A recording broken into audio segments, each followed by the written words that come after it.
Chapter 1672, 7 Luminaries Temple. Many players were still fighting in the Primordial Divine Ruin, and the various superpowers on the 4th floor were preparing to raid the recently respawned Frostflame two-headed Earth Dragon. However, before they could begin, they heard the crisp voice of the system. Primordial Divine Ruin Region System Announcement: a player has successfully entered Primordial City. From now onward, after 500 players have entered Primordial City, the entrance test's difficulty will increase by 30%. After 1,000 players have entered Primordial City, the difficulty will increase by 50%. Count resets once per day. The system announcement repeated 3 times, its message becoming ingrained in everyone's minds. How did Zero Wing get into Primordial City so quickly? After the 500th player, the difficulty to enter Primordial City will increase. The upper echelons of the various superpowers stuck on the 4th floor revealed somber expressions upon listening to the system notification. Based on the system notification, they discovered that Primordial City did not have an entry limit. Players only needed to pass a test to enter the legendary city. However, as many as 800 Zero Wing members had proceeded to the Primordial Divine Ruins 5th floor. If the entrance test were not particularly difficult, then Zero Wing would claim the first 500 slots. This meant that the tests the various superpowers would have to pass to enter would become far more difficult. Due to the increased difficulty, players who would have been capable of passing the test might fail. This, in turn, would decrease the number of players the various superpowers could send into the city. Now that they had a clearer understanding of the situation, these superpowers became even more desperate to reach the 5th floor as soon as possible.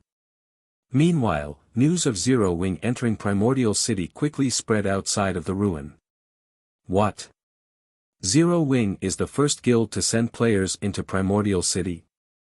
Doesn't that mean Zero Wing will be the first to pioneer and explore the city? I'm afraid that it's not that simple. I've heard that only the first 500 players will face the normal difficulty entry tests, whereas other players' tests will be more difficult. The test's difficulty will increase yet again after 1,000 players have entered Primordial City. I've also heard that Zero Wing led 800 players to the 5th floor. It'll monopolize the first 500 slots. With this, the various superpowers will likely have a tough time competing with Zero Wing when pioneering the city. With that many of its members entering Primordial City, Zero Wing will reap a huge harvest. From what I learned after looking into it, it seems like it's pretty easy to obtain combat techniques from Primordial City. This is especially true for advanced combat techniques. Suddenly, more independent players from various kingdoms became interested in Zero Wing. Both basic combat techniques and advanced combat techniques were out of reach for independent players like themselves. The various large guilds treated these combat techniques like family heirlooms, and they had strict requirements for anyone who wanted to learn their combat techniques, such as becoming a core member and signing a restrictive contract with the guild. However, Zero Wing could procure a large number of combat techniques from Primordial City, and if that was the case, Zero Wing may have looser conditions for learning the techniques it collected. It might even make the combat techniques available to all of its members, rather than just the core members. With that hope in mind, many independent players, particularly experts, began to gather in White River City in Zero Wing City from other kingdoms. As players tried to learn more about the guild, Zero Wing posted an announcement on Star Moon Kingdom's official forums. This announcement instantly caused a commotion throughout the kingdom. How generous of Zero Wing! With this, even independent players like us can learn combat techniques. But isn't 1,000 magic crystals a little expensive? Even experts will have to work hard for a long time to collect enough, let alone weaker players. You think that's expensive? You should see what the other guilds with combat techniques are demanding. Take Heaven's Burial, for example. Although the guild has plenty of combat techniques, anyone who wishes to learn them has to sign a very strict contract. In addition, members have to pay a certain price to learn each combat technique. Their price is only slightly under 1,000 magic crystals. It's better to learn the techniques from Zero Wing. At the very least, we'll retain our freedom. For a time, a large number of independent players celebrated Zero Wing's decision. The news excited many adventurer teams as well. Independent players might struggle to collect 1,000 magic crystals, but it wasn't any trouble for an adventurer team with several hundred members. When the various large guilds discovered the announcement, however, they fumed with fury. This was especially true for the guilds that had acquired combat techniques of their own. They had planned to use their combat techniques to attract loyal experts and gain an advantage over their competitors, but Zero Wing's latest announcement had ruined that idea. Black flames means truly are amazing. Heaven's burial is likely doomed to fall, now, Yuan Tianxin said. He could not help his rueful sigh as he read the report a subordinate had just sent. Uncle Yuan, what happened? Purple Jade asked curiously. Take a look for yourself, Yuan Tianxin said as he forwarded the report to Purple Jade. When Purple Jade read the report, her eyes widened in shock. She found it truly hard to believe that Zero Wing would actually be so generous as to offer its combat techniques to other players. By doing so, it would undoubtedly deal a massive blow to the various first-rate guilds that had acquired their own combat techniques. Naturally, Heaven's Burial was no exception. The guild's upper echelons would weep and rage once they heard about this. While everyone discussed Zero Wing, Shifeng arrived in Primordial City's teleportation hall. The teleportation hall's main hall looked like a massive cave. The hall's ceiling was at least 100 meters from the ground. It also seemed like some kind of miniature sun was stuck in the ceiling, illuminating the hall. As Shifeng looked around, he discovered numerous mana-operated elevators, which led towards various spatial junctions.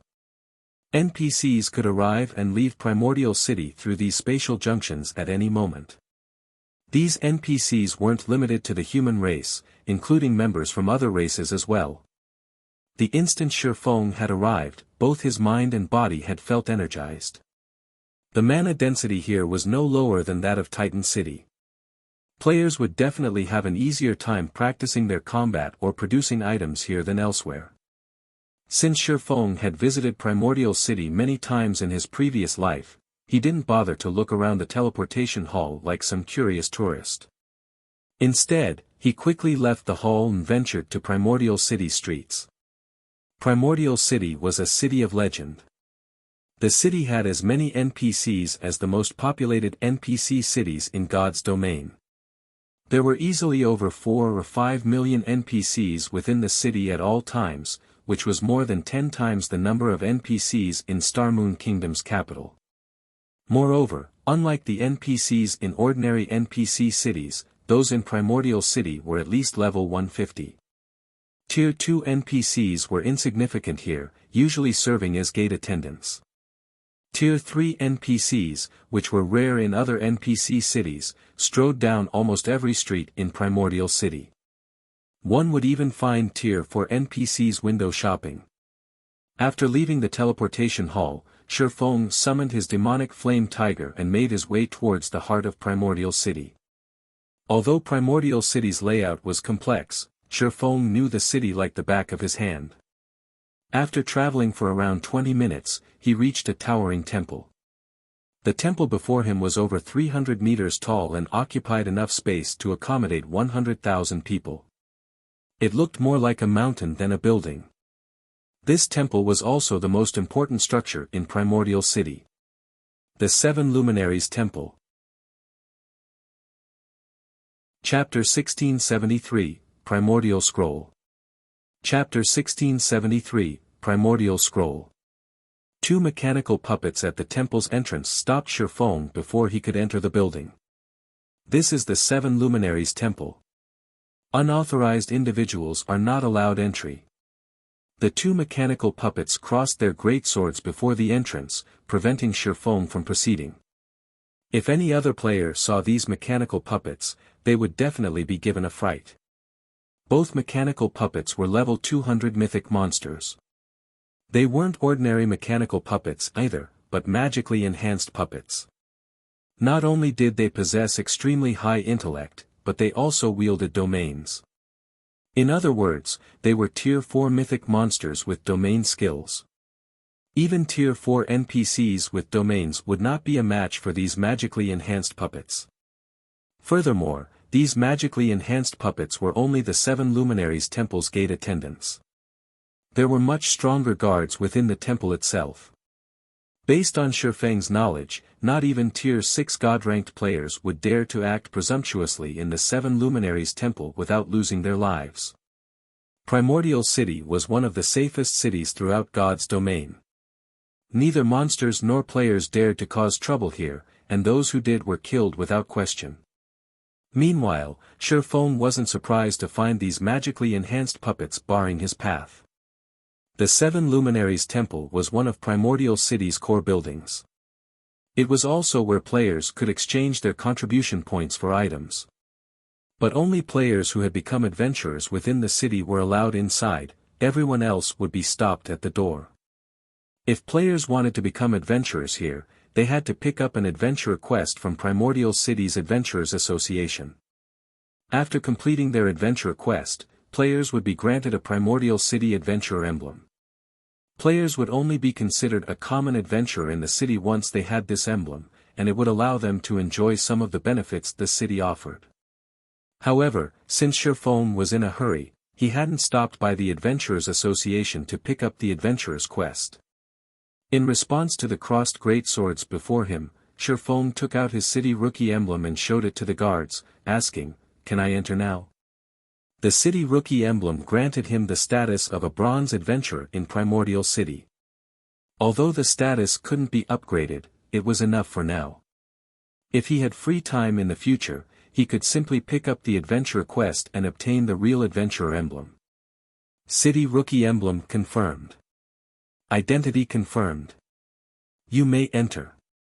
After the two puppets inspected the city rookie emblem, they relaxed into their original stances and turned their attention away from Shifeng. Seeing this, Shifeng made his way into the 7 Luminaries Temple.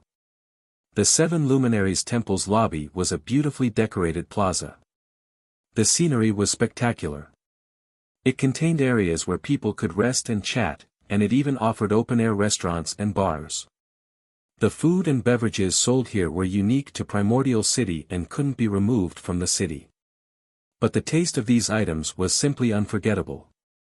Even players who enjoyed delicious delicacies every day longed to dine here, but very few players could afford to do so. Every item in the 7 Luminaries Temple cost Primordial City contribution points. Neither coins nor magic crystals were accepted as currency. Meanwhile, a single meal here cost at least 100 CPs. Of course, players who consumed the meal would receive benefits that corresponded to the 100 CPs they paid, improving perception and focus. Unfortunately, the effects from a 100 CP meal would only last 2 hours. During that time, however, players could make use of the buff by renting a training room in the 7 Luminaries Temple to practice the combat techniques they had recently purchased. Likewise, the training rooms cost CPs to rent, with the basic training rooms costing 10 CPs per hour, intermediate training rooms costing 30 CPs per hour, and advanced training rooms costing 100 CPs per hour. To most players, though, this cost was astronomical.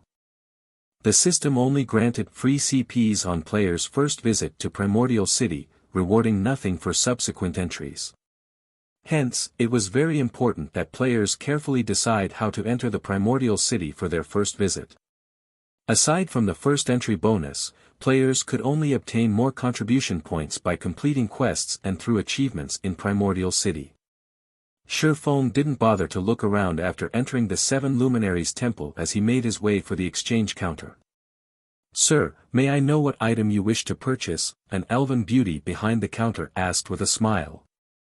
Although the female elf looked like a simple administrator for the exchange department, if one paid close attention, they'd discover that she was actually a level 150, tier 3 great mage. Moreover, as a member of the elven race, her innate affinity with mana was incredibly high, making her slightly stronger than ordinary tier 3 great mages of the same level. Inside a minor NPC city, this female elf could easily serve as the city's magistrate. If this elven woman decided to attack Shifeng now, he'd die instantly unless he activated an invulnerability skill in time. I wish to purchase primordial souls, Shifeng said.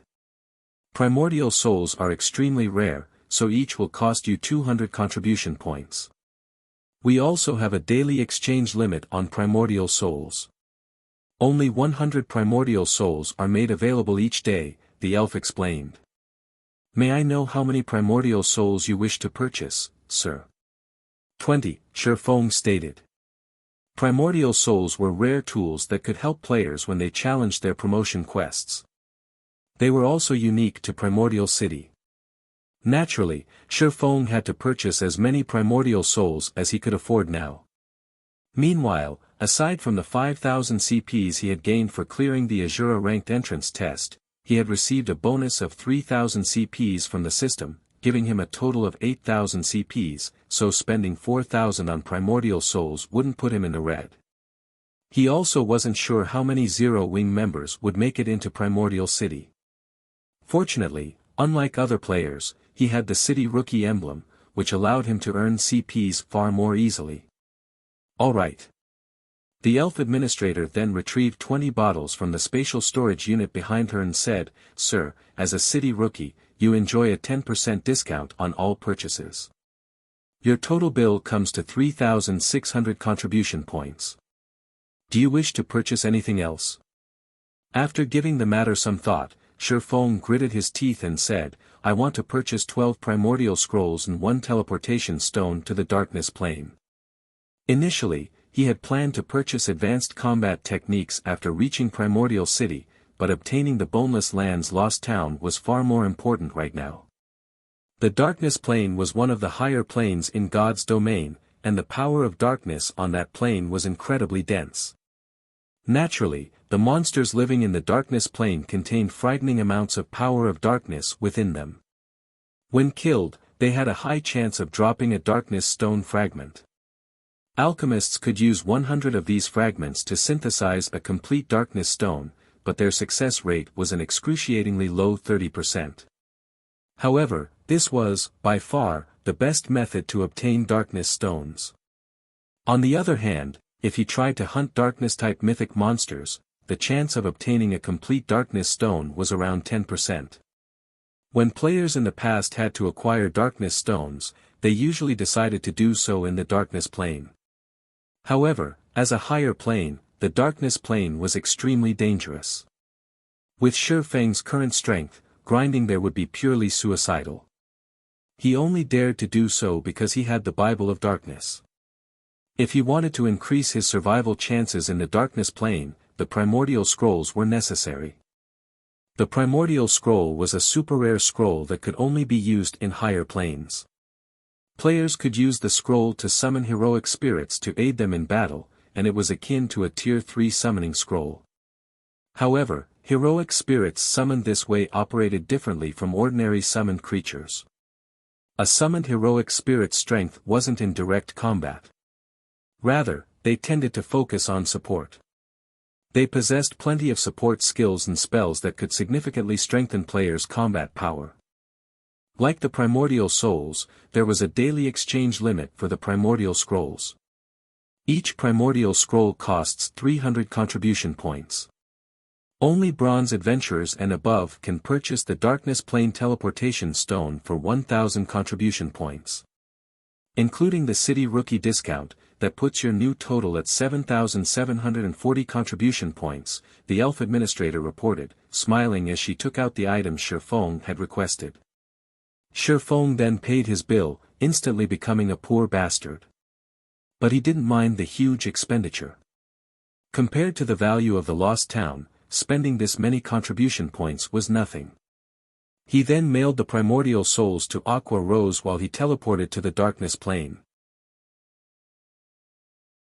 Chapter 1674, Darkness Plane. Chapter 1674, Darkness Plane. After Shifeng activated the teleportation stone, he abruptly blacked out. When he opened his eyes again, he found himself in an entirely different world. The sky was dusky in this world ruled by darkness and death. Shifeng felt as if he had just arrived in a small, dimly lit house, barely able to see 20 yards away. All he could see was a barren wasteland. This place didn't seem survivable for any creature. System, you have discovered the darkness world. System, since you do not belong to this world, you find this world's power oppressive. All senses weakened by 50%, basic attributes decreased by 30%, and gained EXP decreased by 95%. System, while in the darkness world, you cannot make contact with the outside world. Once you die, your soul will be directly expelled from the darkness world. 3 system notifications suddenly reached Shifeng's ears, one after another. Even Tier 2 players are suppressed so intensively. Shifeng frowned when he heard the system notifications. He wasn't particularly surprised that he had been suppressed. However, what he didn't expect was the degree of suppression. Not only were higher planes much larger than other worlds, but the discrimination within them was also more severe. His appearance in the darkness world was akin to trespassing. Meanwhile, the stronger the creature entering a foreign world was, the greater the suppression would be. He had also visited higher planes in the past. Only, he had already been a Tier 3 player, so his basic attributes had only been suppressed by 40%. Even though he had been fully geared in epic equipment, his basic attributes had only rivaled a great lord of the same level.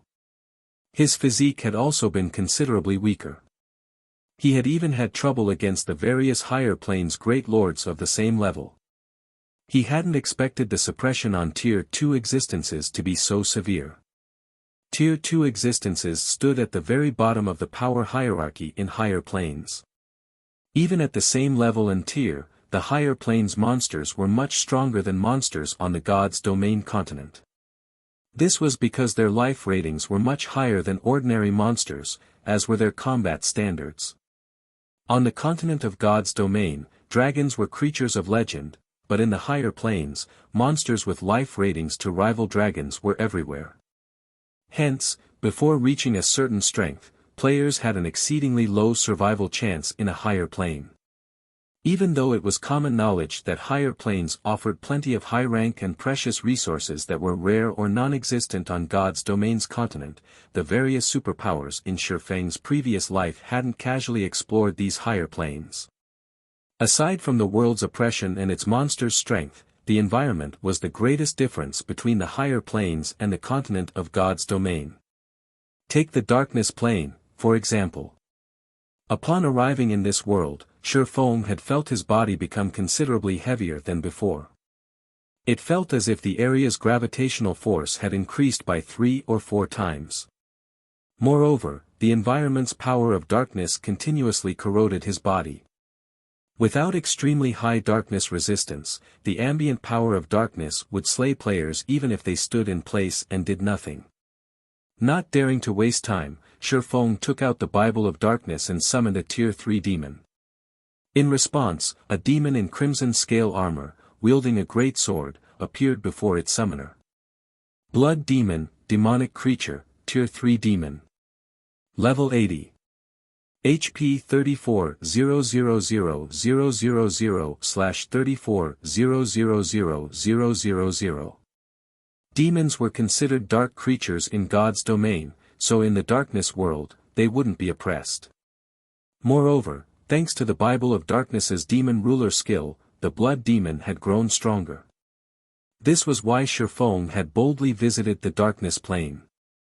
Every monster in the darkness world was likely stronger than Shifeng, and he could only see up to 20 yards away. With such a disadvantage, monsters would likely discover him before he would sense them. On the other hand, if he took control of the demon, he could observe his surroundings through the demon's eyes. After giving it a try, he noticed the massive improvement to his range of vision. By seeing through the demon's eyes, Shifeng could see up to 500 yards away. He discovered that he currently stood in a gravel ridge, and a group of 10 4-meter-tall dark scorpions roamed roughly 300 yards away. 9 of the 10 dark scorpions had 3 tails, and the last had 5. Moreover, the five-tailed scorpion radiated a light purple glow. Dark Scorpion, Dark Creature, Lord. Level 65. HP 18-000000/18-000000. Mutated Dark Scorpion, Dark Creature, Great Lord. Level 68. HP 43-000000/43-000000. Had Shifeng not come prepared, he would have likely ventured into the Dark Scorpion's detection range. If the Nine Lords and their Great Lord leader had ambushed him while he had been so powerfully suppressed, he would have died very quickly. Fortunately, the teleportation stones that transferred players to the higher planes generally sent said players to level-appropriate areas. Even so, if he sent the Blood Demon to attack the group of Dark Scorpions by itself, the demon would definitely lose that battle. The mutated Dark Scorpion's strength alone could rival the Blood Demon's. As a higher plane creature, the mutated Dark Scorpion had a considerably higher life rating, after all. Furthermore, it had the support of 9 Lord-ranked Dark Scorpions to surround and annihilate the Blood Demon. However, Shifeng had no intentions of circling past the group. He then took out a Primordial Scroll and activated it. As the Primordial Scroll activated, a 4-meter-tall elderly man appeared before him. The old man was semi-transparent and wielded a cane. Not bad. I actually got a great druid. Shifeng was quite satisfied when he saw the old man. Primordial Heroic Spirit, Hero, Great Druid. Level 75. HP 15-000000/15-000000. Although the Primordial Soul summoned a random Heroic Spirit, all summoned Heroic Spirits were Tier 3.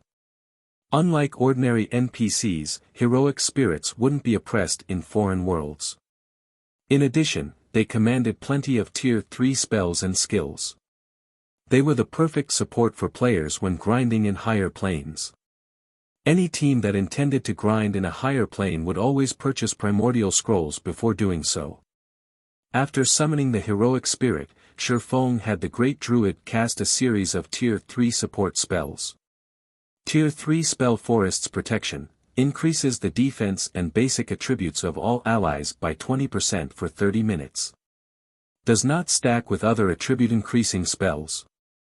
Tier 3 Spell Nature's Blessing, all resistances plus 80, 15% damage reduction, and a 15% increase to stamina for 30 minutes. Tier 3 Spell Thorny Vines, protect a specified target with magical vines for 10 minutes. Anyone who attacks said target will receive damage from the magical vines. When the 3 support spells affected the Blood Demon, the Blood Demon's attributes rose by a large margin.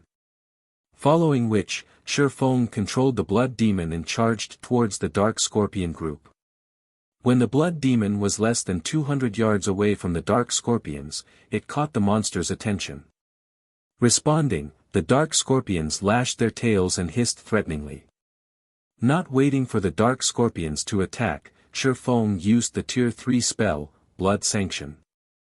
Immediately, 50+ blades of blood flew at the 10 Dark Scorpions with lightning speed. Even if Shifeng were at his peak and activated a Berserk skill, he would have trouble blocking all 50+ blood blades. He would have to dodge or activate a life-saving skill to avoid taking a hit. As the blood blades were about to reach the Dark Scorpions, the latter's tails blurred. Dang! Dang! Dang! A series of dazzling sparks lit up the gloomy environment. The 9 Lord-ranked Dark Scorpions had successfully struck down over 80% of the blood blades, while the weapons that had found their mark had only dealt a little over -30,000 damage. The mutated Dark Scorpion, however, struck down all 9 incoming blades, emerging from the exchange unharmed. What high magic resistance! The outcome surprised Shifeng a little. A Tier 3 demon's Tier 3 spell carried immense power. Just one of those blood blades could rival a Great Lord's attack of the same level, yet they had only dealt a little over -30,000 damage after landing a direct hit. To the Dark Scorpions, who had 18 million HP each, the damage wasn't significant. During the brief moment Shifeng had been surprised, the mutated Dark Scorpion screeched as its tails began to glow dark green as they lashed out at the Blood Demon. The tails had moved so quickly that Shifeng hadn't been able to react in time. He had only managed to tilt the Blood Demon's body, evading 3 of the 5 attacks. When the mutated Dark Scorpion's 2 remaining tails struck the Blood Demon, its stingers slid through the demon's armor like a knife through paper, each dealing over -400,000 damage. Chapter 1675, Mutated Darkness Energy Crystal. After getting struck by the mutated Dark Scorpion's glowing stingers, the Blood Demon immediately gained a debuff. -22,347. When the debuff took effect, Shifeng suddenly found it much more difficult to control the Blood Demon, the demon's movements becoming sluggish. What a powerful poison! Shifeng was slightly surprised when he checked the debuff. Paralyzing Venom. Inflicts 30,000 damage every 0.8 second for 12 seconds. While the venom is still in effect, decreases reaction speed by 40%, attack speed by 30%, and movement speed by 30%. Effects can be stacked up to 10 times. The majority of toxins in God's domain only caused victims to lose HP over time. Very few could inflict a paralysis effect, much less be stackable. Although the Blood Demon possessed high magic resistance and could mitigate a portion of the damage it received, if the toxin was stacked 10 times, even the Blood Demon would fall in no time. Moreover, the toxin being stacked boosted not only the dot but also the speed reduction debuff. If that happened, the Blood Demon would have an increasingly difficult time blocking the attacks of the Dark Scorpions, which possessed considerably high combat standards. The mutated Dark Scorpion's combat standard was even at the level of an ordinary expert player. In the next moment, the Dark Scorpions launched another wave of attacks at the Blood Demon. Due to the venom, the Blood Demon had great difficulty defending itself. A series of damages ranging from several tens of thousands to several 100,000 appeared above the Blood Demon's head, its HP plummeting. The number of paralyzing venom stacks also increased from 1 to 4. Now, the Blood Demon was taking -120,000 damage from the venom every 0.8 second. Its reaction speed had also decreased by 60%, and its attack and movement speed by 50%. Even though the Blood Demon was higher leveled, it would not last very long against the Dark Scorpions at this rate. Thank goodness I prepared Primordial Scrolls. Glancing at the mutated Dark Scorpion, Shifeng then commanded the heroic spirit to cast the Tier 2 spell Healing Wind. A light green gale immediately enveloped the Blood Demon. In the next moment, not only did the paralyzing venom debuff disappear altogether, but the Blood Demon also rapidly recovered the 10% or so HP it lost. In the blink of an eye, it was already back to full HP. Once Healing Wind ended, Shifeng had the heroic spirit cast the Tier 3 spell Earthen Vine. Suddenly, vines sprouted beneath the Dark Scorpion's legs and bound the monsters completely. Although the Dark Scorpions managed to cut and snap the vines in their struggles, new vines would always replace the broken ones, greatly restricting the mobility of the Dark Scorpions. Moreover, the Earthen Vines also dealt -50,000 damage every second to the Dark Scorpions, and the skill lasted for a full 20 seconds. This skill was perfect against monsters without control removal skills. After the Dark Scorpions were restricted, the Blood Demon brandished its great sword and began exterminating the Dark Scorpions. Each of its normal attacks caused around -40,000 damage, while its skills dealt over -100,000 damage each. Meanwhile, Shifeng also cast Flame Domain on the group of monsters. Although Shifeng was suppressed by the world and his basic attributes had decreased significantly, the sacred sword he wielded doubled the damage he dealt dark creatures. Following which, damages over -200,000 appeared above the Dark Scorpions' heads. Moreover, the damage Flame Domain dealt also increased by 20% with every passing second. By the time Flame Domain ended, the Lord-ranked Dark Scorpions had lost nearly one-third of their maximum HP. Shifeng then executed Lightning Edge and dealt each of the Dark Scorpions over -200,000 damage per second for 5 seconds. At this time, the heroic spirit standing beside Shifeng finished casting the Tier 3 Curse Star Fury. Suddenly, streaks of starlight started raining down from the sky and bombarding the Dark Scorpions. The might of the AoE spell was stronger than even Shifeng's Flame Domain, each wave of attacks dealing over -600,000 damage to the Dark Scorpions. Moreover, unlike normal AoE spells, Star Fury aimed only at enemies within range. Hence, the curse did not do any damage to the Blood Demon. In total, 7 waves of starlight descended on the Dark Scorpions. By the time Star Fury ended, not only had the Dark Scorpions lost a significant amount of their HPs, but they also fell into a heavily injured state, their basic attributes, defense, and combat power decreasing to a certain extent. This turn of events allowed the Blood Demon to deal even more damage. Now, even its normal attacks inflicted around -80,000 damage on its tough opponents. Very quickly, the first Dark Scorpion fell to Shifeng's group. Afterward, even after Earthen Vine's duration ended, the heavily injured Dark Scorpions didn't pose much of a threat. To make the battle more efficient, Shifeng decided to have the Blood Demon focus on only dodging the mutated Dark Scorpion's attacks while maintaining its assault on the other Dark Scorpions.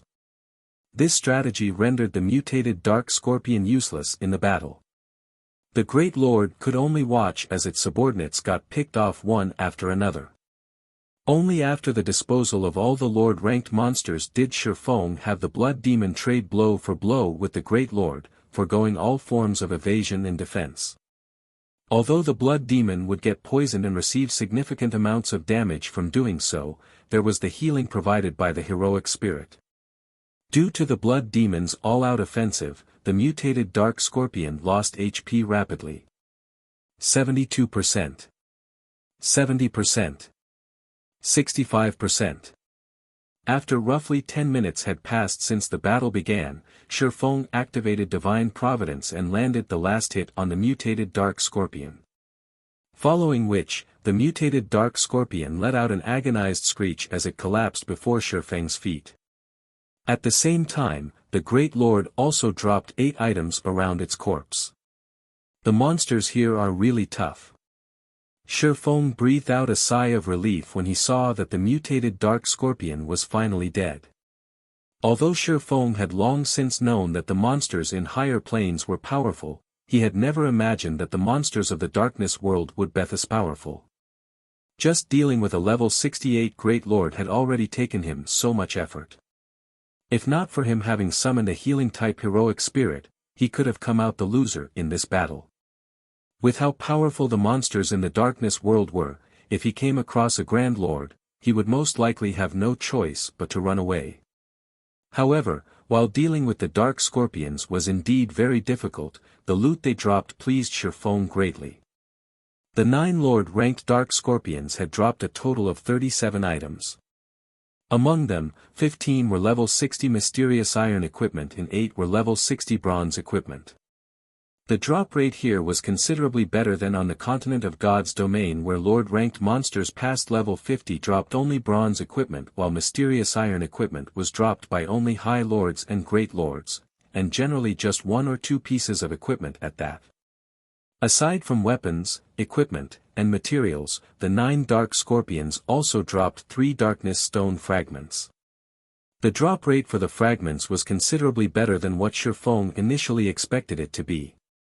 However, compared to the loot of the 9 Dark Scorpions, the loot of the mutated Dark Scorpion was much more attractive. Of the 8 items dropped, 3 were equipment, a level 60 Secret Silver Cloth Armor Robe and 2 set pieces for the level 60 Secret Silver Plate Armor Dark Devourer set. Level 60 Secret Silver set equipment would be considered top-notch equipment in the game when players reached level 60.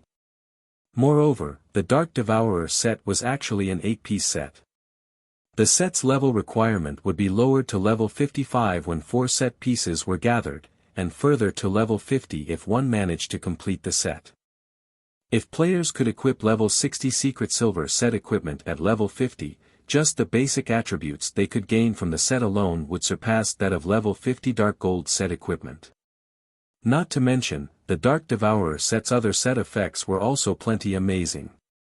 The set's 2-piece set effect reduced the damage sustained from Tier 2 spells by 40% and spells below Tier 2 by 70%.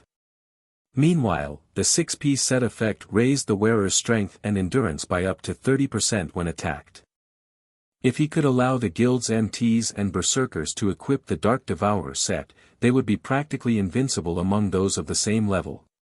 Aside from the 3 pieces of equipment, the mutated Dark Scorpion also dropped 2 Darkness Stone fragments. As for the remaining 3 items, 2 of them were paralyzing venom potions, which could be applied to weapons, allowing one's attacks to inflict a weakened version of the paralyzing venom debuff on targets. Each potion could be used 3 times, and each application lasted 30 minutes. Although the debuff imposed was nowhere near as strong as the mutated Dark Scorpions, it was still quite effective against both players and monsters. Following which, Shurfong took out from his bag the last item the Great Lord dropped. This item was a crystal that gave off a black and white glow. When he looked at the crystal, a hint of excitement flashed in his eyes. The mutated Darkness Energy Crystal. It was one of the rarest loot available in the Darkness world. In fact, it was a treasure highly sought after by players belonging to the Dark Forces. This was an item that would only be dropped by Darkness-type mutated monsters. Chapter 1676, Class Changed to Yin Yang Saint. Chapter 1676, Class Changed to Yin Yang Saint. Looking at the mutated Darkness Energy Crystal in his hand, Shurfong immediately took out a Summon Guard scroll and activated it. The mutated Darkness Energy Crystal contained a special kind of power of darkness, allowing one to gain better control over the power of darkness. For players belonging to the Dark Forces, absorbing the mutated Dark Energy Crystal would improve their physique and life rating. At the same time, the power of darkness they could use would increase. One could say that the mutated Darkness Energy Crystal was similar to a bloodline but with far inferior effects compared to an actual bloodline. Even so, it was still extremely precious. Shurfong never thought he could obtain a mutated Darkness Energy Crystal just by killing one mutated Dark Scorpion. Dark players would definitely go crazy with envy if they learned of this matter. In the past, countless Dark players had visited the Darkness world to obtain mutated Darkness Energy Crystals. However, extremely few actually got their hands on one. Unfortunately, as Shurfong was not a Dark player, the crystal was not as valuable to him. However, there was another use for the mutated Darkness Energy Crystal, which was also considered by players as one of the most wasteful methods of using mutated energy crystals like the mutated Darkness Energy Crystal, and that was to allow personal guards to absorb its power. Letting a personal guard absorb the power of a mutated energy crystal gave the said personal guard an opportunity to awaken and assimilate that power. However, the chances of success were below 10%. In contrast, if players were to absorb the power of a mutated energy crystal, they were sure to obtain that power. In the past, almost no player would waste the mutated energy crystals they obtained on their personal guards. Of course, there were always exceptions, such as righteous players who refused to trade with dark players no matter what.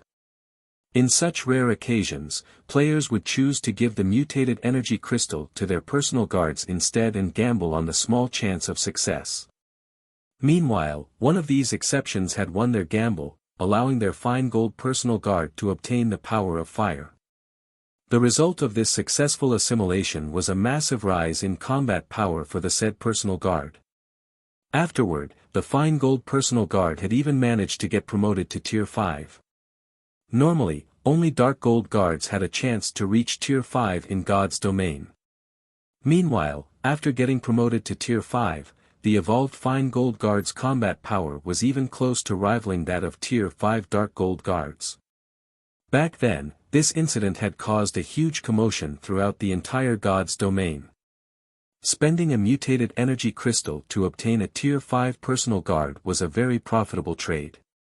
After all, most players that absorbed a mutated energy crystal couldn't even reach Tier 5. Moreover, a Tier 5 personal guard was much stronger than a Tier 5 player.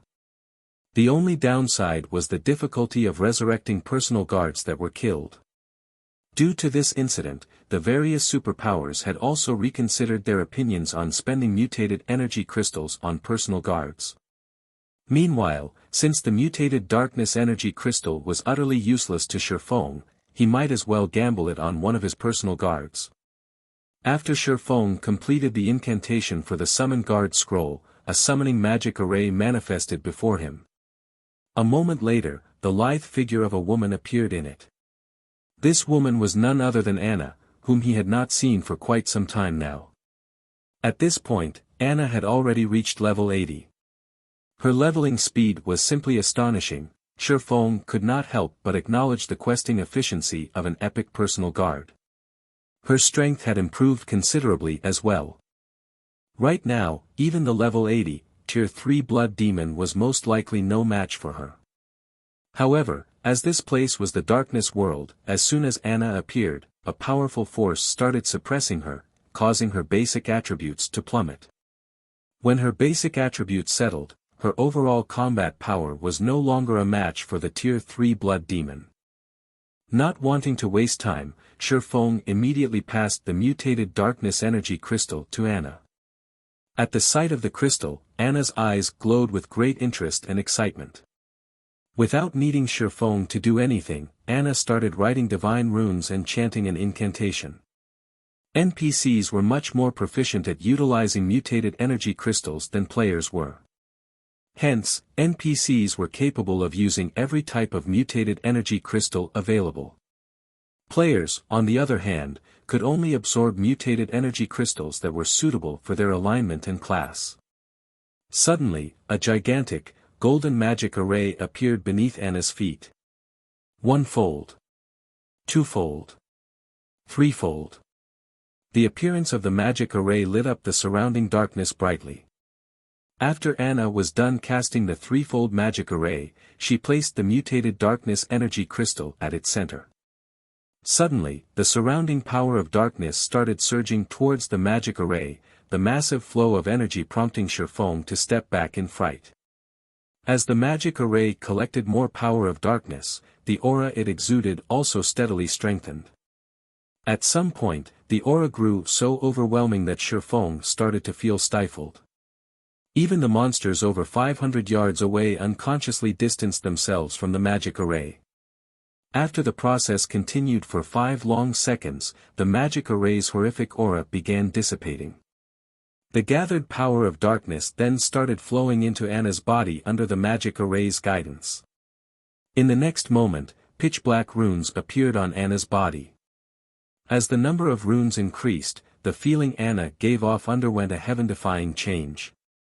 If in the past, Anna was an angel that represented the light, then now, she was a fallen angel that represented darkness. After runes covered Anna's entire body, she started giving off an unprecedented pressure. At this moment, Shifeng felt as if he was standing before Serena, the fallen angel guarding the World Summit, again. If Anna willed it, she could easily kill Tier 3 and Tier 4 existences with a wave of her hand right now. However, the horrific pressure lasted for only 1 second, then vanished without a trace. At the same time, the threefold magic array Anna stood on also started disappearing into the void. As for Anna herself, she had reverted to her original state. The only differences now were a dark purple mark at the center of her forehead and a hint of coldness in her aura. Did you succeed? Shifeng could not help but ask curiously as he eyed Anna, who looked as she normally did. In the past, he had heard that a huge commotion would arise whenever personal guards used mutated energy crystals. However, those commotions were far from being as massive as the one that just occurred. In fact, even the casting of a Tier 5 spell wouldn't cause such a massive disturbance. Lord Count, it should be a success. Anna said as she looked at herself, uncertainty in her tone. Shifeng could not help but fall speechless at Anna's reply. Immediately, he called out Anna's attribute panel. Anna, Yi Feng's personal guard. Class, Tier 2 Peak Class, Yin Yang Saint. Level 80. Loyalty, 97. Growth Potential, 113. Shifeng was at a loss for words as he looked at the updated values in Anna's attribute panel. He had never imagined that Anna would not only gain control over the power of darkness but also class change into a Yin-Yang Saint, a peak class. Moreover, her growth potential had even risen from 105 to 113 points. Anna had actually improved that much just by using one mutated darkness energy crystal. This was definitely a massive jackpot. After all, every point increased in growth potential would allow a personal guard to gain considerably more attribute points with each level up. Now that Anna had 8 more points in growth potential, she would no doubt become an even more terrifying existence in the future. Not to mention, Anna had even class changed into a Yin-Yang Saint. In God's domain, class legacies held much greater importance to NPCs than to players.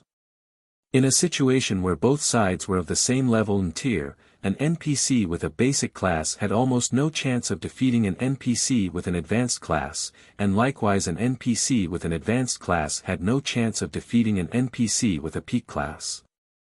After Shifeng was done looking at the summary of Anna's attribute panel, he could not help but click to inspect her specific attributes. Is she a monster? Shifeng involuntarily gaped in shock when he saw Anna's basic attributes. Chapter 1677, Anna's Power. Chapter 1677, Anna's Power. Shifeng was dazed for a long moment after seeing Anna's basic attributes. If other players saw Anna's statistics, they'd be surprised by how high the values were at most, but Shifeng knew the implication these attributes had. A normal level 80, Tier 2 magical class NPC would only have around 3,600 intelligence, which was already far more than what magical class players would have at level 80, Tier 2. Even if a level 80 player were fully geared in epic equipment, they wouldn't have such a high attribute since every personal guard used epic weapons and equipment. Even the strongest magical class personal guard Shifeng had heard of in the past had only commanded 4,200 intelligence after reaching level 80, Tier 2. Although there was only a 600-point difference, the difference in magic damage and maximum mana would be massive. In God's domain, the power of a spell heavily depended on the caster's intelligence. For example, if a Tier 1 player and a Tier 6 player cast the same Tier 1 spell, the power difference would be like heaven and earth. The outcome was due to the difference in their attributes. Meanwhile, high-tiered spells and skills only allowed one to display more of their raw power. Previously, Anna's intelligence had only risen to 4,346, and she had barely been able to contend with ordinary great lords of the same level in terms of raw magic damage. However, if she used the powerful skills in her arsenal, she could have easily overwhelmed a great lord of the same level. Now, Anna's intelligence had risen to 5,031 points. With such high intelligence, she could overwhelm great lords with ordinary Tier 2 spells. Now, I won't have to worry about needing sufficient help in the darkness world. Looking at Anna, Shifeng could tell that she could easily stomp out great lords of the same level. Aside from the improvements they granted players and NPCs, mutated darkness energy crystals would force the darkness world to recognize their users. With this recognition, the world would no longer consider them an intruder and suppress them. This was why dark players desired mutated darkness energy crystals. Although dark players were members of the dark forces and contained a small amount of power of darkness within, the darkness world still considered them trespassers. The world would still suppress them, although the suppression wouldn't be as severe due to the power of darkness they contained. However, if they absorbed a mutated darkness energy crystal, they could proceed without any suppression. They could then explore the darkness world as if they were in their element. Now that Anna had absorbed the mutated darkness energy crystal, she, too, had been recognized by the darkness world. The world would accept her as one of its own, and she'd be able to exhibit all of her strength. Shifeng then began his search for the next group of monsters. Although resources within the darkness world were abundant, this world didn't have as many monsters as the continent of God's domain. If the darkness world's monsters moved in large groups as they did on the continent of God's domain, players would have no hope of surviving here.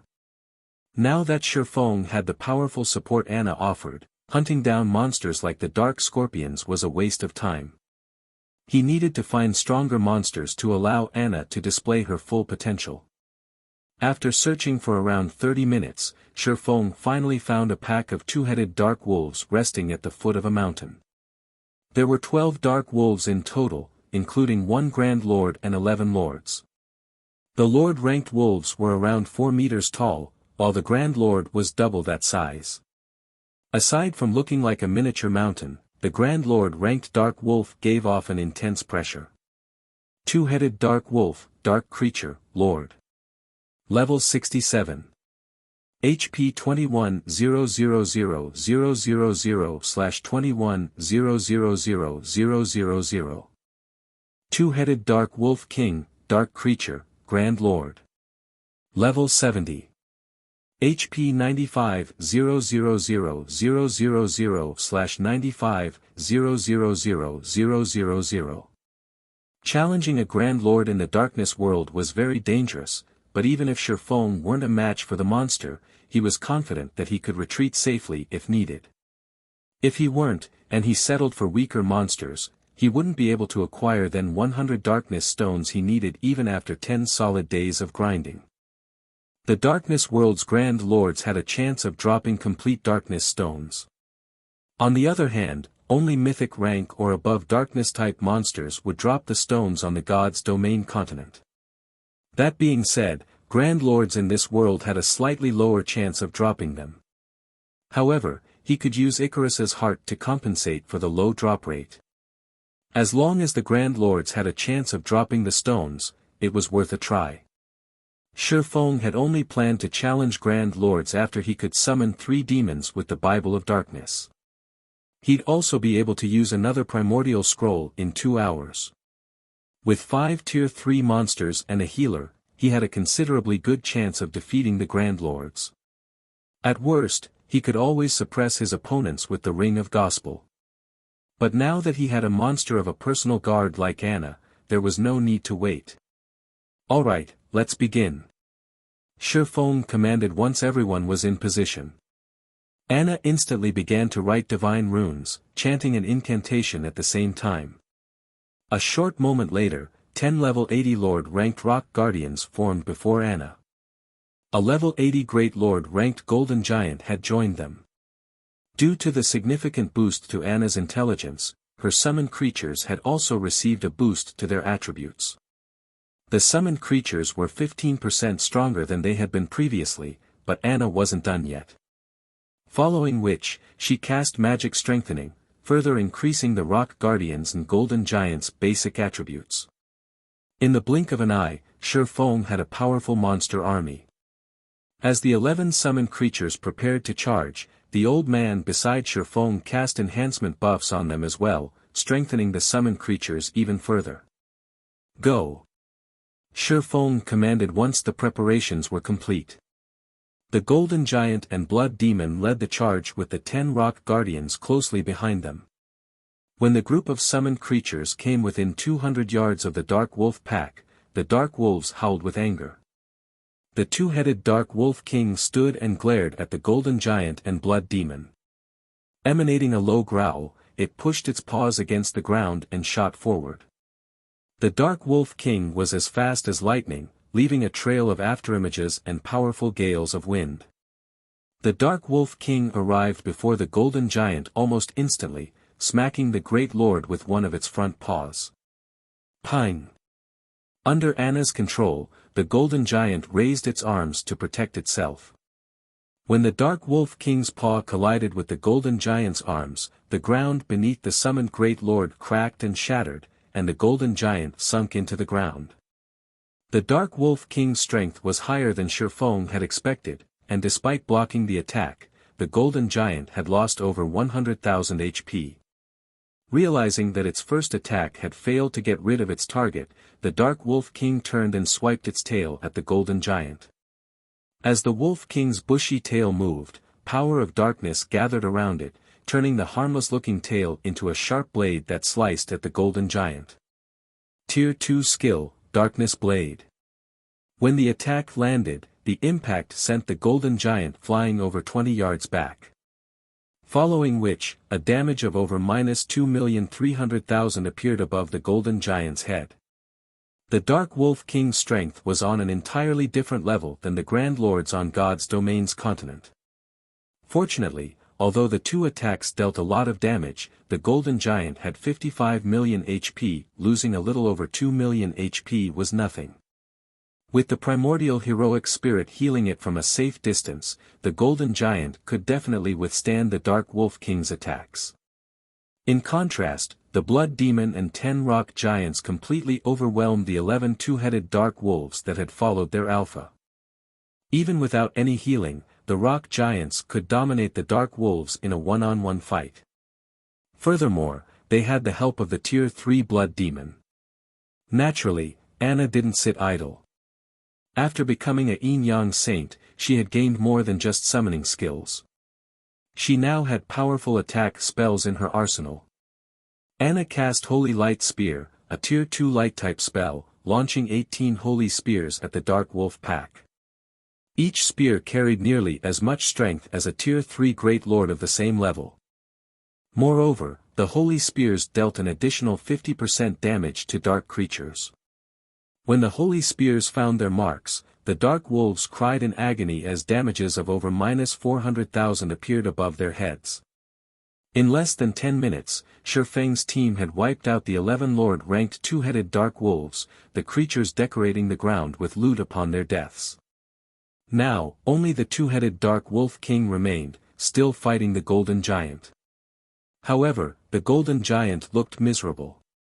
Despite the heroic spirit's constant healing, the Great Lord's HP continued to decrease. Shifeng had even been forced to activate Life Domain halfway through the battle to keep the summoned creature standing. Once the 11 Lord-ranked Dark Wolves had been dealt with, Anna began to chant a long incantation, writing many lines of divine runes in the air before her. Suddenly, a gigantic, silver, twofold magic array appeared beneath Anna's feet. In response, a towering pillar of light rose from the ground beneath the Dark Wolf King's feet, enveloping the boss. Countless chains then appeared from the void and bound the Lupin Grand Lord. Despite the Dark Wolf King's desperate struggle, it couldn't break free. A moment later, the Dark Wolf King released a pained wail as its massive body began to shrink. Tier 3 Spell, Chains of Light.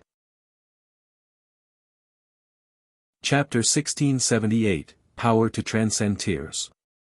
Chapter 1678, Power to Transcend Tears. She's capable of using spells higher than her tier. Shifeng was at a loss as he stared at the towering light pillar. Is this the power of a peak class? In God's domain, whether they be players, NPCs, or monsters, all existences could generally only learn and use skills or spells at their tier or lower. The strongest skills and spells they could use were taboo skills and curses. Yet, Anna had just cast a bona fide Tier 3 spell despite only being Tier 2 herself. Shifeng had never heard of anything like this before. Of course, one reason for his ignorance was that he had only ever heard of personal guards obtaining advanced classes. Even after 10 years in God's domain, he had never heard of a personal guard acquiring a peak class as Anna had. Due to the effects of Chains of Light, the two-headed Dark Wolf King, which had been over 9 meters tall, had shrunk to 6 meters in height. The chains around its form also greatly limited its movement. This allowed the Golden Giant to block every one of the Grand Lord's attacks. Now, the Golden Giant only lost around 80,000 HP after it received one of the Dark Wolf King's attacks. It was clear that the Dark Wolf King's strength had decreased considerably. After the decrease, it was only as powerful as an ordinary Grand Lord on the continent of God's domain. The heroic spirit's healing was now more than enough to keep the golden giant alive. After Anna had cast Chains of Light, she proceeded to write another series of divine runes. Under Anna's control, the 10 rock guardians surrounded the Dark Wolf King. The rock giants then transformed into 10 stone pillars, and after Anna finished over 24 lines of divine runes, she lightly tapped the butt of her staff against the ground. Golden divine runes began to surface on the 10 stone pillars, releasing arcs of golden electricity that lined the pillars and created a magic barrier around the Dark Wolf King. The Dark Wolf King's basic attributes began to decrease rapidly. The Chains of Light had merely weakened the Dark Wolf King's strength and mobility, but the golden magic barrier suppressed all aspects of the boss. In the blink of an eye, the Dark Wolf King's maximum HP had fallen by 30%. This magic barrier could even rival a top-tier intermediate magic array. After seeing this, Shifeng finally understood why there was such a huge difference between the strength of NPC's classes. It wasn't just a matter of higher basic attributes, but a matter of superior spells and skills. Even without the Blood Demon and Heroic Spirit, Shifeng was confident he could defeat a level 70 Grand Lord with Anna's help alone.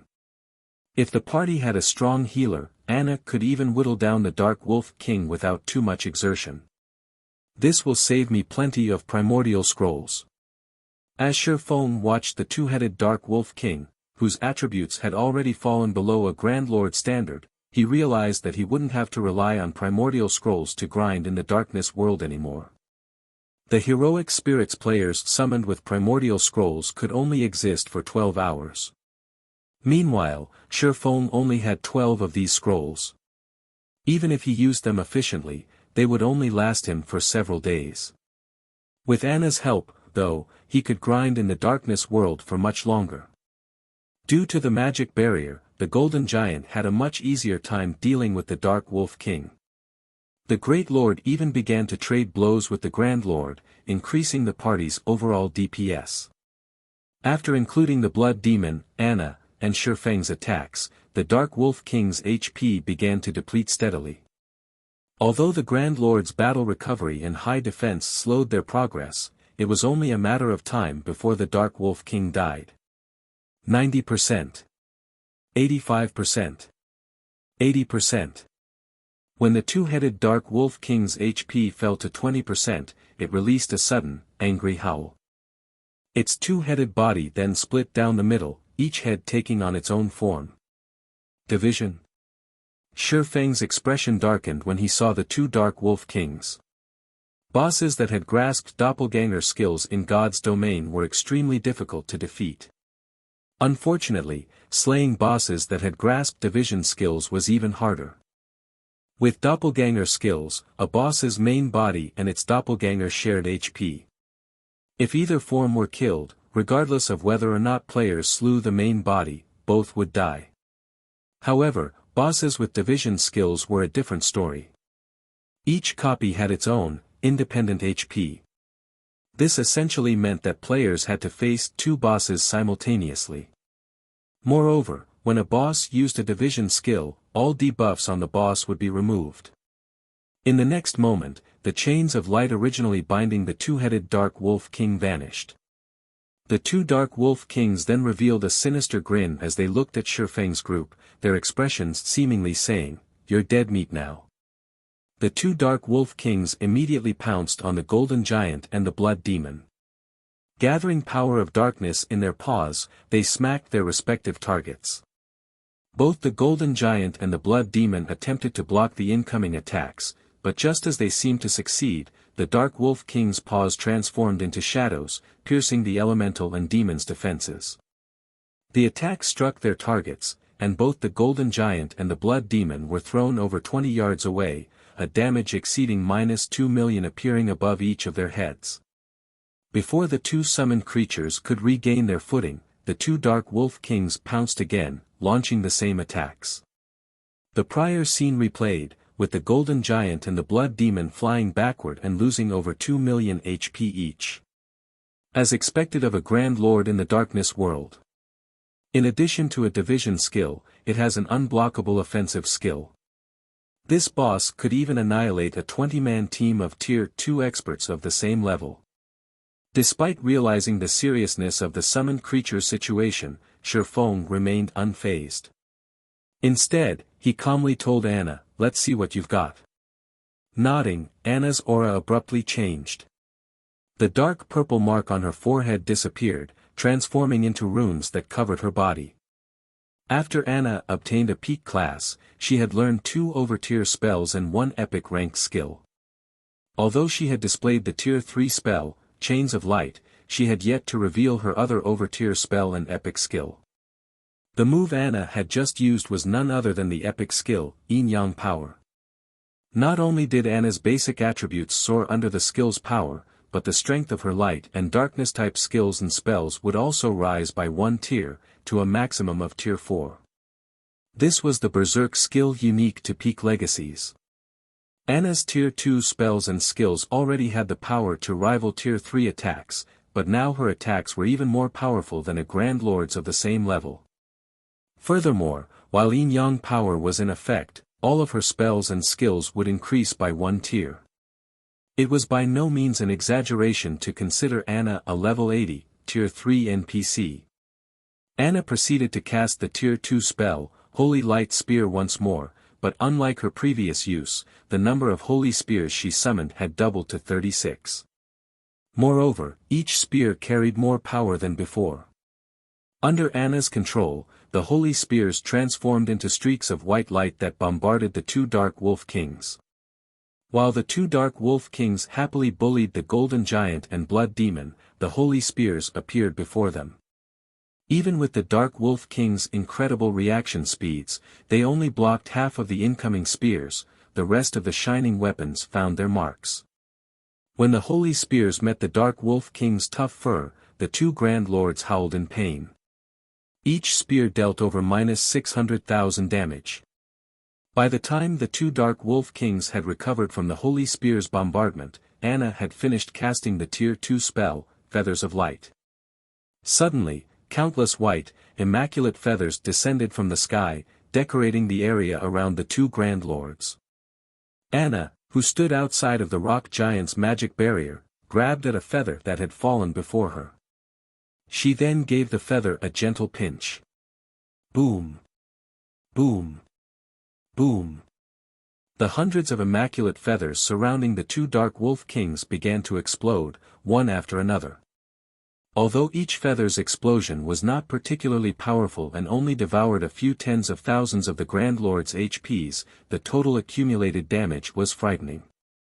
After a short moment, the 2 Dark Wolf Kings, who had only held on by a small amount of HP, fell to Anna's spell. Anna had killed the 2 Dark Wolf Kings so quickly that Shifeng hadn't even had enough time to use Divine Providence and land the finishing blow. Chapter 1679, Ancient Rock City's Shocking Transformation.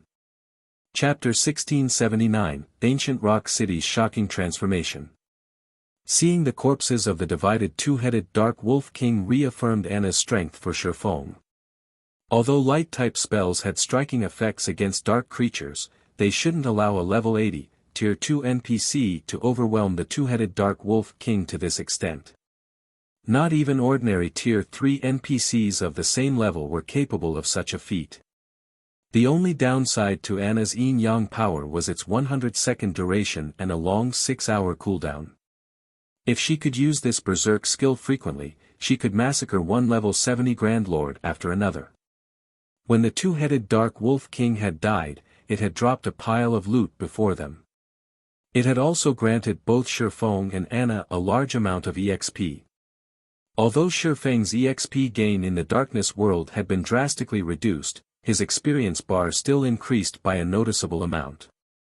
As for Anna, although her EXP gain was no longer affected, the EXP she had gained from killing the level 72-headed Dark Wolf King was insignificant compared to how much she needed to level up since she had already reached level 80. As expected of one of the Darkness world's Grand Lords. Its loot is way better than an ordinary Grand Lord's. Shifeng couldn't help his surprise as he gazed at the items before him. Past level 50, Grand Lords generally only dropped 10 or so items. Moreover, the majority of the loot would even be materials, and one would be lucky if they got 3 or 4 pieces of equipment, even the best of which would be secret silver rank. However, the two-headed Dark Wolf King had dropped over 20 items.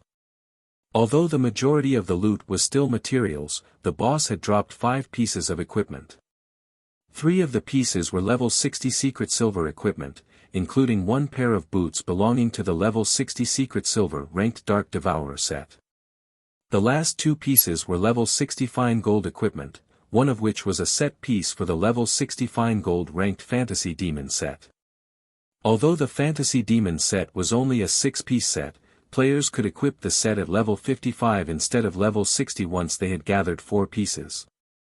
If the full set were given to a level 55 magical class player, that player would wipe the floor with other magical class players of the same level. Only players with multiple epic weapons and equipment would likely be able to contend with them. 2 master-ranked potions had also dropped.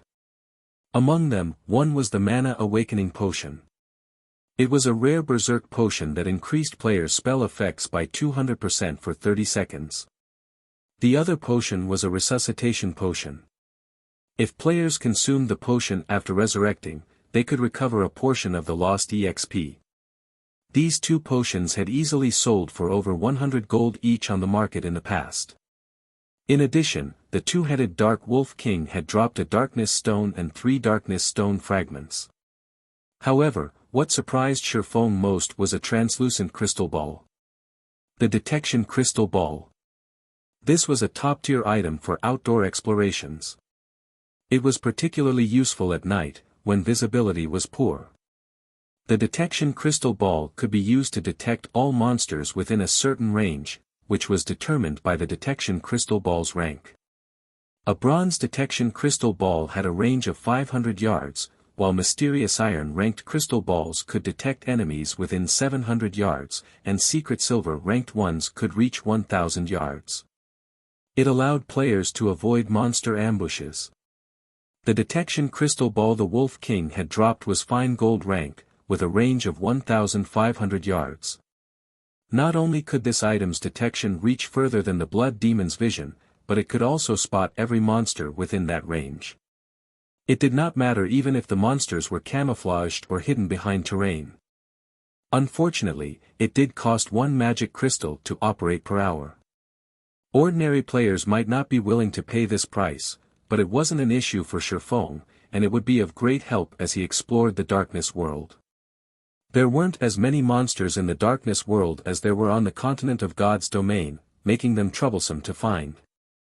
Since Shurfong was looking for specific targets, his hunt was even more time-consuming. With the Detection Crystal Ball, however, he could save plenty of time and avoid unnecessary battles. This will save me a ton of time. Shurfong smiled. Without hesitation, he spent 1 magic crystal to activate the Detection Crystal Ball and looked for his next target. Although Anna wouldn't be able to use her Berserk skill again for a short time, Shurfong had summoned another Tier 3 demon to assist him as soon as the demon's summoning skill's cooldown had ended. With the extra Tier 3 demon, his party could slowly whittle down another level 70 Grand Lord even without the personal guard's Berserk skill. In such a way, Shurfong continued to hunt Grand Lords in the Darkness World. As for his stamina and concentration recovery, Shurfong had used the life essence he had accumulated with the blood refining crystal to remain battle-ready. In addition, every monster he killed in the Darkness World granted varying amounts of blood energy, which he could use to create more life essence. In the end, Shurfong grinded monsters for a full day without rest. With the help of Divine Providence, he had collected 28 Darkness Stones and 200+ Darkness Stone fragments during that time. At this rate, he should be able to collect 100 Darkness Stones in no time. In addition, he had collected over 100 pieces of level 60 secret silver and fine gold weapons and equipment. He also managed to complete 1 Dark Devourer set and now had 4 set pieces of the Fantasy Demon set, only missing the helmet and gloves. Although Shurfong was in high spirits and more than eager to continue his grind, his many years of experience in God's domain had taught him that it was important to balance work and rest properly. Although the life essence replenished his stamina and concentration, it was more of a stimulant than a replacement for actual rest. If he wanted to rest his mind, he had to log out of the game. After returning to reality, Shifeng planned to see to his basic training, as usual, maintaining his physical fitness. He then planned to make the necessary arrangements to expand the Zero Wing workshop. Now that the Zero Wing Guild was on the right track to becoming a superpower, and had acquired a city of its own, the guild would only grow as it moved forward. Naturally, the guild's management would become more complex. He needed more personnel to manage Zero Wing, and so, he needed to expand his workshop and recruit more internal members. But before Shifeng could leave his room, the quantum watch on his wrist, which was connected to his virtual gaming cabin, rang. The display on his watch showed that the caller was Aqua Rose. "Guild leader, I finally got through to you," Aqua Rose said as soon as the call connected, sounding a little rushed. "Has something happened to the guild?" Shifeng asked curiously. "Something big has happened," Aqua Rose stated. "While you were grinding in the darkness world, Heaven's Burial has been trying desperately to fend off the various superpowers surrounding it. It has even mobilized countless evil demons and evil beasts, but midway through the siege, one of the superpowers mobilized powerful siege weapons and a large number of NPC mercenaries. The battle continued for several more hours, and after suffering immense casualties, the various superpowers finally broke past Ancient Rock City's walls and charged into the City Lord's mansion." "So, Ancient Rock City has been taken?" Shifeng could not help but smile. He had destroyed Ancient Rock City's defensive magic arrays precisely so that he could cut off one of Heaven's Burial's revenue sources. If another power claimed Ancient Rock City, it was definitely worth celebrating for Zero Wing. "No," Aqua Rose said, shaking her head. "No. Haven't they broken into the City Lord's mansion? With the various superpowers' strength, they should have no issues getting to the City Lord's tablet even if there are evil demons in the building." Aqua Rose's reply left Shifeng slightly confused. The various superpowers were recognized as such due to the large number of experts they employed. While Refinement Realm experts couldn't do much in a war involving tens of thousands of players, they could exhibit tremendous combat power in compact fights with a limited number of opponents. Even if level 100 NPC soldiers were stationed inside the City Lord's mansion, those NPCs wouldn't be able to stop every Refinement Realm expert from reaching the City Lord's tablet. The various superpowers have stormed the City Lord's mansion, but some Tier 4 NPC appeared suddenly and transformed Ancient Rock City into an evil demon nest. Not only has the city become a forbidden land for players, but the evil beasts and demons are also expanding their influence and capturing areas around Ancient Rock City. More evil demons and evil beasts are joining the force by the minute. Just some time ago, we received a report stating that the other guild's towns in the Orc Empire have fallen to these evil demons. According to our scouts, the evil demon army is spreading towards Starmoon Kingdom's borders. By the looks of it, Zero Wing City is the army's target. Chapter 1680, Evil Gods Branch Temple. Chapter 1680, Evil Gods Branch Temple. A Tier 4 NPC appeared in Ancient Rock City. And the NPC transformed the city into an evil demon nest. How is that possible? Shifeng was stunned after listening to Aqua Rose's report. Suddenly, a possibility came to mind, and he could not help but ask, "Do you have the latest image of Ancient Rock City?" "Yes, I'll send it now." Aqua Rose nodded. The fact that Ancient Rock City had become an evil demon nest had frustrated the various superpowers. Hence, they had sent plenty of scouts to investigate Ancient Rock City's current state in the hopes of wresting back control of the city. Meanwhile, Zero Wing had collected quite a bit of information from those superpowers. Following which, Shifeng entered his virtual gaming cabin again and logged into his rest space. He could still make contact with players in God's domain from within the rest space. Once he had logged in, Shifeng noticed the pictures of Ancient Rock City Aqua Rose had sent. In addition to that, she had sent video recordings and statistics reports about the current forces inside the city. What a terrifying number. Shifeng was shocked as he watched the videos. Evil demons and evil beasts crowded ancient rock city, both on its walls and inside the city itself. Several million monsters had taken control of the city, far more than any single player could control. Based on the information the various superpowers had gathered, there should be roughly 3 million evil demons and evil beasts defending ancient rock city. Moreover, this number continued to grow as time passed. However, the number of monsters within the city wasn't the most important aspect. It was these monsters' levels.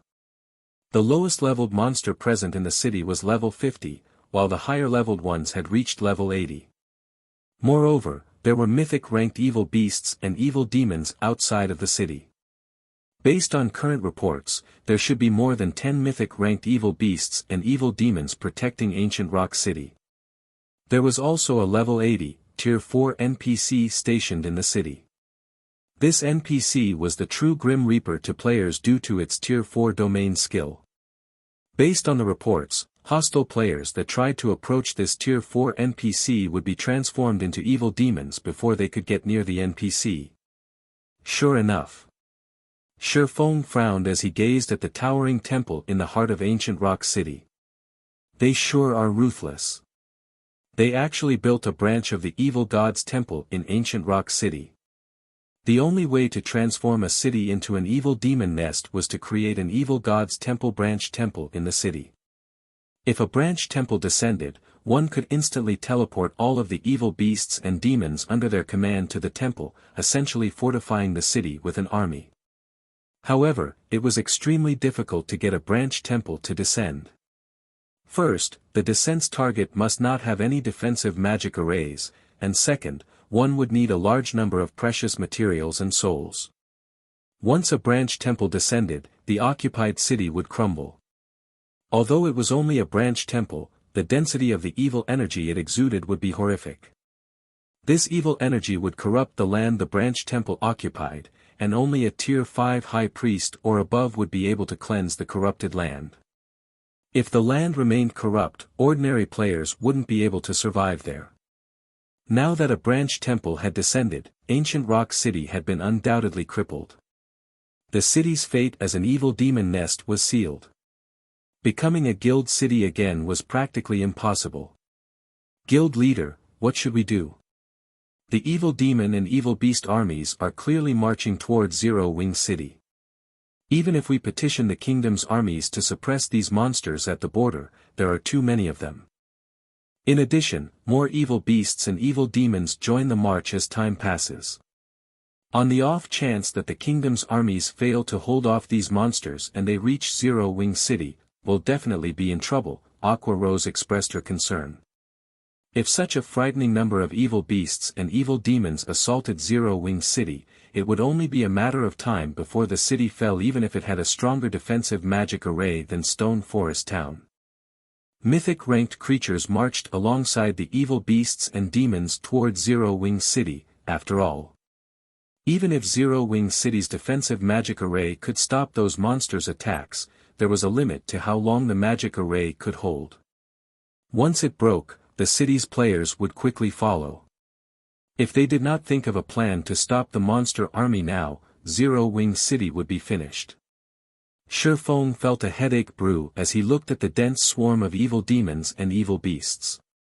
He had never thought that Beast Emperor and Heaven's Burial had grown so powerful that they could summon a branch temple.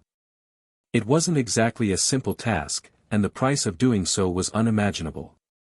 This was because the branch temple was meant to hide the main temple.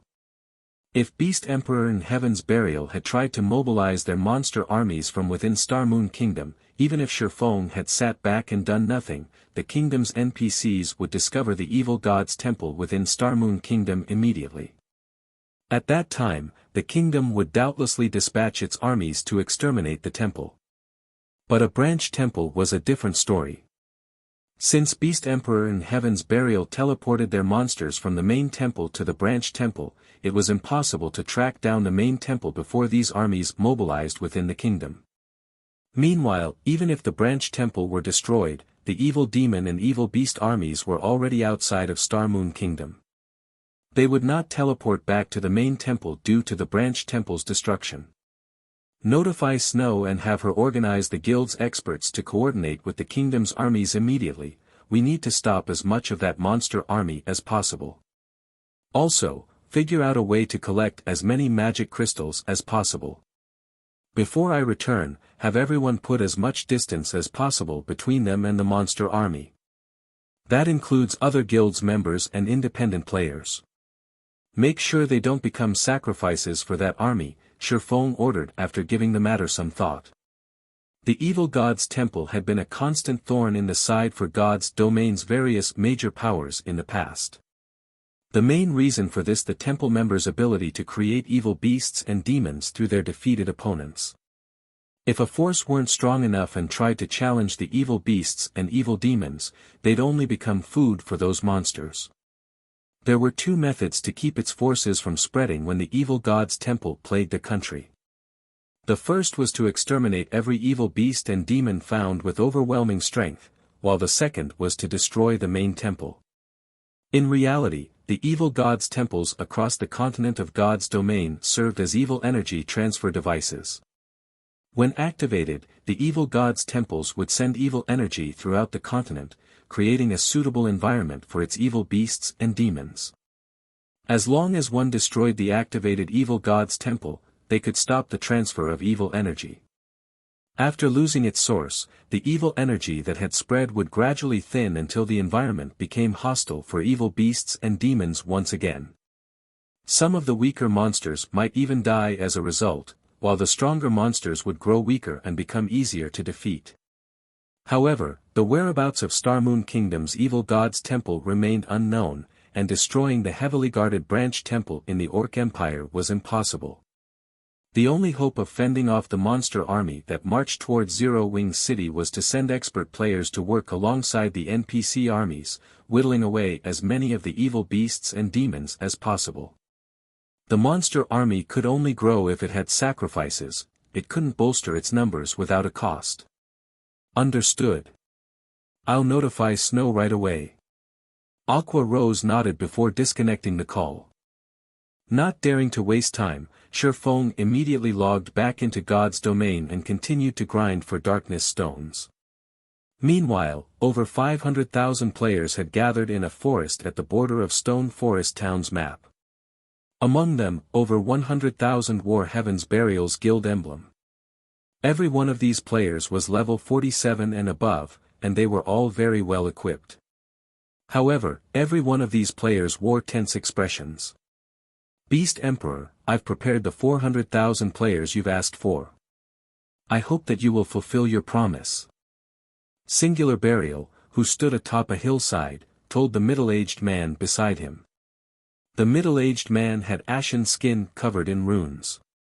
The man also wielded a staff made of pitch-black jade. This man was none other than Beast Emperor. However, he was no longer covered in bandages. Relax. When have I ever broken a promise to you? Beast Emperor laughed. Turning his sight towards the player army at the bottom of the hill, he commanded, "All right, let's begin." Chapter 1681, Brute Force. Chapter 1681, Brute Force. After Beast Emperor finished speaking, he immediately began writing divine runes and chanting an incantation. Suddenly, a gigantic magic array formed beneath Beast Emperor's feet and continuously expanded outward. Only after reaching a radius of 500 yards did it stop growing. The magic array then conducted a massive amount of mana that no single player would be capable of. When the magic array was complete, Beast Emperor stabbed the black jade staff in his hand into the center of the magic array, letting it serve as the magic array's core. Have them enter the magic array one by one. Make sure not to enter it too quickly. If they're too quick, the magic array won't be able to absorb their immortal souls, and they will end up hurt for nothing, Beast Emperor said as he looked at Singular Burial. Also, during this period, no harm must come to the magic array's core. Otherwise, everything will be for naught. Rest assured. I've summoned plenty of my guild's experts here. There's even an army of 100,000 elites spread across the surrounding area. Even if someone tries to launch an ambush, I still have a defensive magic array I can activate to hold them back, Singular Burial said, nodding. His gaze then shifted toward the general direction of Stone Forest Town, a cold glint flashing in his eyes as he swore, "Black Flame, just you wait. Since you dared to destroy my ancient rock city, I will definitely let you personally witness the destruction of the guild you created." Due to the various superpowers' successful invasion of ancient rock city, he had no choice but to turn the city into a nest for evil demons. The loss of this massive source of income had a considerable impact on Heaven's Burial's development.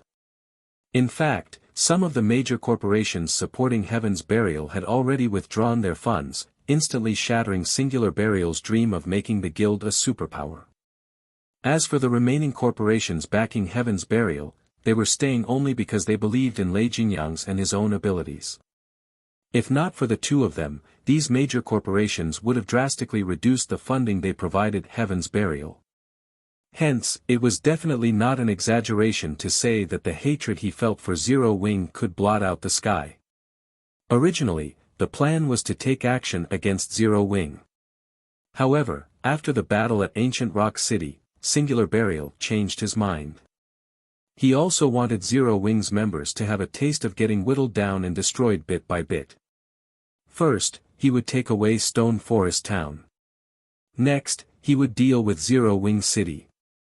With these two places gone, Zero Wing would lose two of its most important sources of income. If that happened, it was only a matter of time before Zero Wing crumbled.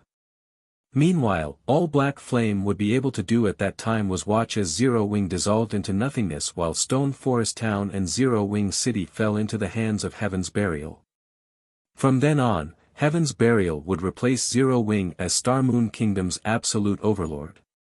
Beast Emperor no longer made any further comments. Instead, he summoned a mythic-ranked evil demon to secretly assist in protecting the magic array. Compared to expert players, a mythic-ranked evil demon provided much greater assurance. After all, he had paid an enormous price to obtain the Black Jade Staff. Acquiring another one to hold another sacrificial ceremony would be extremely difficult. After Beast Emperor was done dealing with the matters here, he took out a teleportation scroll and left the area. All he needed to do now was wait for the magic array to collect a sufficient number of immortal souls. Meanwhile, such a large commotion naturally could not escape the eyes of Star Moon Kingdom's various major powers.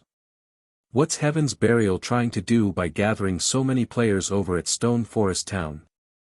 Could it be preparing to vent its anger on Zero Wing Stone Forest Town now that its ancient rock city has been destroyed? That shouldn't be the case, right? That's Stone Forest Town we're talking about. It's not as if we've never seen how strong the town's defenses are. It is even more fortified than NPC towns. Moreover, I heard that the number of Tier 2 NPC soldiers defending Stone Forest Town has already exceeded 400. The town won't be so easy to take down. Hasn't Heaven's Burial learned its lesson from its previous failure? Maybe Heaven's Burial has some trump card to rely on. When the various major powers discovered Heaven's Burial's actions, they could not help but discuss it curiously. They all wondered what Heaven's Burial was trying to do. Vice Guild Leader, Heaven's Burial seems to be trying to take action against Stone Forest Town. What should we do? The Zero Wing members garrisoning Stone Forest Town were greatly concerned over this matter. Based on Heaven's Burial's actions, that guild was obviously planning on starting a guild war, only it had yet to make all the necessary preparations. Once it was ready, however, it would definitely launch an attack. Everyone in the guild is to avoid casually going out during this period, to avoid getting ambushed by Heaven's Burial's evil demons. At the same time, keep a close eye on Heaven's Burial's status and report back any findings immediately. Aqua Rose fired off commands through the guild chat. She also had Melancholic Smile strengthen the defenses of Stone Forest Town, building more defense turrets and moving more miniature ballistas to Stone Forest Town as a precaution. Currently, Heaven's Burial's monster army was already approaching Starmoon Kingdom's border. If Zero Wing did not send experts to help the NPC armies exterminate some of the monsters, the monster army's advance into Starmoon Kingdom would definitely accelerate. Hence, they could not afford to pull away those experts to deal with Heaven's Burial's player army. The only thing they could do right now was slow the advance of the monster army while strengthening the defenses of Stone Forest Town. Not to mention, the odds were that Heaven's Burial's player army was capable of summoning a large number of evil demons to aid the army in battle. If Zero Wing launched a half-hearted attack on Heaven's Burial's player army, Zero Wing's members would definitely be beaten black and blue. After all, without the help of static defenses and NPC soldiers, players couldn't contend against the powerful evil demons. For a time, the atmosphere in Starmoon Kingdom turned awkward. Aside from Zero Wing, the other guilds in the kingdom were also making their own preparations for war. After all, nobody knew for sure what Heaven's Burial was actually trying to do. There was always a chance that the guild would go crazy and start attacking every guild town in sight. Although the NPCs of Starmoon Kingdom had already tightened its security measures against evil beasts and evil demons, if players wanted to have the kingdom's armies mobilized to assist them in dealing with these monsters, they needed to provide concrete proof that these monsters had actually appeared. Only then would the kingdom's armies move out. Moreover, the kingdom's armies would need some time to get to the battlefield. If their guild towns failed to hold out until the kingdom's armies arrived, then there would be no point in notifying the kingdom. Hence, the various large guilds had all started building up the defenses of their respective towns. Meanwhile, back at the Darkness World, Shifeng had also started grinding Grand Lords with greater urgency. Now, he had 2 heroic spirits participating in the battle simultaneously. With the help of Anna and 3 Tier 3 demons, killing level 70 or so Grand Lords became significantly easier. However, Grand Lords still weren't available in great abundance. After half a day or so of wanton slaughter, Shifeng had basically killed every Grand Lord present on the map he was currently in. Now, Shifeng had a total of 52 Darkness Stones and 386 Darkness Stone fragments, which was still some distance away from his target. Meanwhile, if he wished to find and kill more Grand Lords, he had only 2 options to do so. The first option was to wait for the Grand Lords he killed to respawn. However, Grand Lords generally took 2 or 3 natural days to respawn. Killing the Grand Lords too quickly had left him with no Grand Lords to grind. However, Shifeng couldn't do anything about this situation. Anna was simply too strong. The second option was to head to other maps. The Grand Lords of other maps remained untouched. They were all alive and kicking. The only problem was getting to other maps. The Darkness World was different from the continent of God's domain. On the continent of God's domain, players faced no hindrance when moving between maps. In the Darkness World, however, the maps had strict level restrictions preventing players from going wherever they wished. In a sense, the Darkness World was similar to the Ice Crystal World. Players needed to defeat the designated Guardian boss in order to proceed to other maps, otherwise, they would be stuck in the same map forever. Generally, players that arrived at the Darkness World using the teleportation stones exchanged at the 7 Luminaries Temple would not think of heading to other maps, because the map they were teleported to was suitable for their level, and just surviving in the said map was already plenty difficult. They would not even have time to think about heading to other maps. Shifeng was definitely a unique case. It seems I have no choice but to force my way through, Shifeng thought as he looked at the 30-meter-tall monster sleeping inside the canyon ahead of him. He then advanced towards the monster together with Anna. Now that the evil demon and evil beast armies were invading Starmoon Kingdom, he naturally could not waste time waiting for the Grand Lords he had killed to respawn. His only choice was to head to another map and hunt the Grand Lords there. Chapter 1682, High Demon. Chapter 1682, High Demon. Inside the quiet canyon, when Shifeng got within 1,000 yards of the next map, he suddenly felt a powerful pressure washing over him. The pressure he felt now was completely different from what he experienced from the monsters he encountered before. In other words, there was a qualitative change to the pressure he felt. Currently, Shifeng had already reached Tier 2, yet the pressure still made him extremely uncomfortable. His body felt as if it was fully submerged in a pool of water. The pressure is so strong despite the 1,000 yards separating us. Shifeng stared at the massive figure displayed on his detection crystal ball in disbelief. The crystal ball showed a humanoid figure with the head of a goat sprawled across the ground before the canyon's exit. The figure also had a massive serpent for a tail and the bat-like wings commonly seen on demons. As the figure exhaled, flames surged out of its nostrils and scorched the ground before it. What? A high demon? Shifeng was dumbfounded as he looked at this figure. There were many demonic creatures in God's domain. Aside from having a difference in strength, these demonic creatures were also distinguished by lineage. In fact, the hierarchy among demons was largely determined based on lineage. Demons with noble lineages ruled over demons with ordinary lineages. Naturally, the nobler the lineage a demon possessed, the greater their potential for growth. In God's domain, most demons at the Demon King standard were high demons. It was very difficult for a demon with an ordinary lineage to grow into a Tier 5 Demon King, much less a Tier 6 Demon God. Demons with noble lineages were known as high demons. In terms of life rating, they were superior to even archaic species. At the same tier, only dragons or ferocious beasts would be capable of suppressing high demons. Needless to say, the ordinary demons Shifeng summoned were no match for high demons. Nevertheless, the guardian boss stationed at the entrance to the next map was actually a high demon. Due to the extreme distance, the detection crystal ball couldn't detect the statistics of the high demon. However, when Shifeng arrived within 600 yards of the high demon, its statistics entered his eyes. Baphomet, High Demon, Grand Lord. Level 73. HP 120,000/120,000,000. A level 73 Grand Lord. Shifeng fell into deep thought as he looked at Baphomet's statistics. Compared to an archaic species of the same level, a high demon had much less HP. Even so, 120 million HP was still a horrifying amount for him to deal with. Just Baphomet's battle recovery alone allowed it to recover 1,200,000 HP every 5 seconds.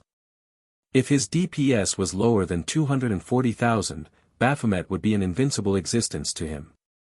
The only stroke of luck was that Baphomet was a demon. So long as his opponent was a demon, the Bible of Darkness would be able to suppress it.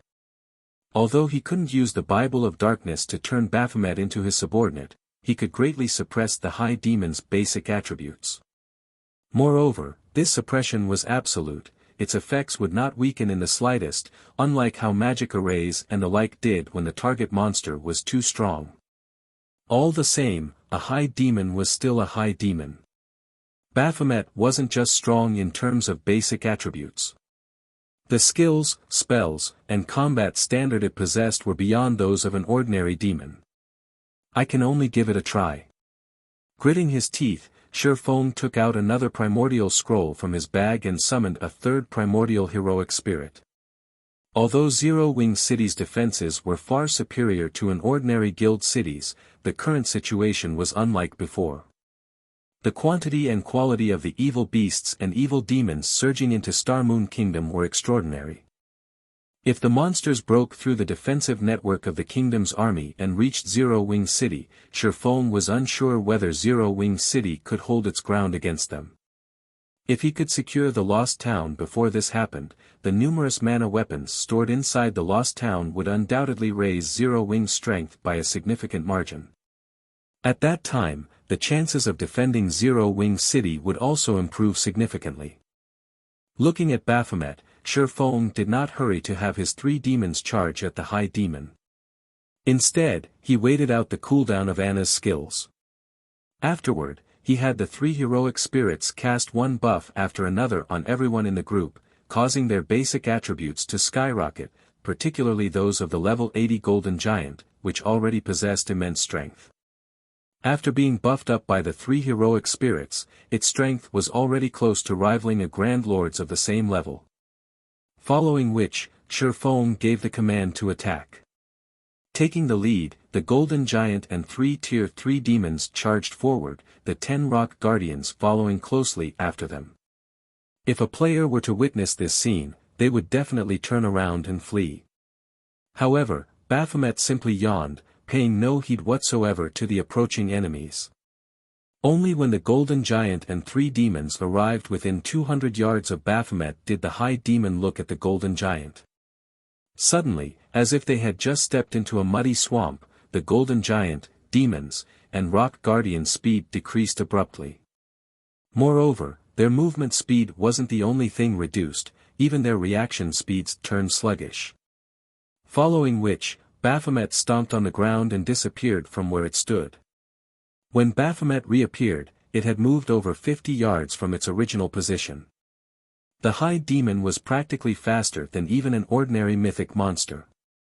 Before the Golden Giant could react, Baphomet already stood before it, the High Demon looking no different from a child compared to the Golden Giant.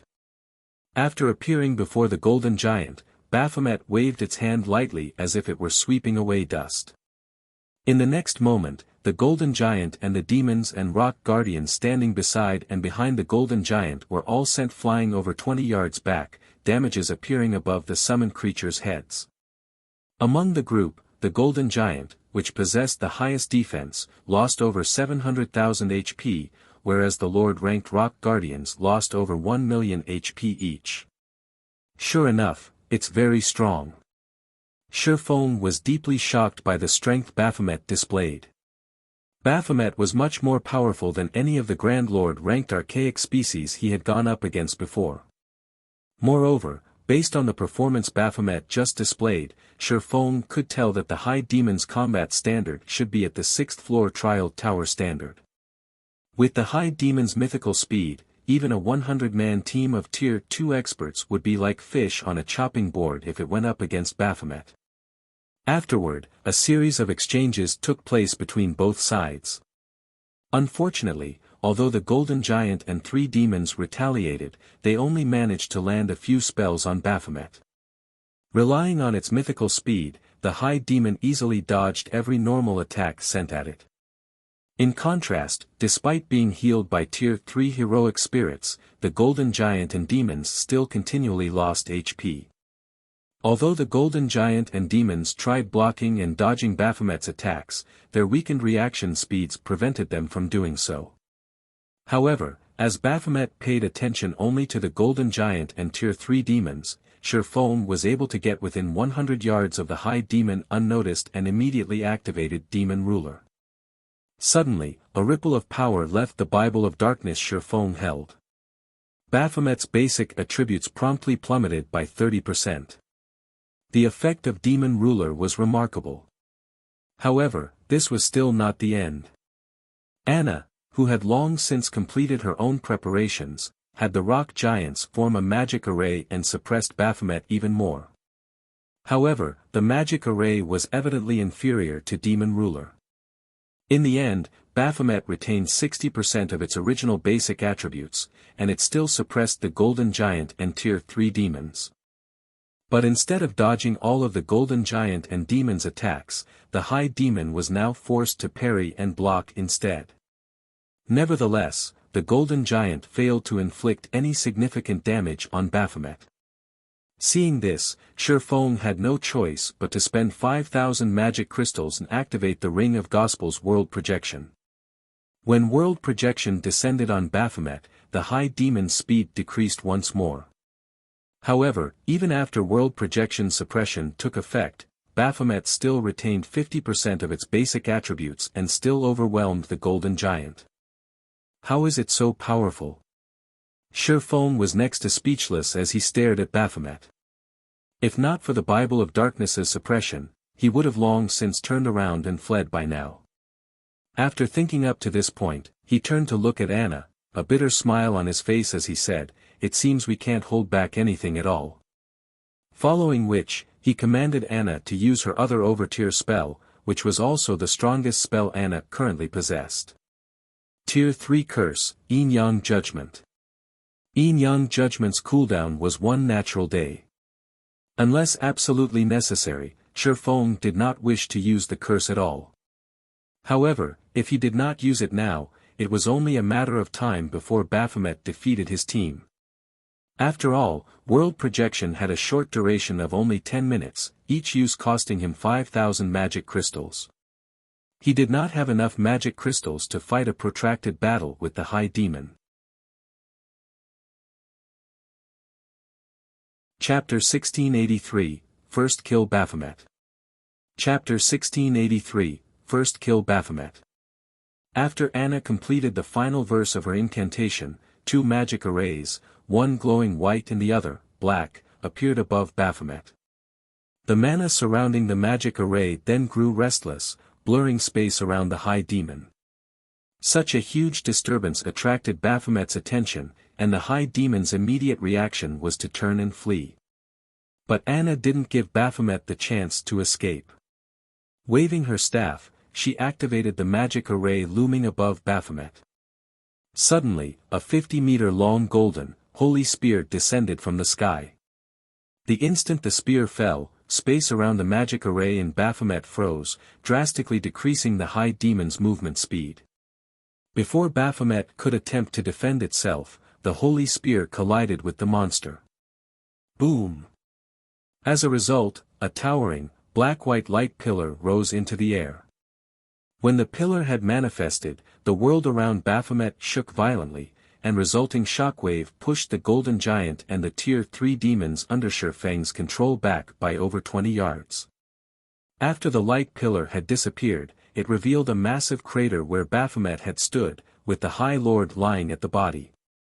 Scorching flames burned the High Demon, decorating it and the crater with scorch marks. Dark blue blood seeped from the numerous wounds covering Baphomet's body. However, compared to Baphomet's miserable appearance, the damage it had taken was truly terrifying. -4,467,175. A damage of over 4 million appeared above Baphomet's head. To Baphomet, who only had a maximum HP of 60 million after multiple means of suppression, this move had taken nearly 1/13 of its total HP. The might of Yin Yang Judgment completely exceeded Shifeng's expectations. Moreover, Baphomet had been heavily injured when the Tier 3 curse had struck, significantly decreasing its combat power. With no intentions of letting Baphomet recover, Shifeng ordered all of the summoned creatures to use their strongest moves, holding nothing back. Following which, Tier 2 and Tier 3 skills and spells bombarded the High Demon, one after another. The injured Baphomet wasn't able to dodge any of the incoming attacks, and every skill and spell that had been sent slammed into the High Demon. Each attack dealt a minimum of -500,000 damage, depleting Baphomet's HP by a significant chunk. 80%. 75%. 70%. Although Baphomet eventually recovered from its mental shock and resumed its retaliation, the Golden Giant was more than enough to keep the High Demon busy with its weakened combat power. This prevented Baphomet from blocking Anna, the Tier 3 demons, and Heroic Spirit's attacks. Of course, Shifeng didn't hold back either. After activating Heavenly Dragon's power, followed by Phantom Kill, he charged forward. 9 Dragon Slash. Shadow Blade. Lightning Flash. Purgatory Pentaslash. Thunder Flame Explosion.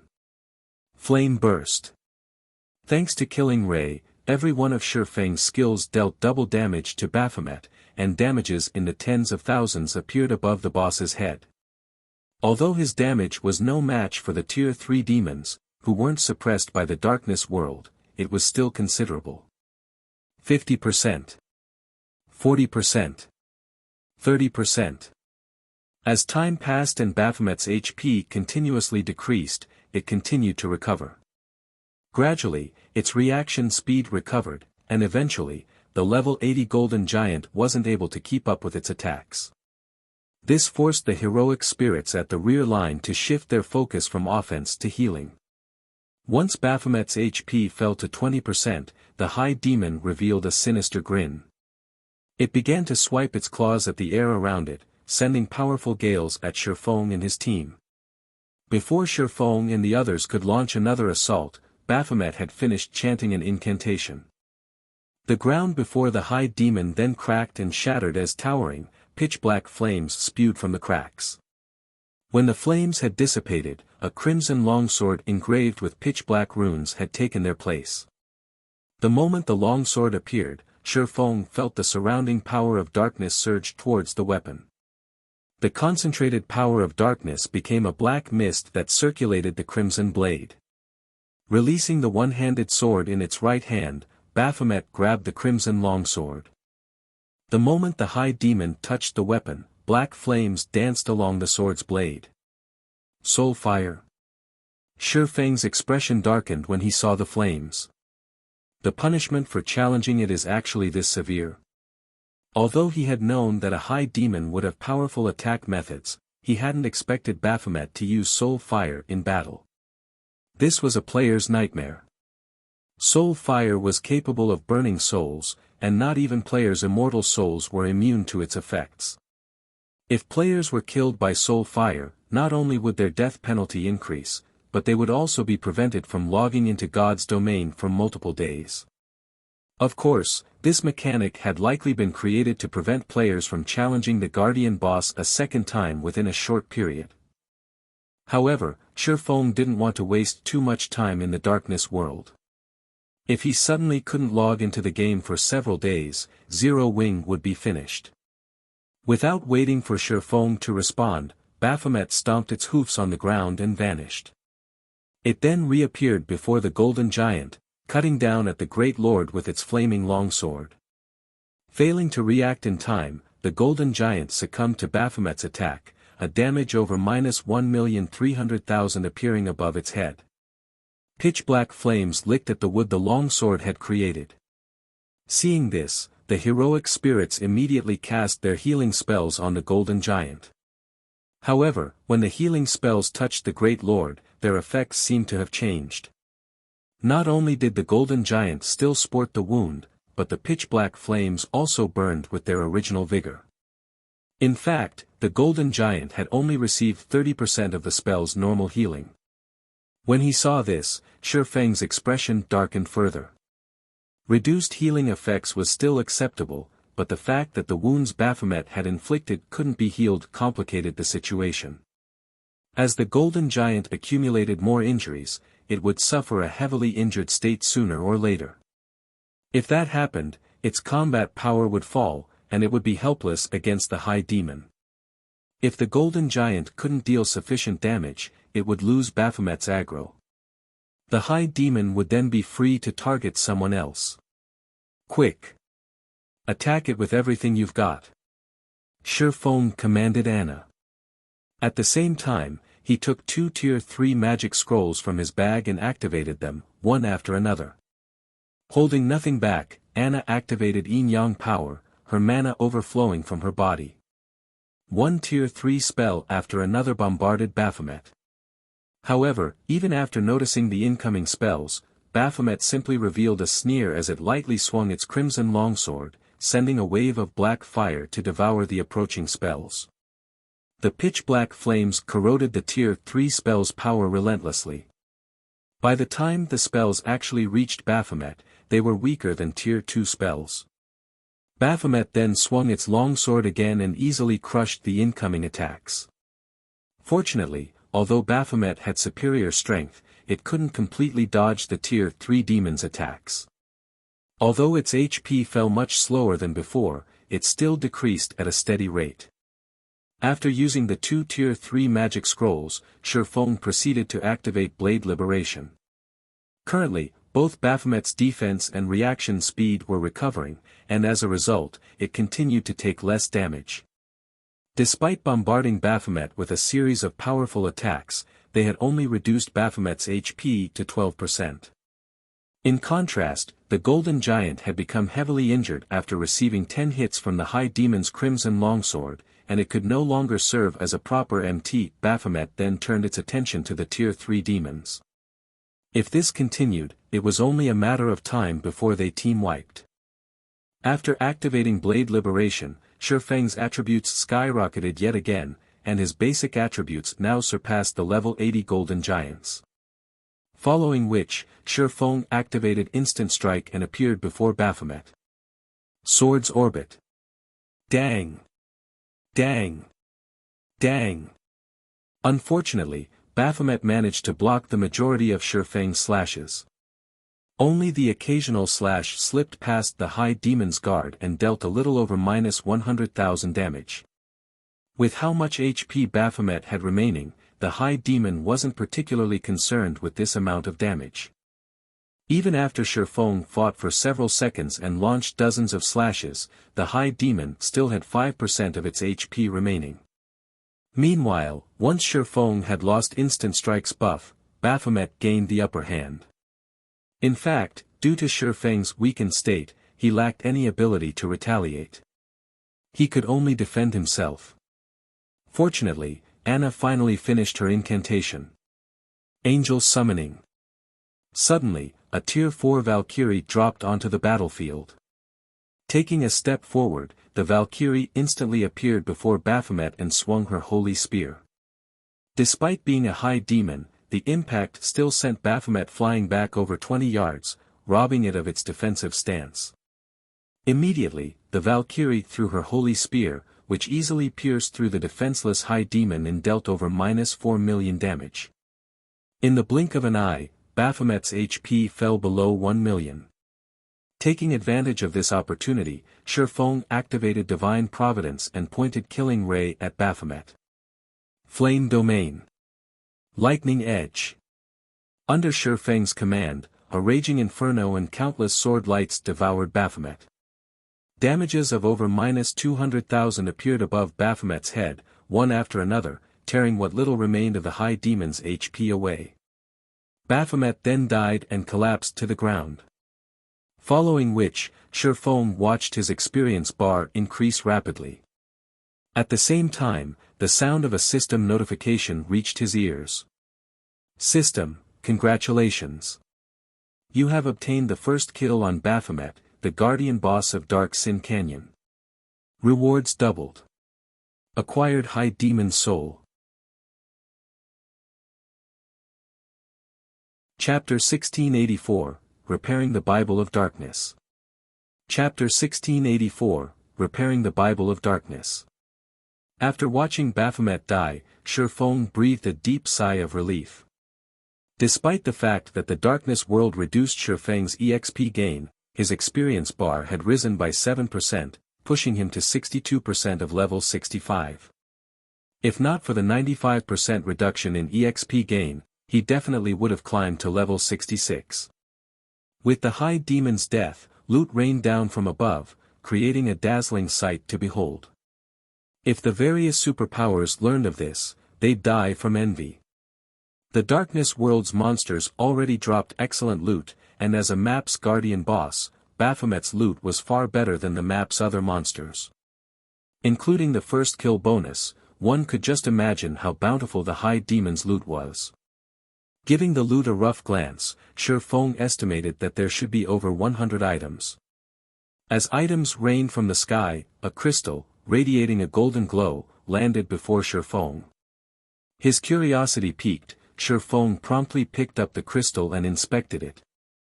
High Demon Soul, Epic Rank Consumable.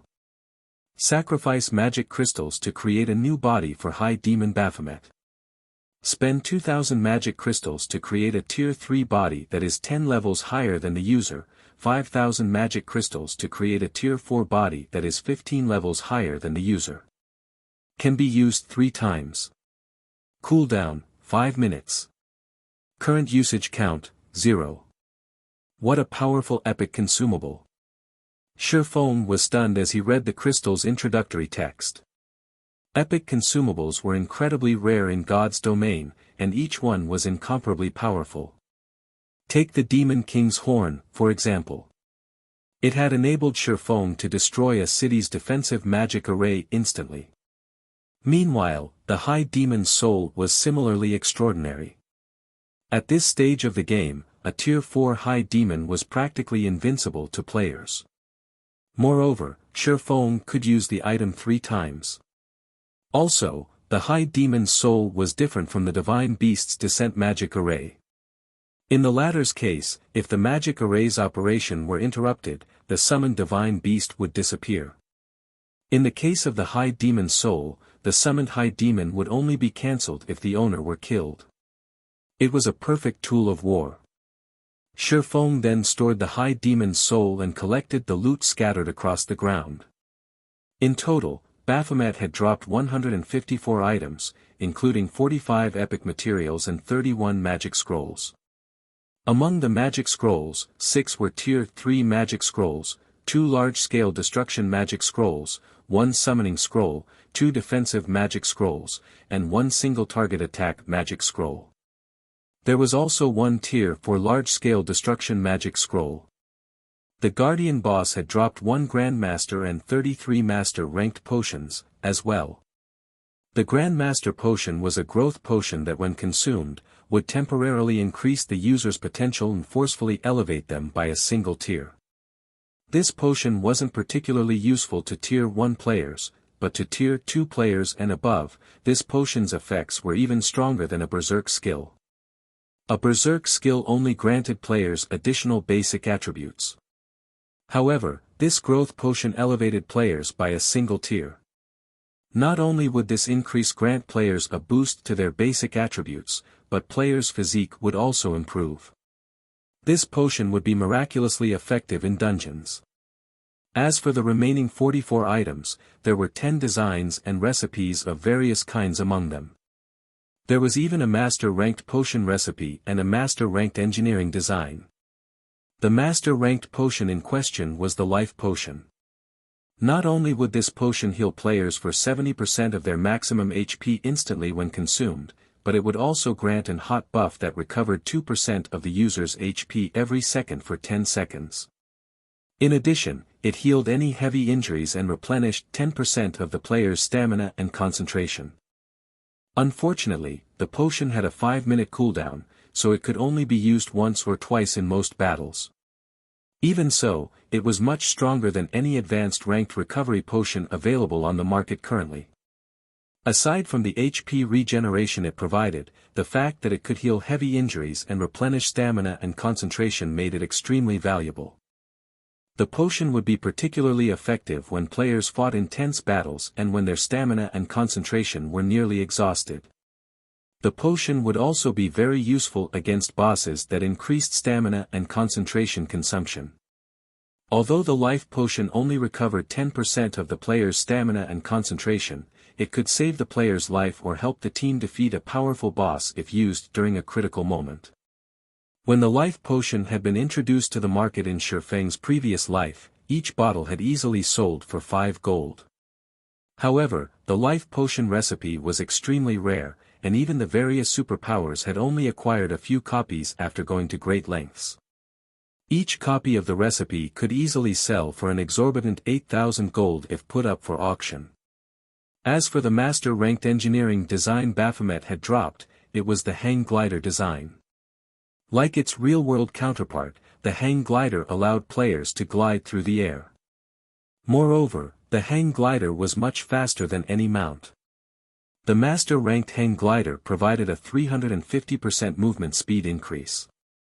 Since there weren't usually obstacles in the air, players could also traverse longer distances in a straight line. However, the Hang Glider had 3 flaws. The first was that players needed to take off from a sufficiently high location. The second was that the environment would affect the Hang Glider. If players tried to glide through a storm, the consequences would be severe. They might even be blown out of the sky and fall to their deaths. The third flaw was that Hang Gliders were consumables and could not be repaired, they would disappear once their durability had been exhausted. Meanwhile, even a common Hang Glider cost around 18 gold to produce.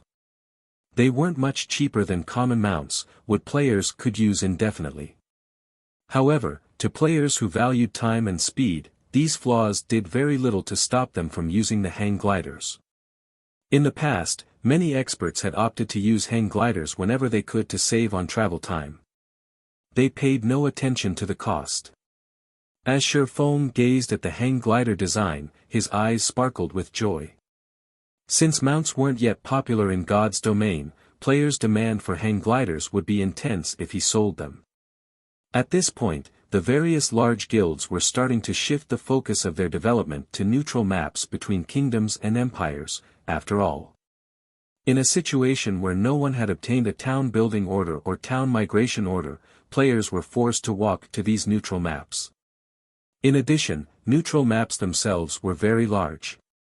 Even with a mount, players would need a considerable amount of time to explore the map fully. However, players could save a lot of time if they had a hang glider. If the Candlelight trading firm introduced the hang glider to the market now, it would definitely be well received.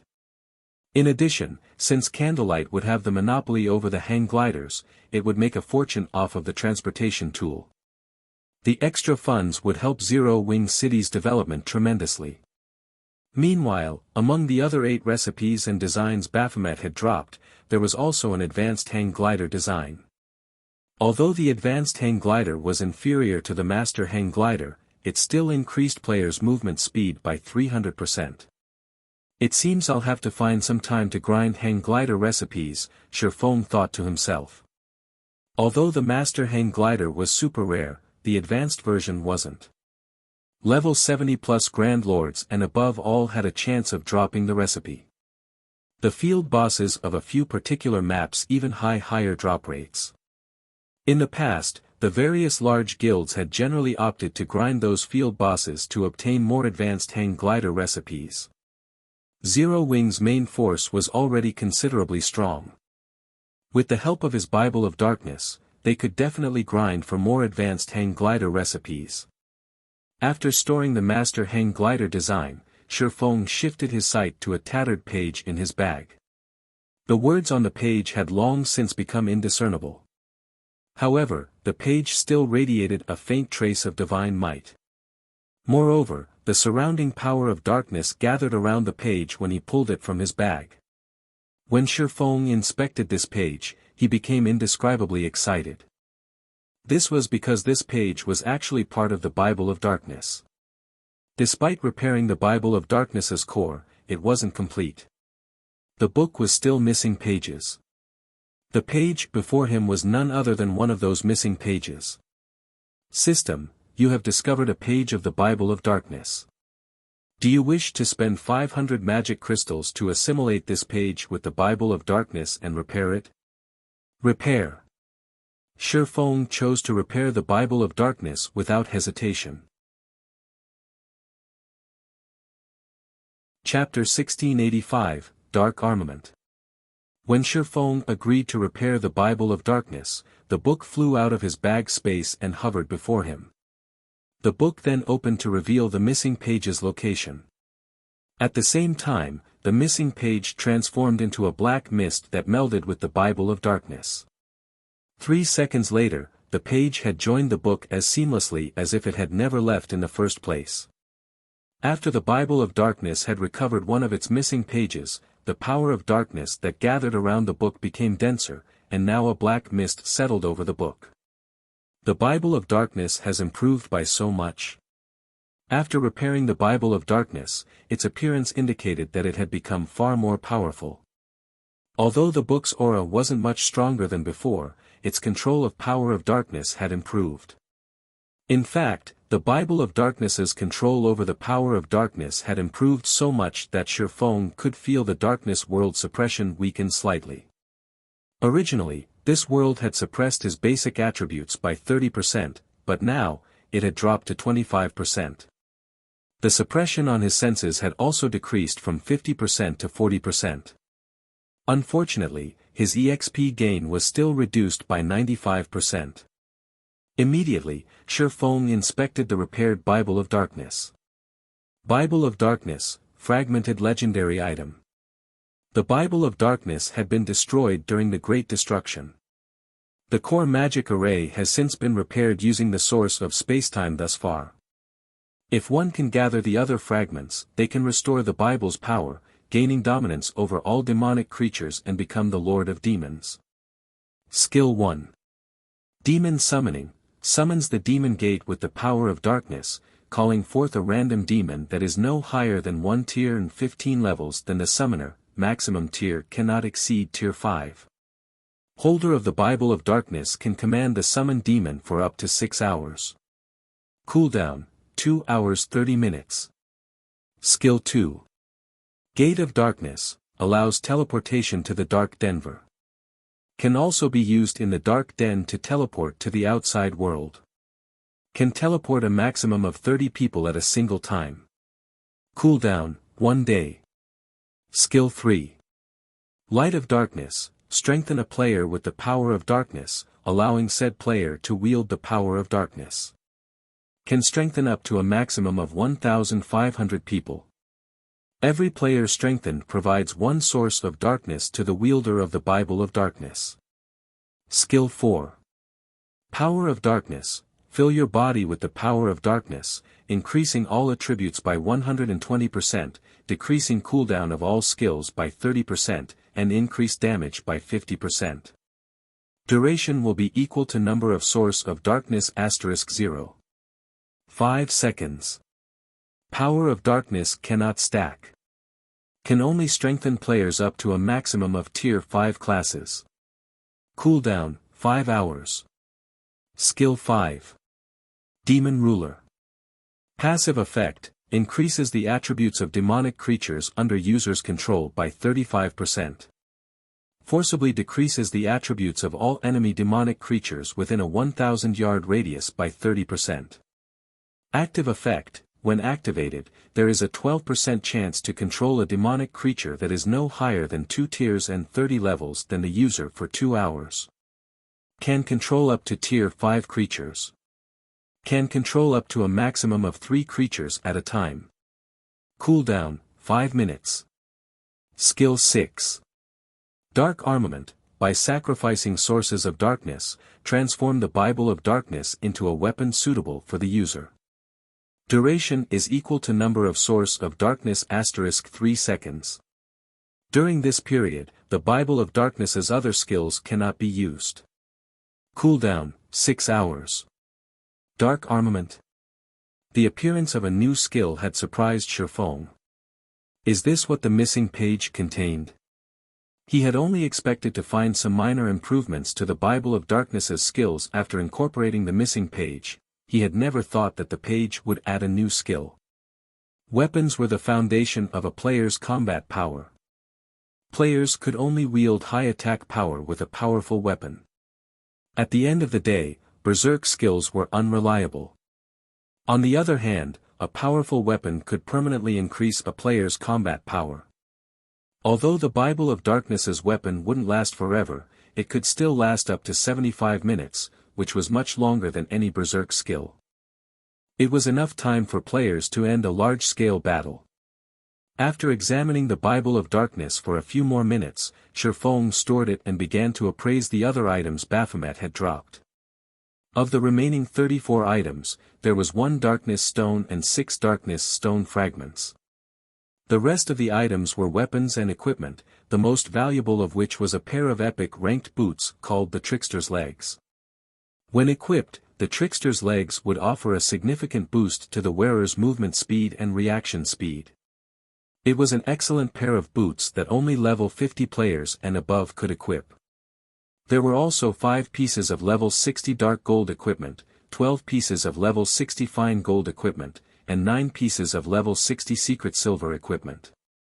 Among the level 60 fine gold equipment, 2 pieces happened to be the hat and gloves for the Fantasy Demon set, which Shifeng still needed. He had also completed 2 Dark Devourer sets after killing Baphomet. Once Shifeng had organized the loot, he didn't bother to sit and rest. Instead, he drank a drop of life essence and continued towards the next map. After riding the demonic flame tiger for around 10 minutes through the canyon, Shifeng reached a new map. Unlike the barren Dark Sin Canyon he had previously occupied, a tranquil forest dominated this map. Visibility here was also much better than in the Dark Sin Canyon. Even without using his summon demons, he could see up to 50 yards away. Why are the monsters here so low-leveled? When Shifeng had inspected his surroundings with the detection crystal ball, the highest level monsters he had found nearby were only level 60. These monsters were clearly lower leveled than in the Dark Sin Canyon. Did I take the wrong path? The Dark Sin Canyon only had 2 exits. One of them had been completely blocked off, and a guardian boss defended the other. Since he couldn't pass through the sealed exit, he had chosen to kill Baphomet, yet that path had led him to a lower level map. Forget it. This will do. In any case, I am only trying to grind darkness stones. It'll be easier to kill level 60 Grand Lords. Although Shifeng hadn't expected to reach a lower level map, he welcomed this outcome. It was undoubtedly easier to kill level 60 Grand Lords than it was to kill their level 80 cousins. Furthermore, he wasn't able to do much fighting since he was in a weakened state due to activating his twofold berserk during the fight with Baphomet. For a short period, he wouldn't be able to add adequate combat power to his team. Shifeng then proceeded to lead Anna towards one of the Grand Lords he had discovered with the detection crystal ball. With 3 level 80, tier 3 demons and 1 level 80 golden giant, whose strength rivaled a Grand Lord of the same level, defeating a level 60 Grand Lord would be a piece of cake. With Anna and the 3 heroic spirits' assistance, the fight against the Grand Lord ended quickly. Shifeng hadn't even needed to do anything throughout the fight. Time passed quickly, and before Shifeng had realized it, he had grinded in the tranquil forest for over a day and wiped out all of its Grand Lords. Now, he had 93 darkness stones and 847 darkness stone fragments. With the Philosopher's Stone's 100% synthesis success rate, he would have no problems collecting 100 darkness stones. The full day of grinding had also pushed Shifeng to 84% of level 65. If not for the reduced EXP gain, he would have long since reached level 66. Even so, his leveling speed was incredibly efficient. But compared to his leveling speed, the loot he had acquired from the bosses he had killed was truly amazing. Although he had not obtained any epic items, he had collected 17 pieces of level 50 dark gold equipment, 52 pieces of level 50 fine gold equipment, and 276 pieces of level 50 secret silver equipment. The number of weapons and equipment he amassed by himself in a single day could almost rival a first-rate guild's acquisition. Of course, a large part of the reason for his success was the help of Icarus's heart, the monstrous Anna, and the Bible of Darkness. Without them, he never would have collected so many top-tier weapons and equipment in the darkness world so easily. Now that I've collected the darkness stones I need, it's about time I return. Shifeng smiled at the darkness stones in his bag.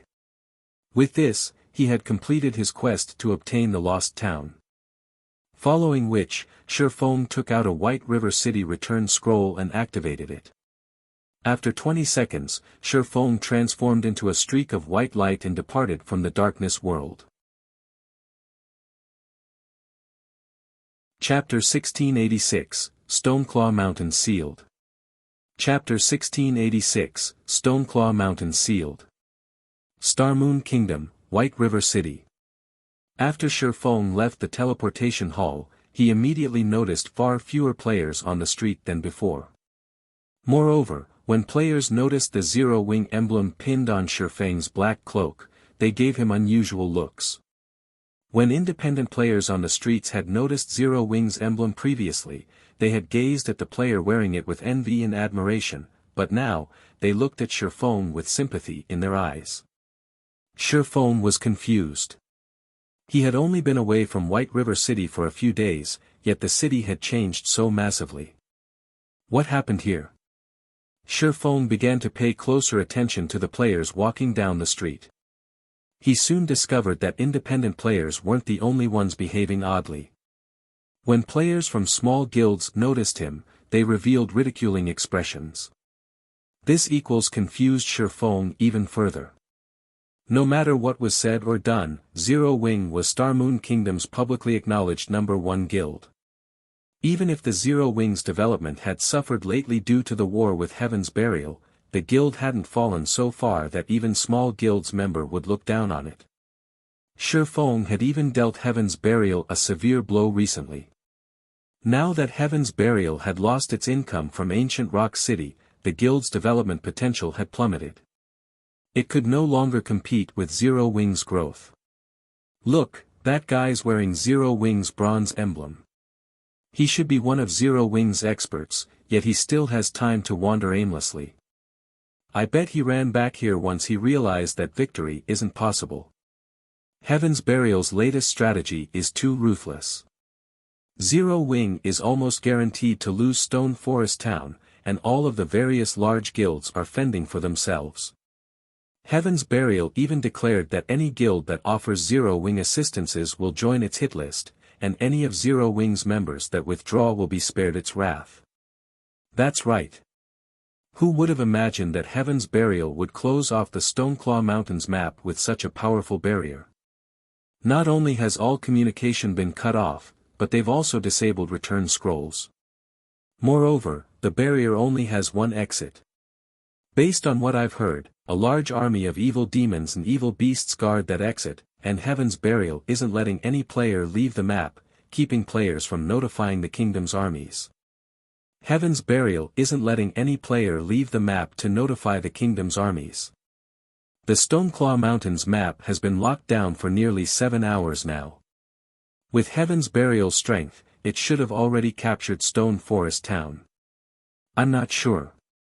Based on the information Stone Forest Town's players are sharing via offline communication, the battle between Zero Wing and Heaven's Burial has become intense, with both sides constantly losing players. But Zero Wing's players haven't been able to break through to the barrier's exit. In contrast, more players from Heaven's Burial are gathering in the Stoneclaw Mountains by the minute. The same is true for the evil beasts and evil demons. Heaven's Burial is amazingly capable. With their almost complete control of all information relating to the siege, Zero Wing can't reach the kingdom's armies to ask for help. Meanwhile, trying to get into the barrier is a suicide mission. If Heaven's Burial wishes it, it could kill the players trapped inside as many times as it wants, and those players will have no hope of escape. Logging off inside the barrier will also incur a severe penalty. Besides, if Zero Wing's members log out of the game, Stone Forest Town will be as good as lost. As the players who rested in the bars and restaurants along the street watched Shifeng, they began to discuss the recent events in the Stoneclaw Mountains. They all admired Heaven's Burial's prowess. Although Zero Wing was impressively powerful, Heaven's Burial was a step ahead of its rival. The Stoneclaw Mountains have been sealed. Shifeng could not help his surprise. He had seen guilds seal off maps before, but those seals had only blocked communication and disabled return scrolls. Based on what he had just heard, the seal on the Stoneclaw Mountains even prevented players from leaving on foot. This was an extremely difficult feat, not even he could accomplish the same effect. In the past, only the various superpowers had used such seals when targeting certain apex experts or trying to capture enemy guild cities. Shifeng immediately turned back towards the teleportation hall and teleported to Star Moon City. He then hurried towards Stone Forest Town.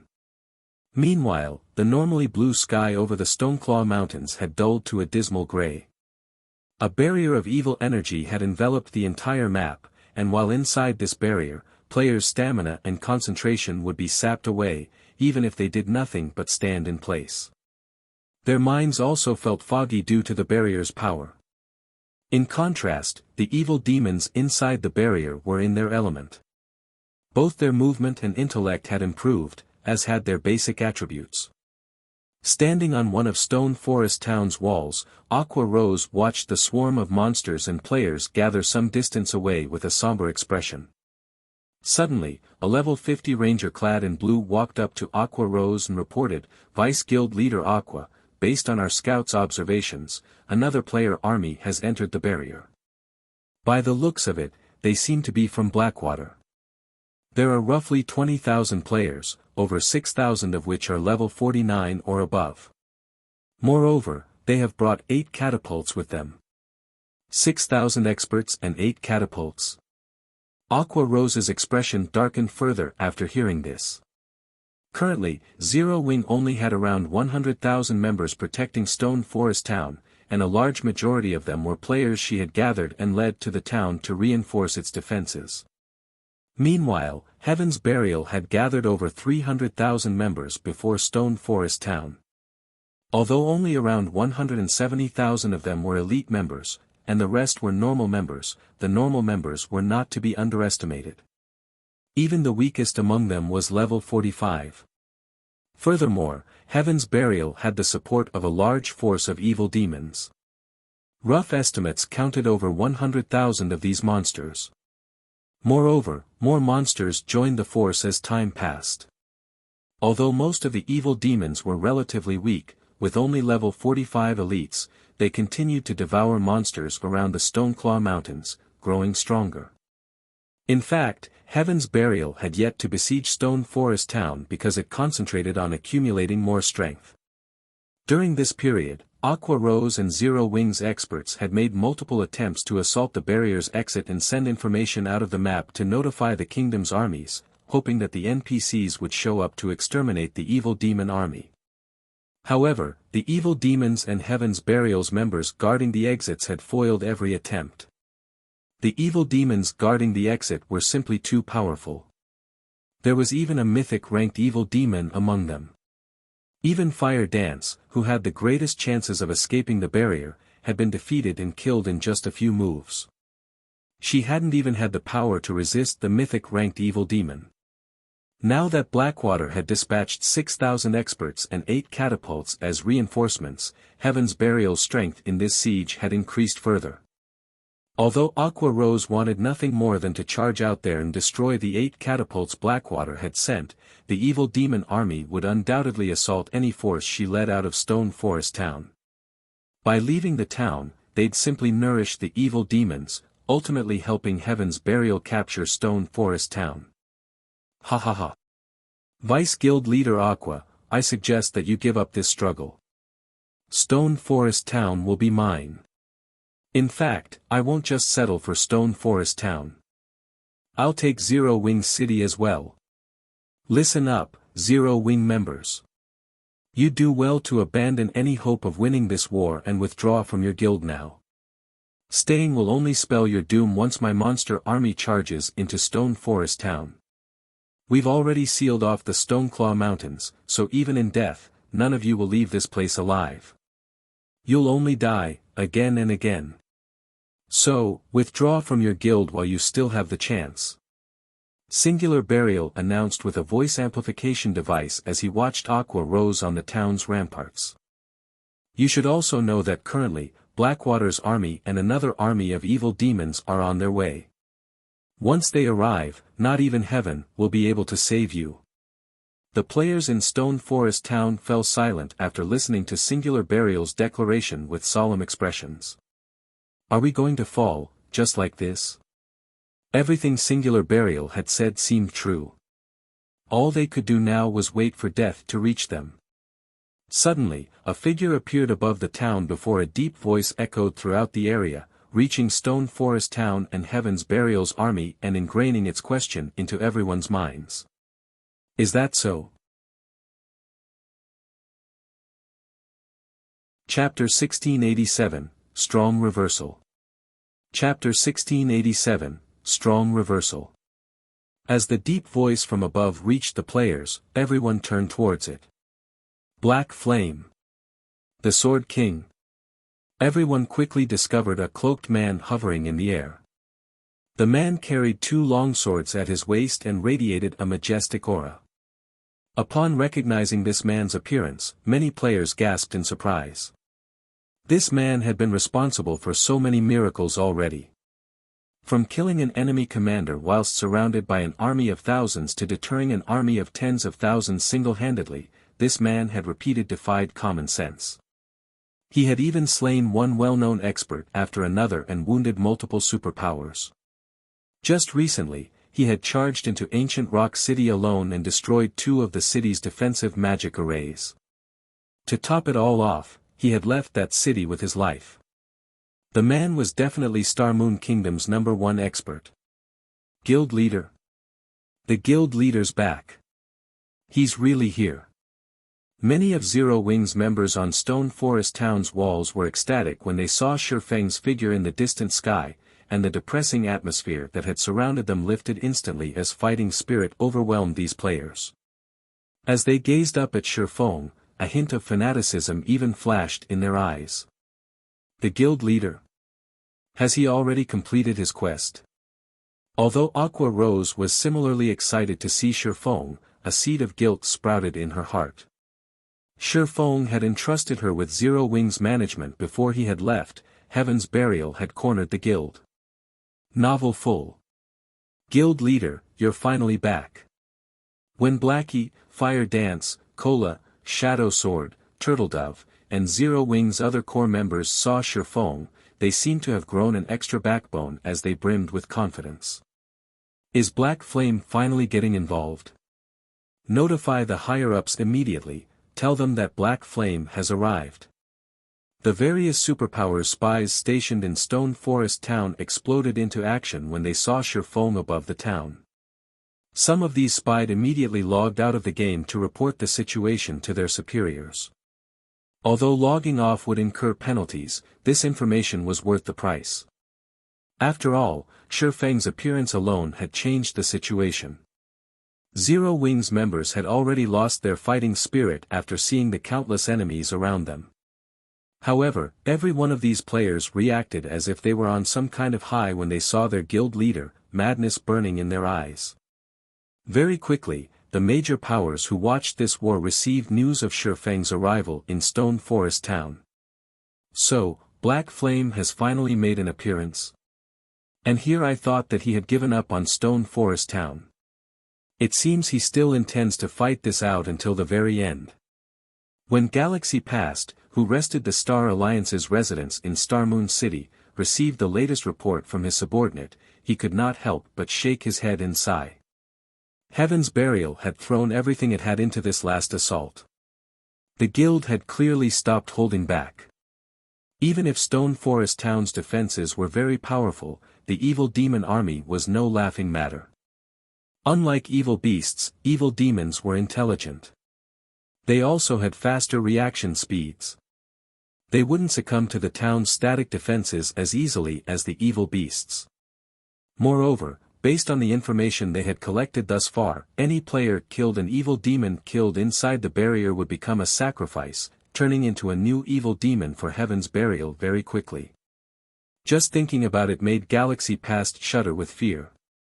One could not forget the reinforcements Blackwater had sent either. 8 catapults could inflict devastating damage to Stone Forest Town. Not only did they deal high damage, but they also had an extremely long attack range. Even Zero Wing's movement-type defensive magic array would only last a few hits from these weapons of war. Meanwhile, in a high-class restaurant in the Black Dragon Empire. Interesting. Black Flame really is a suicidal bastard. Nine Dragons Emperor's lips curled into a smile when he saw the video his subordinate had sent him. Zero Wing is truly finished now. I can't wait to see what Phoenix Rain plans to use to compete against me for Thunder Island in the next contest. In contrast to Nine Dragons Emperor's reaction, when Phoenix Rain read the latest report on the war between Heaven's Burial and Zero Wing from her position on Thunder Island, her expression darkened. Why is he such a fool? Phoenix Rain was at a loss for words. Heaven's Burial had obviously sealed Stone Forest Town to massacre Zero Wing's members. It was bad enough that Zero Wing had sent most of its main force members and expert players to the town to defend it, but now, even Shifeng, Zero Wing's guild leader, had fallen into this trap. The wisest decision would be to abandon Stone Forest Town and conserve as much of the guild strength as possible to protect Zero Wing City. The city had already become the guild's core, but if its guild leader were killed while protecting Stone Forest Town, it would deal a massive mental blow to the guild. With both its military prowess and morale wounded, How was Zero Wing supposed to defend Zero Wing City later? Novel full.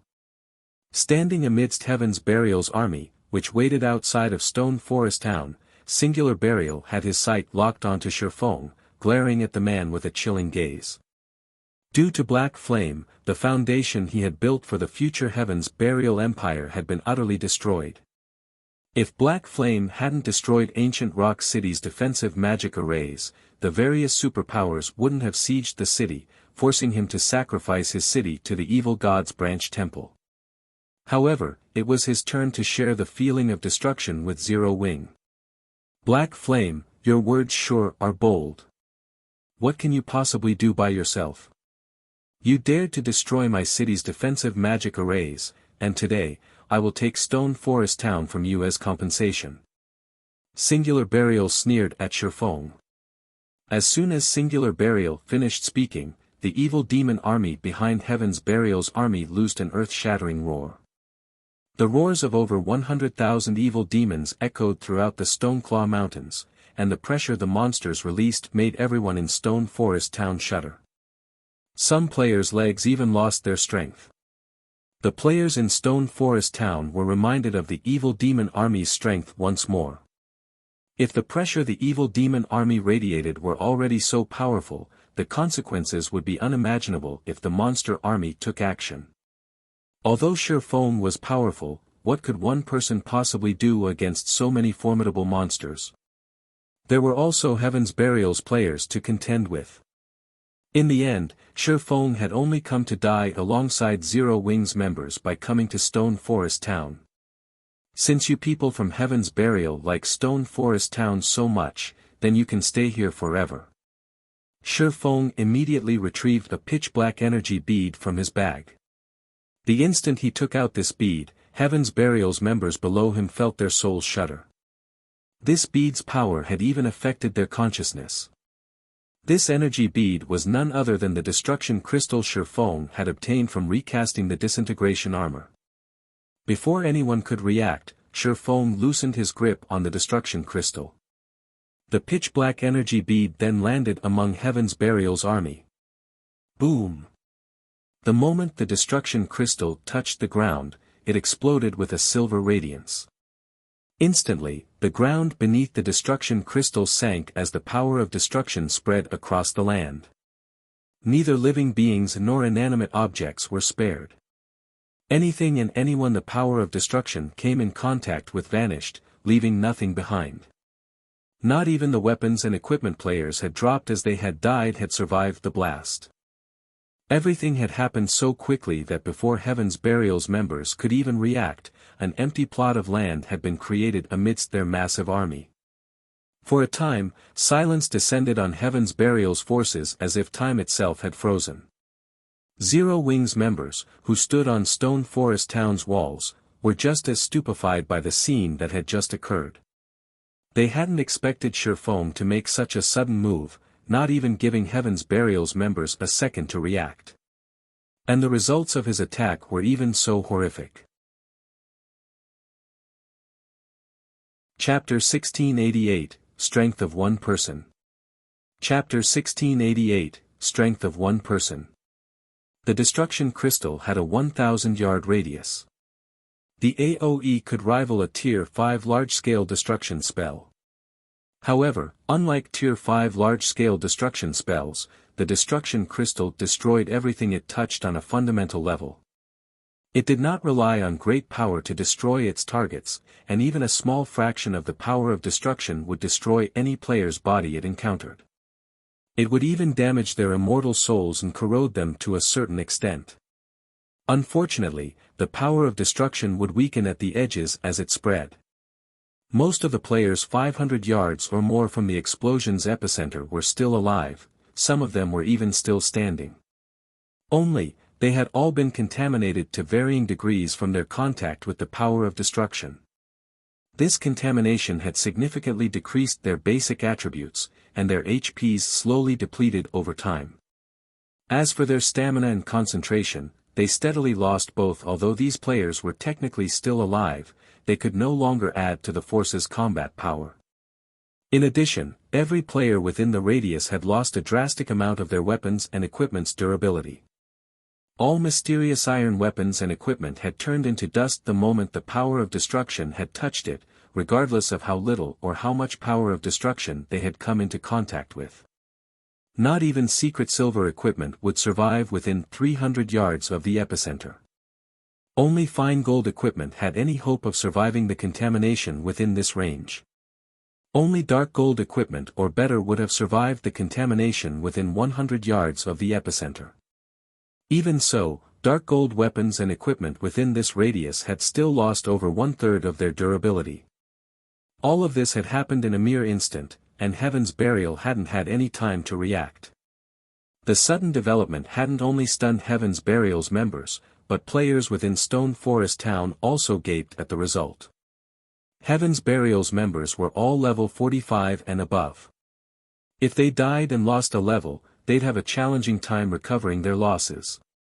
However, players that had been caught in the blast hadn't only lost levels, but their equipment and weapons had been destroyed as well. This loss was far more severe than losing a single level. When Heaven's Burial surviving members saw their weapons and equipment, they nearly fainted. Zero Wing is really doomed now, the spectating players in Stone Forest Town could not help but gasp. Shifeng's attack had certainly been extraordinary. With just one attack, he had dealt a heavy blow to Heaven's Burial, killing over 5,000 players and 3,000 evil demons. However, the fact remained that Zero Wing had no escape. Shifeng had only dumped oil on the raging flame of Heaven's Burial's hatred. Singular Burial, who stood among his army, glared at Shifeng, radiating killing intent. Even the temperature of the air around him had fallen by a few degrees. Black Flame. You asked for this. Singular Burial then commanded, activate the magic gnome cannons and shoot him out of the sky. Guild leader, are we really going to waste the cannons on him? Weren't we saving them to deal with Stone Forest Town's defensive magic array? Daybreak Fog jumped in, trying to dissuade Singular Burial after hearing his latest order. The magic gnome cannons were war weapons they had acquired after capturing Ancient Rock City. Each of the cannon's shots could rival a Tier 3 large-scale destruction spell. It also dealt increased damage to defensive magic arrays and fortifications. It was a specialized weapon for siege warfare. However, the magic gnome cannons had limited ammunition, and Heaven's Burial had spent most of that ammunition while defending Ancient Rock City. Now, they could only fire 12 rounds. Using that ammo on a single target, a player at that, was unwise. He is the one asking for it. Singular Burial growled madly, adamant that his command be carried out. Hearing Singular Burial's decisive tone, his guild member realized how furious the man was. The players manning the magic gnome cannons at the rear of Heaven's Burial's forces then aimed the weapons at Shifeng and fired. Boom! As the first cannon went off, a beam of dark blue light flew towards Shifeng, reaching its target in the blink of an eye. The energy beam contained so much power that even the space around it trembled. Crap! Singular Burial has lost his mind. He's actually using a war weapon to deal with a single player. Black Flame is dead for sure this time. That attack should have a 100-yard radius at the very minimum. No player can dodge that. The players watching from within Stone Forest Town were stupefied. War weapons generally had very long cooldowns, and the stronger the weapon was, the longer its cooldown would be. Hence, for efficiency, such weapons were generally used against dense crowds. It was a luxury to fire a war weapon at a single player.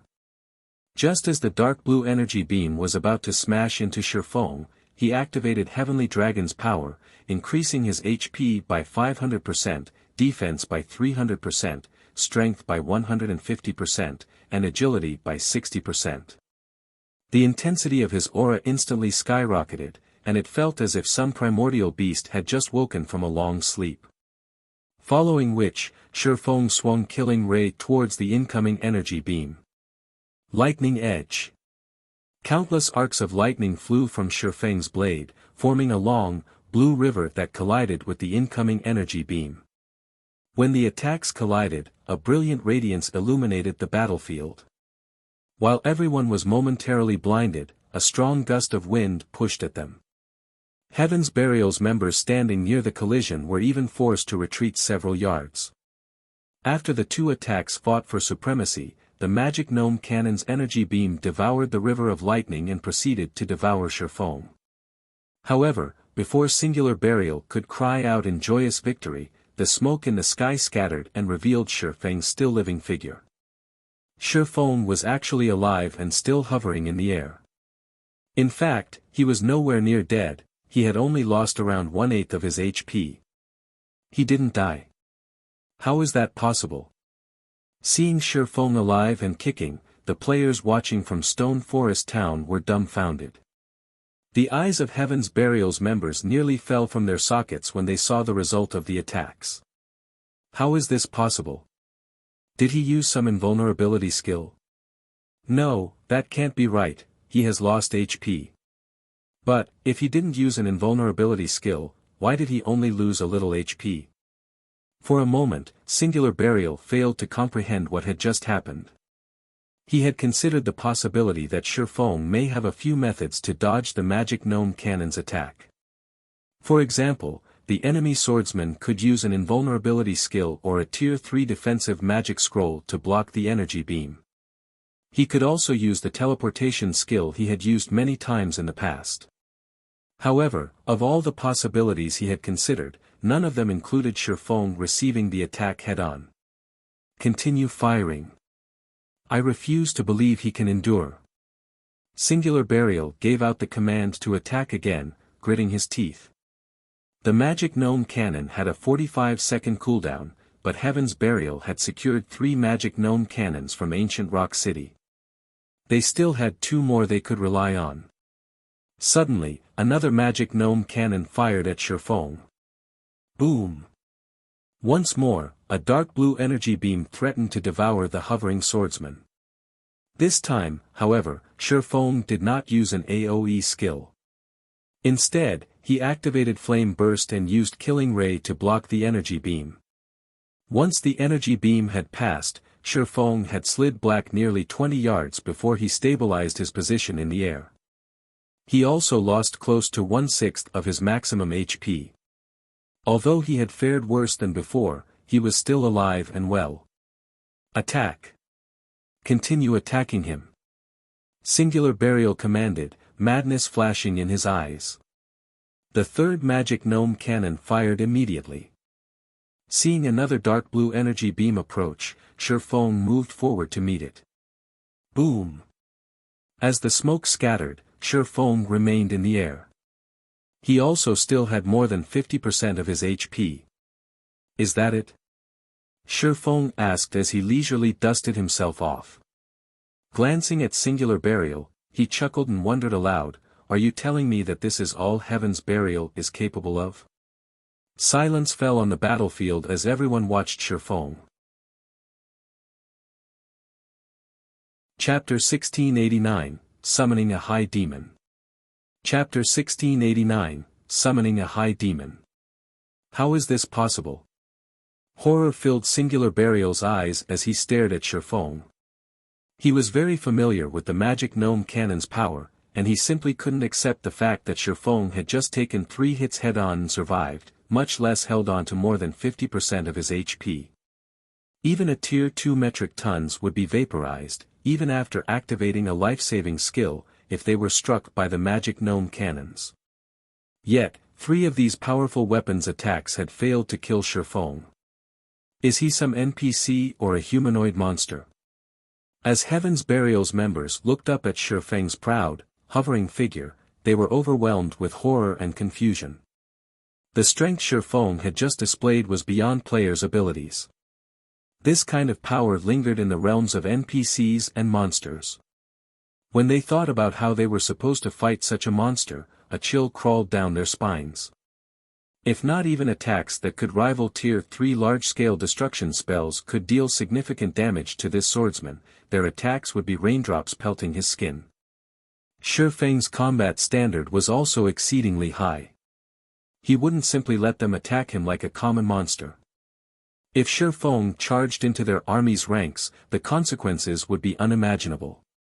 Meanwhile, Stone Forest Town had become eerily silent after its players had witnessed the failed bombardment.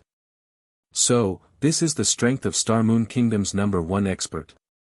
Although they knew that Shi Feng was Star Moon Kingdom's publicly acknowledged #1 expert and that they were definitely no match for the Sword King, they had never dreamed that the man was this powerful.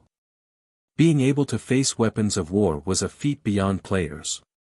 Shi Feng, without a doubt, was a bona fide monster. After witnessing this, the experts that had planned to challenge Shi Feng and claim the title as Star Moon Kingdom's #1 expert, smiled in self-ridicule as they realized how comical their idea was. When Shi Feng swept his gaze over Heaven's Burial's members below him, noticing their shocked expressions, his lips curled into a smile. Although sufficient strength was important in a guild war, a guild's morale was just as important. Players plagued by fear and worry wouldn't be able to fight to their full potential, and they'd make senseless mistakes.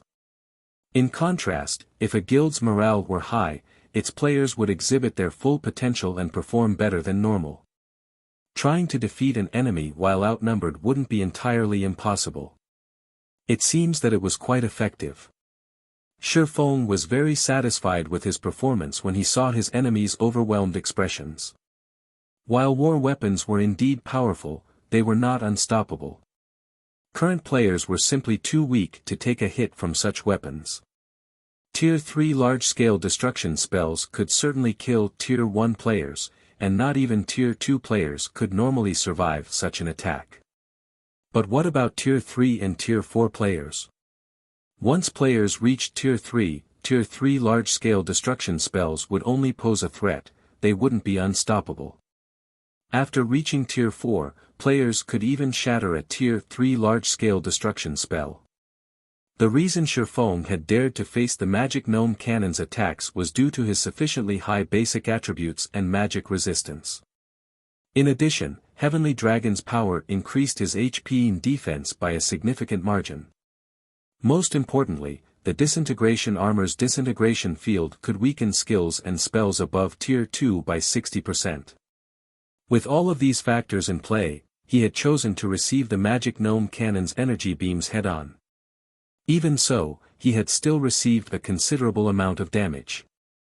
However, if anyone else stood in his place, even with the help of the disintegration field, they'd either die or barely cling to life after a single attack. Although it appeared that he had only lost a small fraction of his HP, he had boosted his HP by 500% with one of his skills.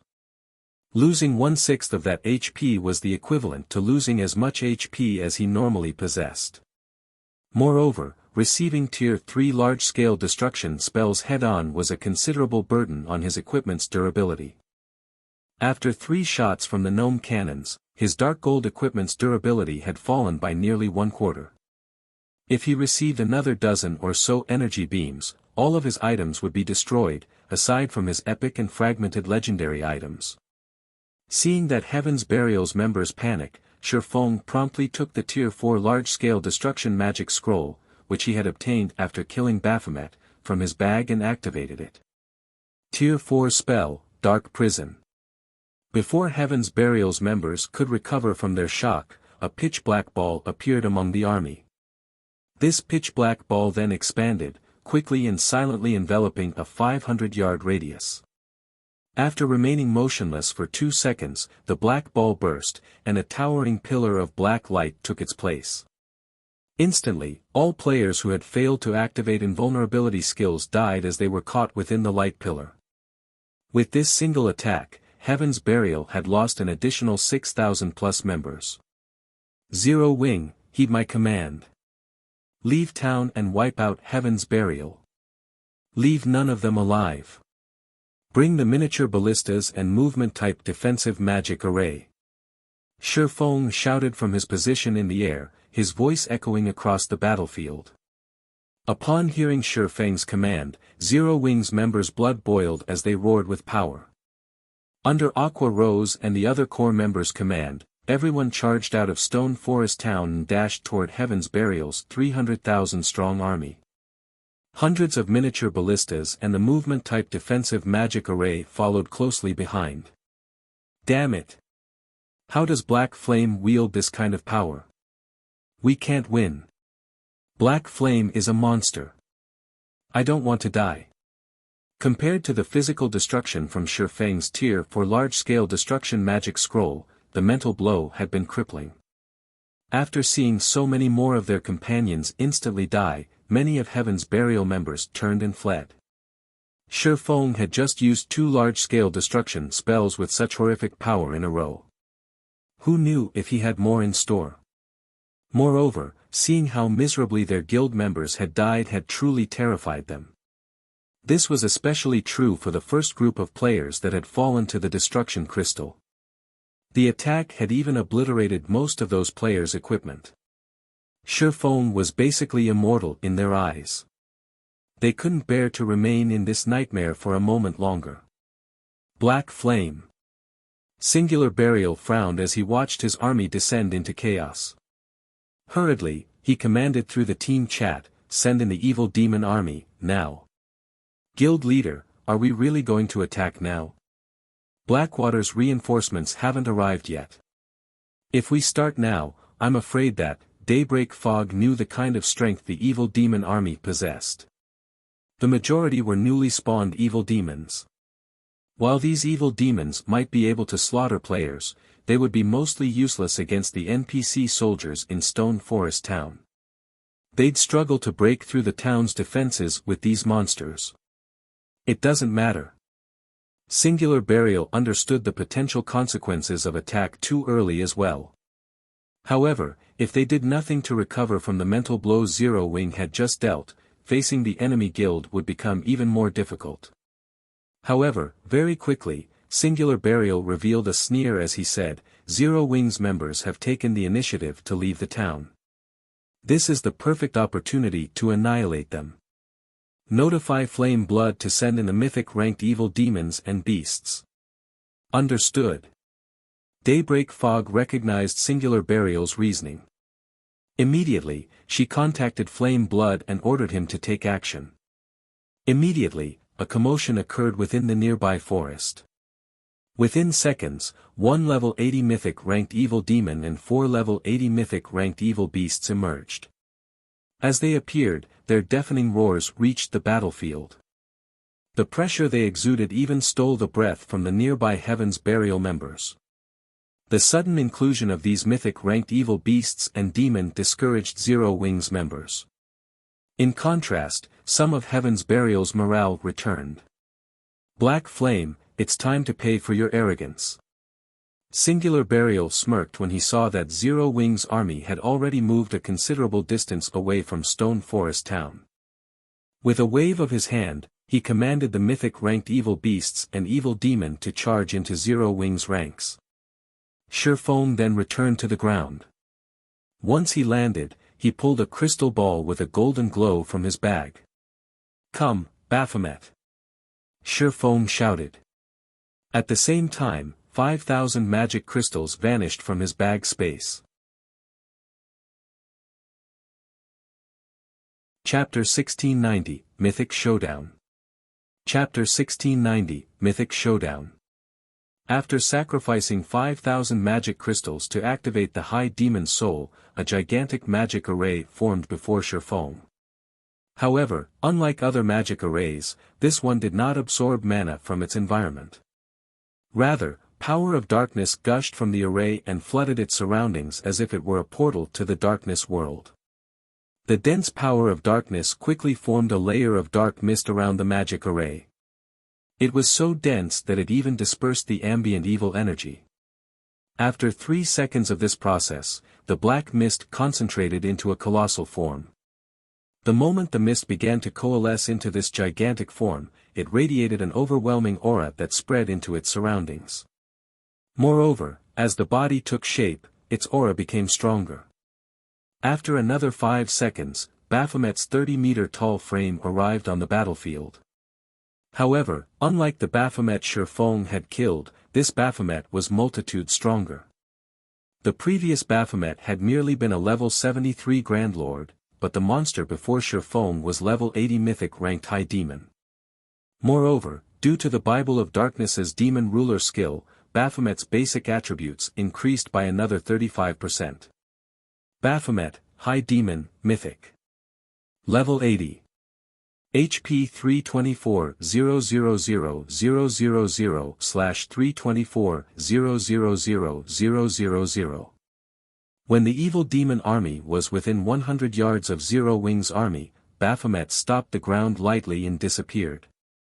The High Demon instantly reappeared before the evil demons before swiping one of its clawed hands at the monster army. Boom! Suddenly, all evil demons within 20 yards of Baphomet flew backward. All elite and special elite ranked evil demons within Baphomet's attack range were instantly obliterated. Even the chieftain ranked evil demons clung onto life with a small strand of HP. So strong.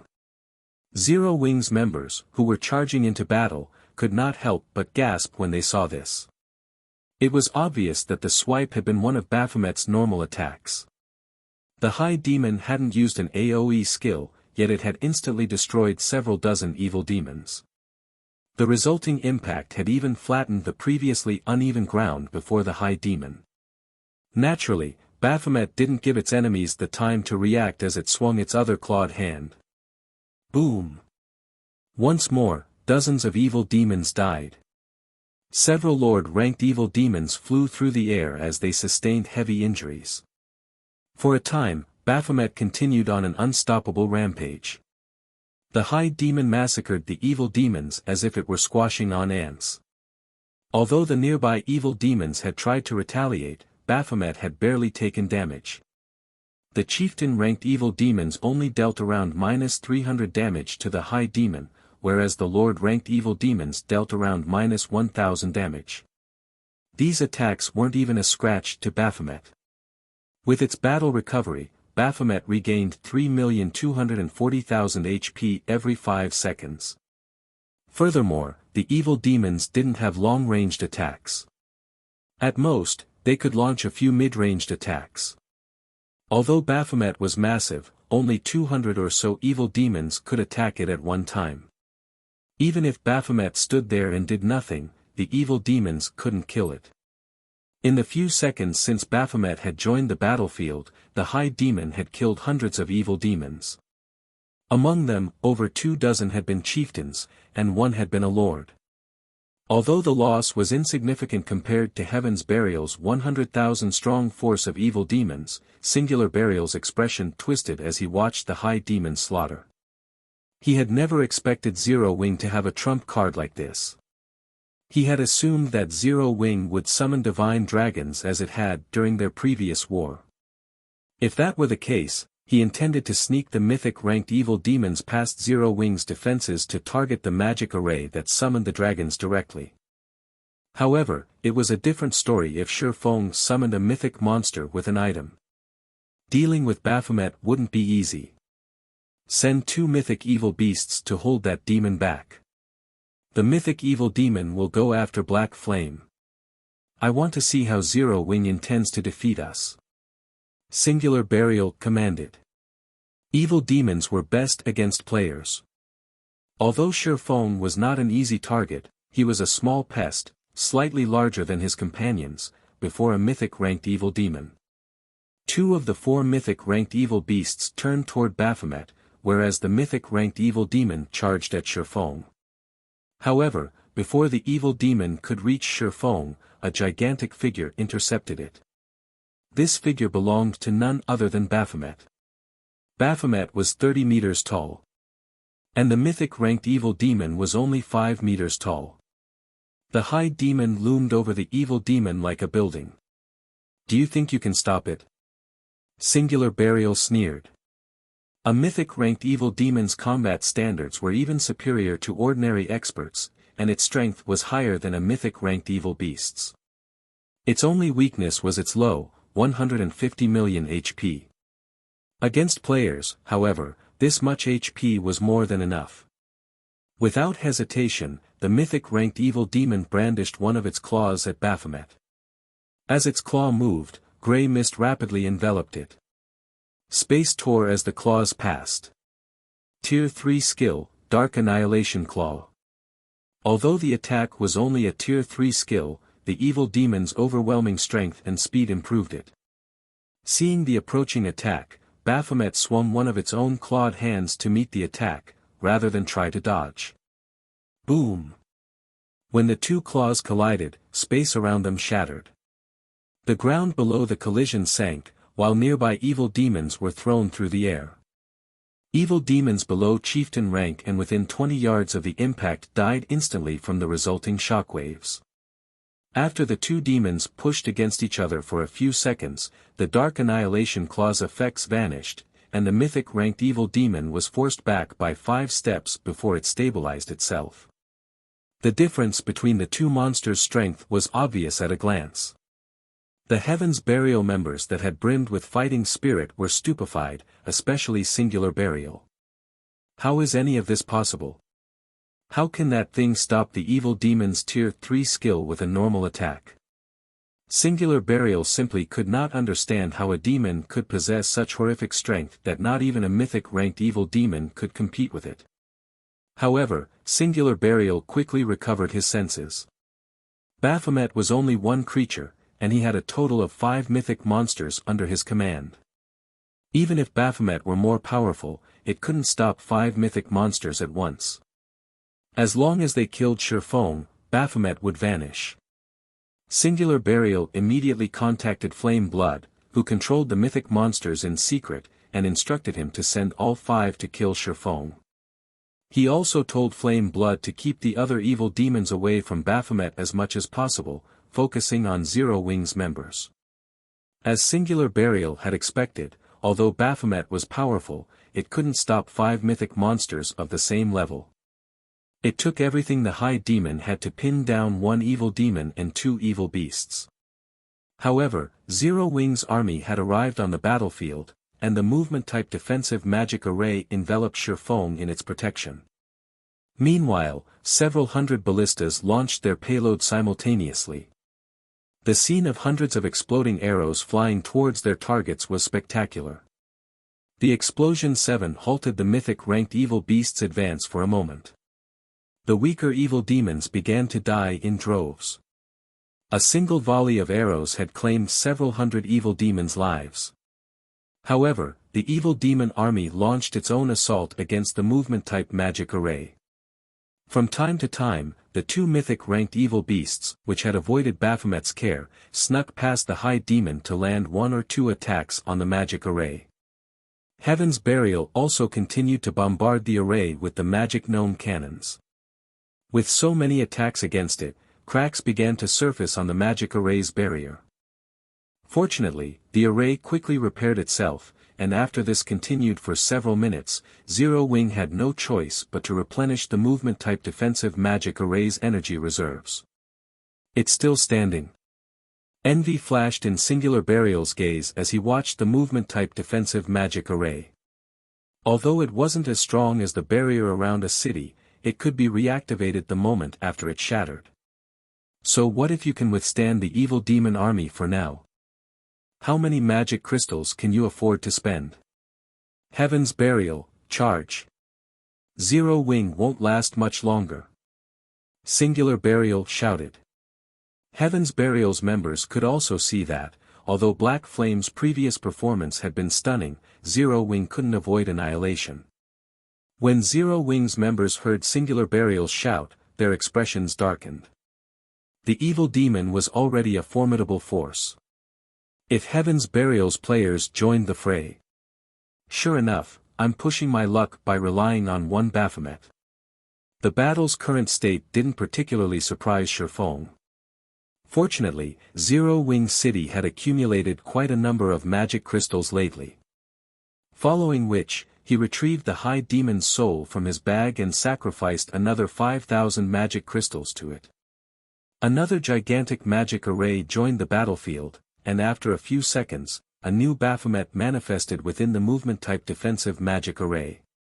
Black Flame can summon another one. This is some trick, right? As Heaven's Burial's members began their charge, they slid to a halt as they gaped at the new Baphomet in utter shock. Chapter 1691, Chaotic Battlefield. Chapter 1691, Chaotic Battlefield.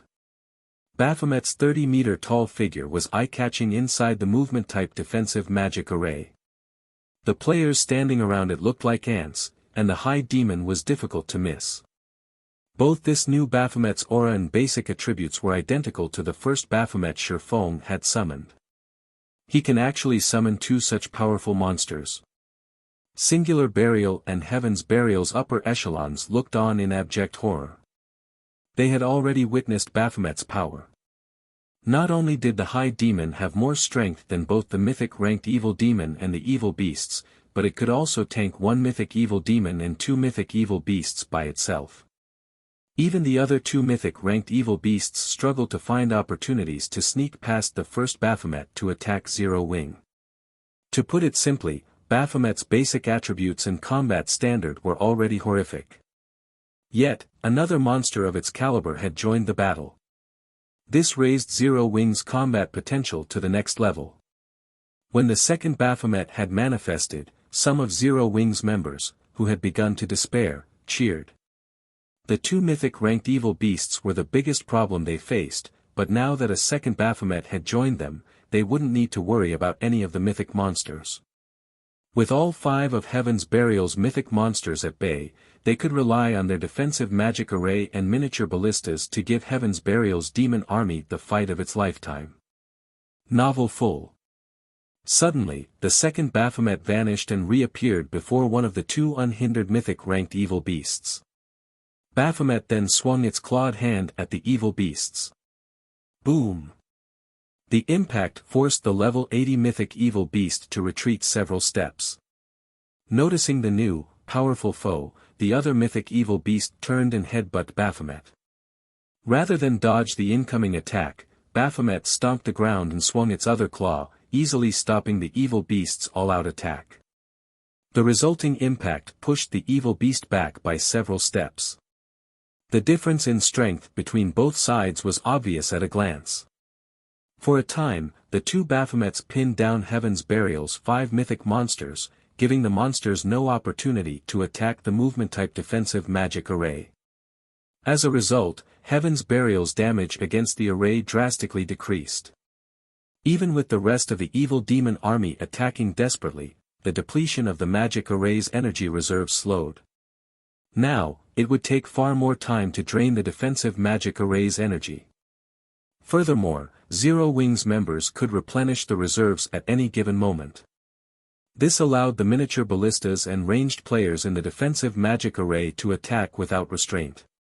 Each volley from the miniature ballistas contained several hundred exploding arrows. Although a single volley was not enough to kill the chieftain rank and above evil demons, the weaker demons turned to ash instantly. Amazing!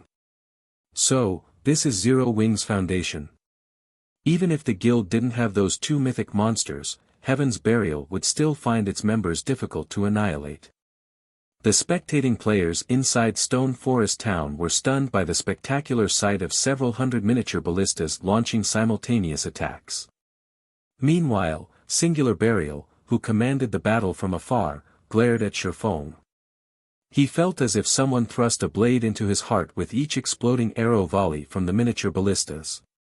He had sacrificed 400,000 players to obtain these evil demons, and to convince his players to offer a portion of their immortal souls willingly, Heaven's Burial had offered them significant compensation.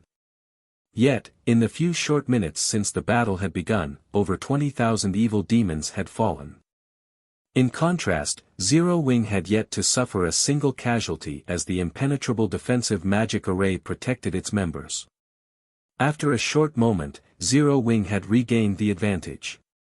Guild leader, we are dealing too little damage to Zero Wing's defensive magic array. At this rate, Zero Wing will annihilate our forces before we can even deplete the magic array's energy reserves, Daybreak Fog said, frowning as she watched volley after volley of exploding arrows rain down on Heaven's Burial's armies. Aside from the two Baphomets, the several hundred miniature ballistas were plenty of trouble. Their combined attacks could rival a Tier 4 large-scale destruction spell in both power and range. Even though evil demons were stronger than players, they couldn't survive a bombardment of multiple tier 4 large-scale destruction spells. Novel full, haven't Blackwater's reinforcements arrived yet? Singular Burial could practically feel his heart bleed. The losses the evil demon army was suffering were severe, but his player army's losses were worse. Players didn't have as much HP as the evil demons, and every attack from the two Baphomets and the miniature ballistas could one-hit his players. Thus far, Heaven's Burial had lost over 30,000 players. Many of them were the guild's elite members. Meanwhile, the Mythic Evil Demon and Mythic Evil Beast's performance wasn't nearly as powerful as he had expected. On the contrary, the two Baphomets had them thoroughly suppressed, and they steadily lost HP. Singular Burial regretted his decision to begin the battle against Zero Wing so soon. Had he known that Shifeng could summon two Baphomets, he definitely would have waited until Blackwater's reinforcements had arrived. With Blackwater's catapults, destroying Zero Wing's defensive magic array would be much easier. Once they depleted the magic crystals Zero Wing had on hand, the guild's members would be fish on a chopping board. They're almost here. They'll arrive in 6 or 7 minutes, Daybreak Fog reported after contacting one of Blackwater's representatives. 6 or 7 minutes. Singular Burial made some quick calculations in his head. At the rate the battle was developing, Heaven's Burial should have no problems lasting for another half an hour or so. Alright, but tell them to hurry. Tell them that Zero Wing is much stronger than we had anticipated. Daybreak Fog immediately relayed Singular Burial's message to Blackwater's army. Zero Wing can actually dominate the evil demon army. It's no wonder why such an insignificant guild dares to provoke Blackwater. Falling Fire, who wore a set of crimson mage robes, was surprised after he learned of Heaven's Burial's current predicament. However, that was all he felt. He wasn't worried in the slightest that they would fail to capture Stone Forest Town. Singular Burial had stated that his forces could hold out for another 30 or so minutes, and his group would arrive in around 7. Meanwhile, standing at the forefront of Zero Wing's army, Shifeng spent another 5,000 magic crystals to summon a third Baphomet once the High Demon Soul's cooldown ended. The instant the third Baphomet manifested, the battlefield fell silent. It was as if time had frozen. Before Heaven's Burial's members could react to the new Baphomet, Shifeng had the freshly summoned High Demon charge into enemy ranks, executing one skill after another. A Tier 4 High Demon possessed many skills and spells, and all of them were capable of killing dozens, even hundreds, of players. Damn it! How is this possible? Shock and confusion overwhelmed Singular Burial as he stared at the third Baphomet. He could not figure out how Shifeng had summoned such powerful monsters, one after another. However, Singular Burial quickly calmed himself and pushed this thought out of his mind as he turned to Daybreak Fog and commanded, "Fog, contact Falling Fire and tell his group to hurry. Tell him to bring the 1 Mythic Evil Demons and the 2 Mythic Evil Beasts guarding the exit." Daybreak Fog knew how precarious their situation was now, as well. She notified Falling Fire, telling him to increase his force's speed and transfer more monsters to the battlefield. However, shortly after Daybreak Fog ended the call, Shifeng pulled a Summon Guard scroll from his bag and activated it. Suddenly, a lithe, captivating figure appeared before Shifeng. Naturally, this figure belonged to Anna. Following Anna's arrival, a level 80 Great Lord ranked Golden Giant and 10 level 80 Lord ranked Rock Guardians joined the battlefield. This instantly elevated Zero Wing's destructive power to a whole other level. Anna, in particular, performed as well as the Baphomets. She controlled numerous holy spears to attack the enemy players, each wave killing dozens or even over 100 players. Any Tier 1 player these spears struck died instantly. After summoning Anna, Shifeng had the 3 Baphomets use their strongest skill. Each of the Baphomets then summoned their crimson longswords enveloped in pitch-black fire. Not only did the crimson longswords significantly increase the Baphomet's attack range, but those who fell to these weapons would also find their souls burning in the soul fire. In 1 minute, Heaven's Burial's 300,000 strong player army was reduced to just 200,000. Meanwhile, there were less than 50,000 surviving evil demons. This instilled a deep fear in Heaven's Burial's members. Even Singular Burial began to panic. He contacted Falling Fire personally and demanded, "Falling Fire, where are you? We're almost there." "We'll arrive in another 4 or 5 minutes, Falling Fire said. 4 or 5 minutes? That long? Singular Burial paled as he gazed at the scorched, corpse-laden battlefield before him. Chapter 1692, Army Shattered. Chapter 1692, Army Shattered. Long. Falling Fire was confused by Singular Burial's comment. This was the time they had previously agreed upon. His arrival hadn't been delayed in the slightest. In fact, he had even increased his army's pace while disregarding their stamina consumption. Moreover, a battle of hundreds of thousands couldn't end in 4 or 5 minutes. These battles normally drug on for several hours before reaching a conclusion. The battle is intense. I can buy at most 5 more minutes. In any case, you need to hurry over here as soon as possible. Otherwise, the battle's outcome won't be certain, Singular Burial said, gritting his teeth. In reality, he wanted to tell the man that if his group didn't arrive in the next 5 minutes, their siege on Stone Forest Town would likely fail. Zero Wing is actually that strong? Singular Burial's response confused Falling Fire further. Although Heaven's Burial had incurred heavy losses while defending Ancient Rock City, its remaining combat power could not be underestimated. Heaven's Burial also had command of over 100,000 evil demons. However, Falling Fire did not bother to ruminate over the matter as he nodded and said, "All right, I'll increase my force's speed to its maximum. We'll arrive in 4 minutes at most." 4 minutes. Singular Burial breathed a sigh of relief. If he organized his current forces, they should still have enough strength to defeat Zero Wing's army and capture Stone Forest Town. Singular Burial immediately disconnected the call and commanded his armies to retreat from the battlefield slowly. At the same time, he ordered some of his players to use magic arrays to buy time. He even used the 6 Tier 3 summoning scrolls and a large number of Tier 3 control magic scrolls Heaven's Burial had gone to great lengths to collect to stop the 3 Baphomet's rampant slaughter. Although Tier 3 control magic scrolls could not stop Tier 4 mythic monsters completely, Singular Burial could use them to limit the monster's mobility. As the Tier 3 control magic scrolls activated, one after another, magic arrays began to appear above and below the 3 high demons. Barriers, vines, and chains then emerged and restricted the Baphomet's strength and mobility. Black Flame, I'll admit that you are amazing to have forced me to use all of Heaven's Burial's trump cards, but in another 4 minutes, Zero Wing will meet its doom. Singular Burial shot Sherfong a cold glare as he watched Zero Wing's army push forward.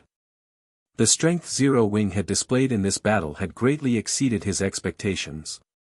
Had he known that Zero Wing could summon monsters of Baphomet's strength, he would have had Flame Blood mobilize every mythic monster under his command. If the remaining mythic monsters, which currently guarded the barrier's exit, were here, Heaven's Burial's armies wouldn't have been forced to retreat after suffering such severe losses. However, with things as they are now, he had no choice but to push his armies to resist. Now that Heaven's Burial had lost Ancient Rock City, it must capture both Stone Forest Town and Zero Wing City if the guild wanted any hope of becoming a superpower in God's domain again. Otherwise, rising would become extremely difficult for Heaven's Burial. Although Blackwater hadn't dispatched a lot of players to help capture Stone Forest Town, many of them were experts. Blackwater's army was even armed with powerful weapons of war. As long as they destroyed Zero Wing's defensive magic array and regrouped with the remaining mythic monsters, they could wipe out Zero Wing's forces and capture Stone Forest Town. Meanwhile, the battle between Heaven's Burial and Zero Wing had thoroughly astounded the bystanders in Stone Forest Town. Strong.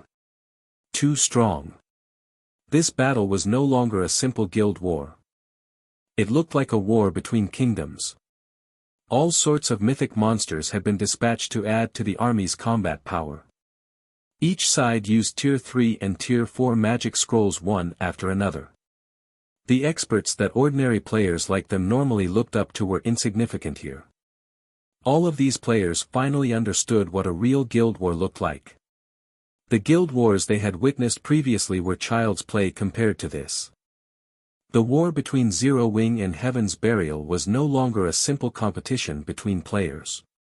It had become a war in which both guilds used everything they had to finish each other off. Both guilds had staked their continued existence on this war. No one had expected the battle to reach these heights. Initially, everyone had assumed that Heaven's Burial's victory would be overwhelming due to the assistance of the evil demon army. However, not only had Zero Wing shattered both Heaven's Burial's players and its monster army, but it had also done so without losing a single player. This outcome was too frightening. The various large guilds' members, who had planned to take advantage of Zero Wing's predicament to rob the guild, abandoned that plan out of fear. Fortunately, they had not taken action alongside Heaven's Burial. The consequences for doing so would have been unimaginably dire. Following which, due to Heaven's Burial's sudden retaliation, the battle fell into a stalemate. Guild leader, I just received a report that Blackwater's forces are nearly here. Moreover, the evil demon army guarding the barrier's exit are rushing towards our location, Aqua Rose hurriedly reported after hearing from one of the frontline scouts. Although the battle seemed like it was in Zero Wing's favor now, Aqua Rose knew that her guild couldn't continue at this pace much longer. Since the battle had begun, Zero Wing had spent over 80,000 magic crystals, and they had only started with a stock of 140,000. If Blackwater and the other evil demon army reinforced Heaven's Burial's forces, Zero Wing would be in danger. How long until they arrive? Shifeng asked. Blackwater's forces should arrive first, it'll take them roughly 4 or 5 minutes, Aqua Rose said. She then suggested, why don't we retreat to Stone Forest Town for now? If they retreated into Stone Forest Town, they could rely on the town's magic towers and defense turrets, which would give them an easier time against Heaven's Burial and Blackwater's combined army. The town's NPC soldiers could also participate in the fight. 4 or 5 minutes. Shifeng smiled. That was more than enough time for them to deal with Heaven's Burial. Immediately, he commanded, relay my commands. Have everyone attack with everything they've got. Hold nothing back. Previously, he had let Zero Wing attack to prevent Heaven's Burial and Blackwater's forces from combining. Naturally, he couldn't let Zero Wing's members hide behind Stone Forest Town's walls and focus on defense. Heaven's Burial had already used everything it had. Its players' morale was at an all-time low. This was the perfect opportunity to strike. Receiving Shifeng's command, Zero Wing's morale increased again. Zero Wing's members retrieved the precious treasures they had gained during their usual grinds or raids and used them against Heaven's Burial's members and the evil demons. Anna, who stood beside Shifeng, also activated her berserk skill, yin-yang power, the intensity of her aura soaring. For a moment, even the Zero Wing members near her felt stifled. Before anyone could react, Anna used her over-tier spell, Chains of Light. Chains of Light was already a Tier 3 spell, but due to yin-yang power, its power climbed to Tier 4. Suddenly, countless chains exploded from the ground and bound the mythic-ranked evil demon, drastically decreasing the evil demon's strength and mobility.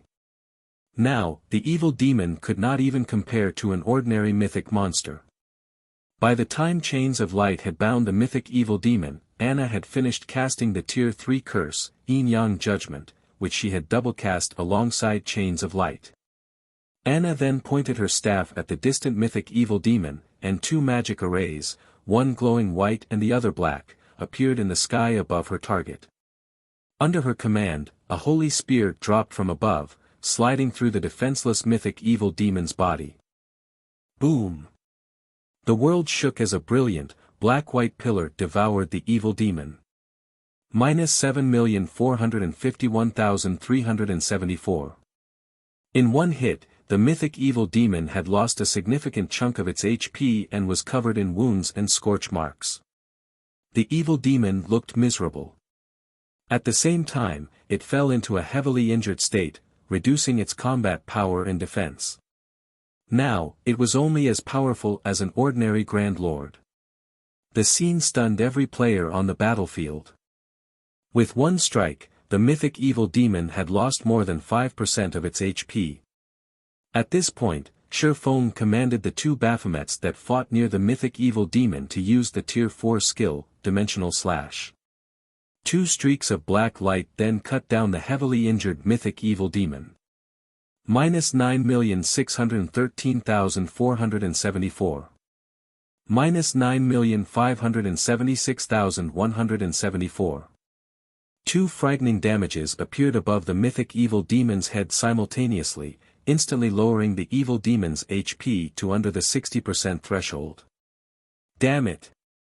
Heal it, quickly. Do not let the mythic evil demon die. Singular Burial paled when he saw the mythic-ranked evil demon's HP plummet.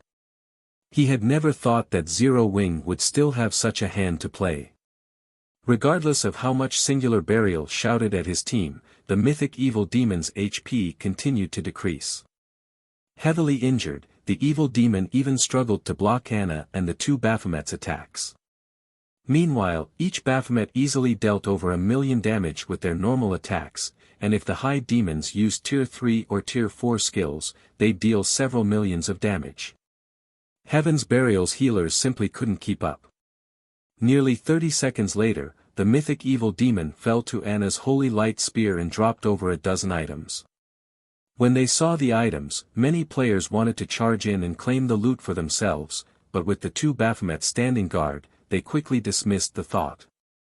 Using this opportunity, Showdown quickly made his way to the loot and collected the dropped items without sparing them a second glance. Once the mythic evil demon was dead, the battle turned for the worst for Heaven's Burial. Without the mythic evil demon, Anna and the three Baphomets overwhelmed the remaining four mythic evil beasts. They also had cover fire from the miniature ballistas.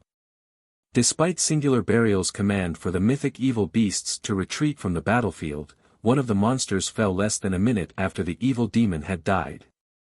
Seeing this, Singular Burial was unable to utter a single word for some time. Falling Fire, where are your forces?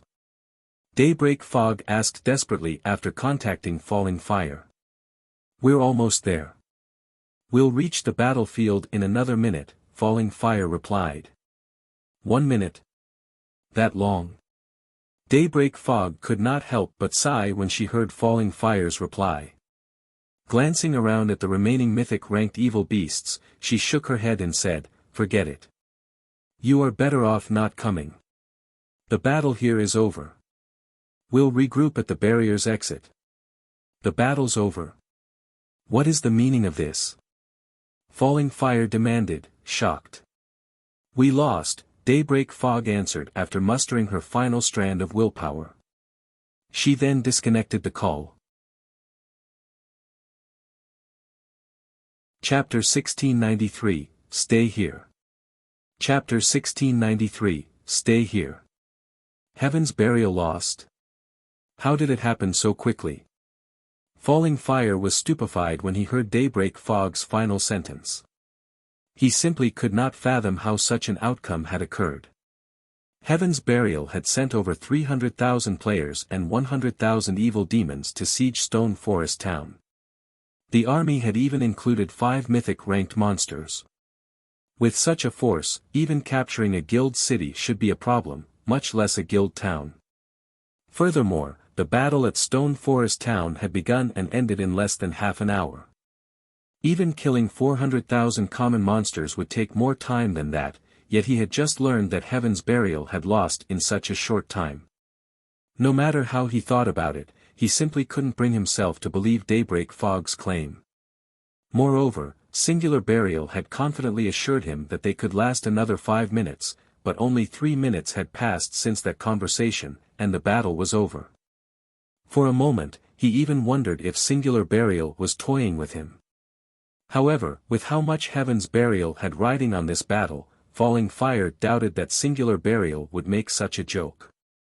If Singular Burial were really joking, only Heaven's Burial would suffer for it. Should we retreat? Qin Muyun, the woman beside Falling Fire, asked. She wore a suit of silver plate armor and carried a buckler engraved with divine runes. No. How can we possibly just leave after spending all of that time and effort to get this far? Even if Heaven's Burial is heavily wounded, Zero Wing shouldn't fare much better. Let's go and take a look. If there is a chance of victory, we can use the opportunity to capture Stone Forest Town, Falling Fire said, shaking his head. Moreover, we have the advanced magic array, Magic Dragon's Descent. Mythic evil demons and beasts can't compare to the Magic Dragon. Not even a city's defensive magic array can last more than a few hits against it.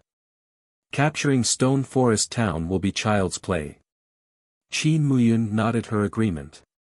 This time, their superiors had instructed them to show Zero Wing and everyone else in God's domain the consequences for provoking Blackwater. Although Heaven's Burial's swift defeat had been a surprise, it was not exactly impossible. The majority of Heaven's Burial's evil demon army consisted of recently spawned demons, which still sorely lacked strength. Meanwhile, Heaven's Burial's player army only had around 170,000 elite members, while the rest were normal guild members. As for the guild's experts, Heaven's Burial had only dispatched around 5,000 due to the losses the guild suffered in Ancient Rock City. On the other hand, Blackwater had dispatched over 6,000 experts and 10,000 elite players. In addition, the army had 5 Tier 2 experts, Falling Fire, Laughing Drunkard, Lethal Gale, First Ghost, and Qin Muyun. With their arrangement of 1 Tier 2 Shield Warrior, 2 Tier 2 Berserkers, and 1 Tier 2 Assassin, they could offer the support to allow Falling Fire to display the full strength of a Tier 2 Elementalist. In contrast, Heaven's Burial only had 3 Tier 2 players, and there wasn't a single MT among them. They had also brought with them 8 catapults. Even if they had to face 2 or 3 mythic monsters, they had a high chance of victory. Falling Fire and Blackwater's forces immediately increased their pace towards Stone Forest Town. After running for nearly 1 minute, the army arrived at the top of a slope some distance away from Stone Forest Town. However, as Falling Fire began to organize his troops and advance on the town, he heard the sound of a massive explosion. The forest ahead of him trembled with the force of the explosion, and after a moment, a towering pillar of light destroyed the blast surrounding terrain. Pitch-black fire devoured the nearby trees in the blink of an eye, leaving only cinders behind. When the light pillar faded, Falling Fire's team spotted a 50-meter-tall evil earth dragon laying in the ashes. The evil earth dragon's HP had already reached 0, and its entire body had burned to black. Deep cuts scored the evil earth dragon's entire body, with some so deep that one could even see the mythic monster's white bones. Several hundred of these deep gouges decorated the evil earth dragon's form. Blackwater's members gasped and they saw this corpse's miserable state. The light pillar had also killed hundreds of evil demons and players. However, that wasn't the worst part. Despite these players clearly being dead, their translucent souls still occupied the battlefield. Meanwhile, these souls were in agony as the pitch-black flames continued to burn them. Seeing this, ordinary players might not realize what was happening, but the large guild's upper echelons and experts understood very well. This was a soul attack, and any player the attack killed would lose more than just 1 level. It was very likely that these players wouldn't be able to log back into God's domain for some time. Meanwhile, 3 gigantic figures stood beside the evil earth dragon's corpse. Each of these figures was 30 meters tall, and they all held crimson longswords in their right hands, the blades of which were wrapped in pitch-black fire. Once they saw their prey's corpse, the three Baphomets split up and charged at the nearby evil demons and Heaven's Burial members. Every time the Baphomets swung their swords, dozens of evil demons and players lost their lives. None of these evil demons or players could withstand a single hit from the high demons. The three Baphomets were like demon gods as they slaughtered the evil demons and Heaven's Burial members. Only the half-HP mythic evil beasts could hold off a high demon for any length of time. However, despite only one Baphomet facing off against the two remaining mythic evil beasts, the latter lost HP rapidly. It was only a matter of time before they died. Falling Fire and the others wore somber expressions as they watched this scene. The three level 80 mythic ranked high demons even overwhelmed the evil earth dragons. Before these monsters, players were a joke. Falling Fire finally understood why Heaven's Burial had been defeated so quickly. How is Zero Wing so powerful? Falling Fire was greatly confused as he watched the three Baphomet slaughter Heaven's Burial's forces. Obtaining one such powerful monster was already extremely difficult, yet Zero Wing had command of three of them. Not even super guilds were capable of such a feat. Blackwater's members. Shifeng, who stood some distance behind the Baphomets, quickly noticed the spectating crowd on a distant hillside. "Since you're here, you should stay here forever." Saying so, Shifeng instructed two of the Baphomets to charge at Blackwater's army. The Baphomets he had summoned had a very short duration of 5 hours. Since Blackwater's forces had already arrived, he didn't mind taking them out. Fortunately, Heaven's Burial was no longer a threat to Zero Wing. He could finish off its members after taking out the larger threat, Blackwater's forces. "Damn it!" Falling Fire shouted. Watching the two Baphomets dash towards them, Falling Fire could easily guess what Shifeng had in mind. Immediately, he commanded, "Summon the magic dragon. Activate the defensive magic array." Agreeing with Falling Fire's decision, Qin Muyun notified the players responsible for the two magic arrays. She had already witnessed the Baphomet's strength.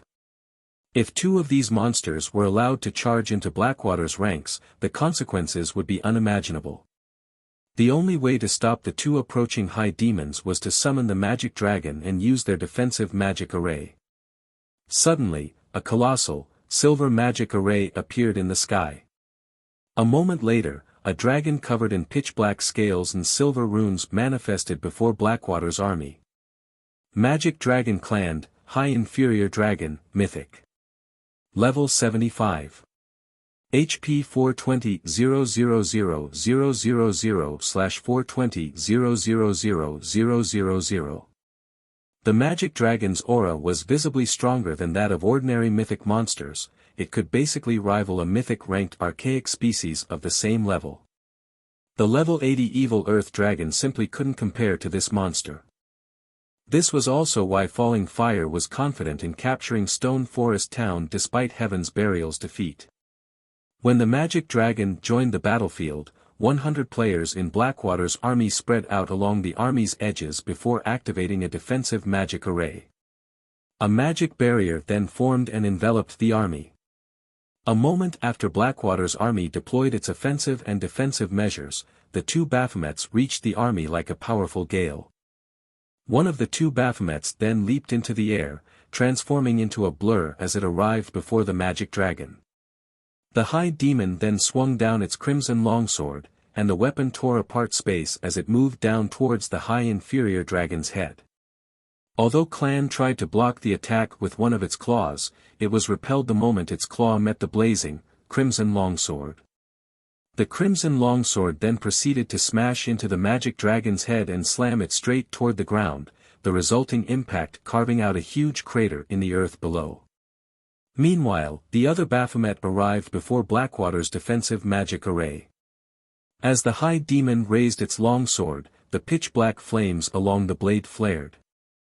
As the Baphomet commanded, a raging pillar of black fire descended on Blackwater's magic barrier. When the flames met the barrier, the attack formed a massive slice across it. Smaller, web-like cracks began to spread out around the cut, crawling across the entire magic barrier. Chapter 1694, One Hit to Destroy a Magic Array. Chapter 1694, One Hit to Destroy a Magic Array. In the dense forest some distance away from Stone Forest Town. Under Singular Burial's command, Heaven's Burial's members had scattered and fled into the forest. By doing so, more members would escape with their lives. Zero Wings members could only operate within the movement-type defensive magic array, and only the 3 Baphomets were truly capable of giving chase. Why are Blackwater's people here? Daybreak Fog, who maneuvered around the forest, was confused to see Falling Fire's group on a distant hillside. Have they lost their minds? They actually came. She had clearly told Blackwater not to come and to regroup at the barrier's exit. They'd only stand a chance against Zero Wing once they combined their forces. Foolish. Absolutely foolish. How can Blackwater employ such fools? Singular Burial could not help but curse out loud when he saw Falling Fire's distant figure. He had already gotten a taste of Zero Wing's true strength. He had hoped to regroup with Blackwater's army and the evil demon army guarding the barrier's exit before resuming their battle against his hateful enemy. However, the fools from Blackwater had refused to listen to his advice and continued towards the battlefield. If Zero Wing decimated Blackwater's forces now, this war was as good as over. Heaven's Burial would lose all hope of capturing Stone Forest Town. Before Singular Burial could contact Falling Fire and demand an explanation from the foolish elementalist, he noticed 2 of the rampaging Baphomets leave the battlefield and charge straight for the hillside Blackwater's army resided on. Seeing this, Singular Burial fell into a thorough despair. However, before the 2 Baphomets had reached Blackwater's army, a mythic-ranked magic dragon descended from the sky. Despite such a vast distance between him and the high inferior dragon, Singular Burial could feel the horrific pressure the monster gave off, and he couldn't help but shudder. Layer after layer of translucent magic barrier enveloped Blackwater's entire army. In the blink of an eye, a triple barrier had formed to protect the army. At a glance, one could easily tell that the triple barrier was the product of a high-ranked defensive magic array. Guild leader, Blackwater seems to be taking Zero Wing seriously this time. They've even used 2 of their trump cards. Based on our information, those 2 magic arrays were rewards Blackwater obtained after completing an epic main storyline quest. The guild had to expend a lot of resources and manpower to complete it, Daybreak Fog said, slightly surprised to see the 2 magic arrays that had formed around Blackwater's forces. The summoned magic dragon should have the power to rival a mythic-ranked archaic species of the same level, and the defensive magic array is an advanced magic array. It can block even Tier 4 attacks with ease. With those 2, we might stand a chance against Zero Wing. Some of Heaven's Burial's upper echelons breathed a sigh of relief when they heard Daybreak Fog's explanation. Singular Burial's eyes shone with joy. If they had a mythic-ranked archaic species on their side to fight with their forces and the 2 remaining evil earth dragons, they should be able to keep Zero Wing at bay for quite some time. Once the other evil demon army arrived, it might even be possible to suppress the 3 Baphomets. Moreover, the Baphomets wouldn't be able to clash their armies for some time with the advanced defensive magic array to protect them. They could then use the opportunity to bombard Zero Wing's defensive magic array with Blackwater's 8 catapults. Zero Wing's defensive magic array wouldn't last long against them. As Singular Burial prepared to order his scattered forces to regroup with Blackwater, something unbelievable occurred. One of the 2 Baphomets that had assaulted Blackwater's army had sent the level 75 magic dragon crashing, face first, into the ground with a single attack. Meanwhile, the other Baphomet released a powerful strike against Blackwater's defensive magic array. Although the triple barrier did not fall, cracks webbed the entire barrier. For a moment, the world seemed to have fallen silent. How is this possible? Even Falling Fire and his Blackwater companions were dumbfounded, not to mention Singular Burial and his upper echelons. Their eyes bulged as they stared at the damage. A monster that rivaled a mythic-ranked archaic species had been thrown, face first, to the ground. A mythic-ranked archaic species was practically invincible to current players. However, that wasn't what shocked them most. The Baphomet's ability to damage an advanced defensive magic array's barrier so severely with a single attack was unbelievable. Falling Fire and the other Blackwater members even wondered if the system had tricked them, awarding some cheap knockoff. What Falling Fire and the others did not know was that a high demon was a demon with a noble lineage. High demons were akin to emperors among demons, and their life ratings were even higher than archaic species. Only dragons and ferocious beasts could hope to triumph over a high demon. Furthermore, Shurfang's Baphomets had been reinforced with the Bible of Darkness. Their strength was far higher than the mythic-ranked magic dragons, and in a frontal clash, it was only natural that the magic dragon clan had lost. The advanced defensive magic array was indeed capable of blocking a normal Tier 4 attack, but the attack Baphomet had used had been a Tier 4 taboo skill. Including the Bible of Darkness's buff, the Tier 4 taboo skill could rival a Tier 5 attack, which was already far beyond the defensive magic array's endurance limit. It's not broken. What a powerful defensive magic array. Shurfang was slightly surprised as he watched Blackwater's defensive magic array slowly mending itself. He had never thought that Blackwater could acquire such a powerful advanced magic array. However, Falling Fire and his companions were truly shocked. Not only had Baphomet's attack severely damaged their defensive magic array, but the players maintaining the magic array had also lost 1/3 of their mana pools. Unlike Zero Wing's movement-type defensive magic array, which was machine-operated, their players had to maintain their magic array. Hence, the energy needed to mend and maintain the array came from the player's mana. If even one of these players ran out of mana, the magic array would stop working and disappear. Players could only rely on mana recovery potions to replenish their mana stores.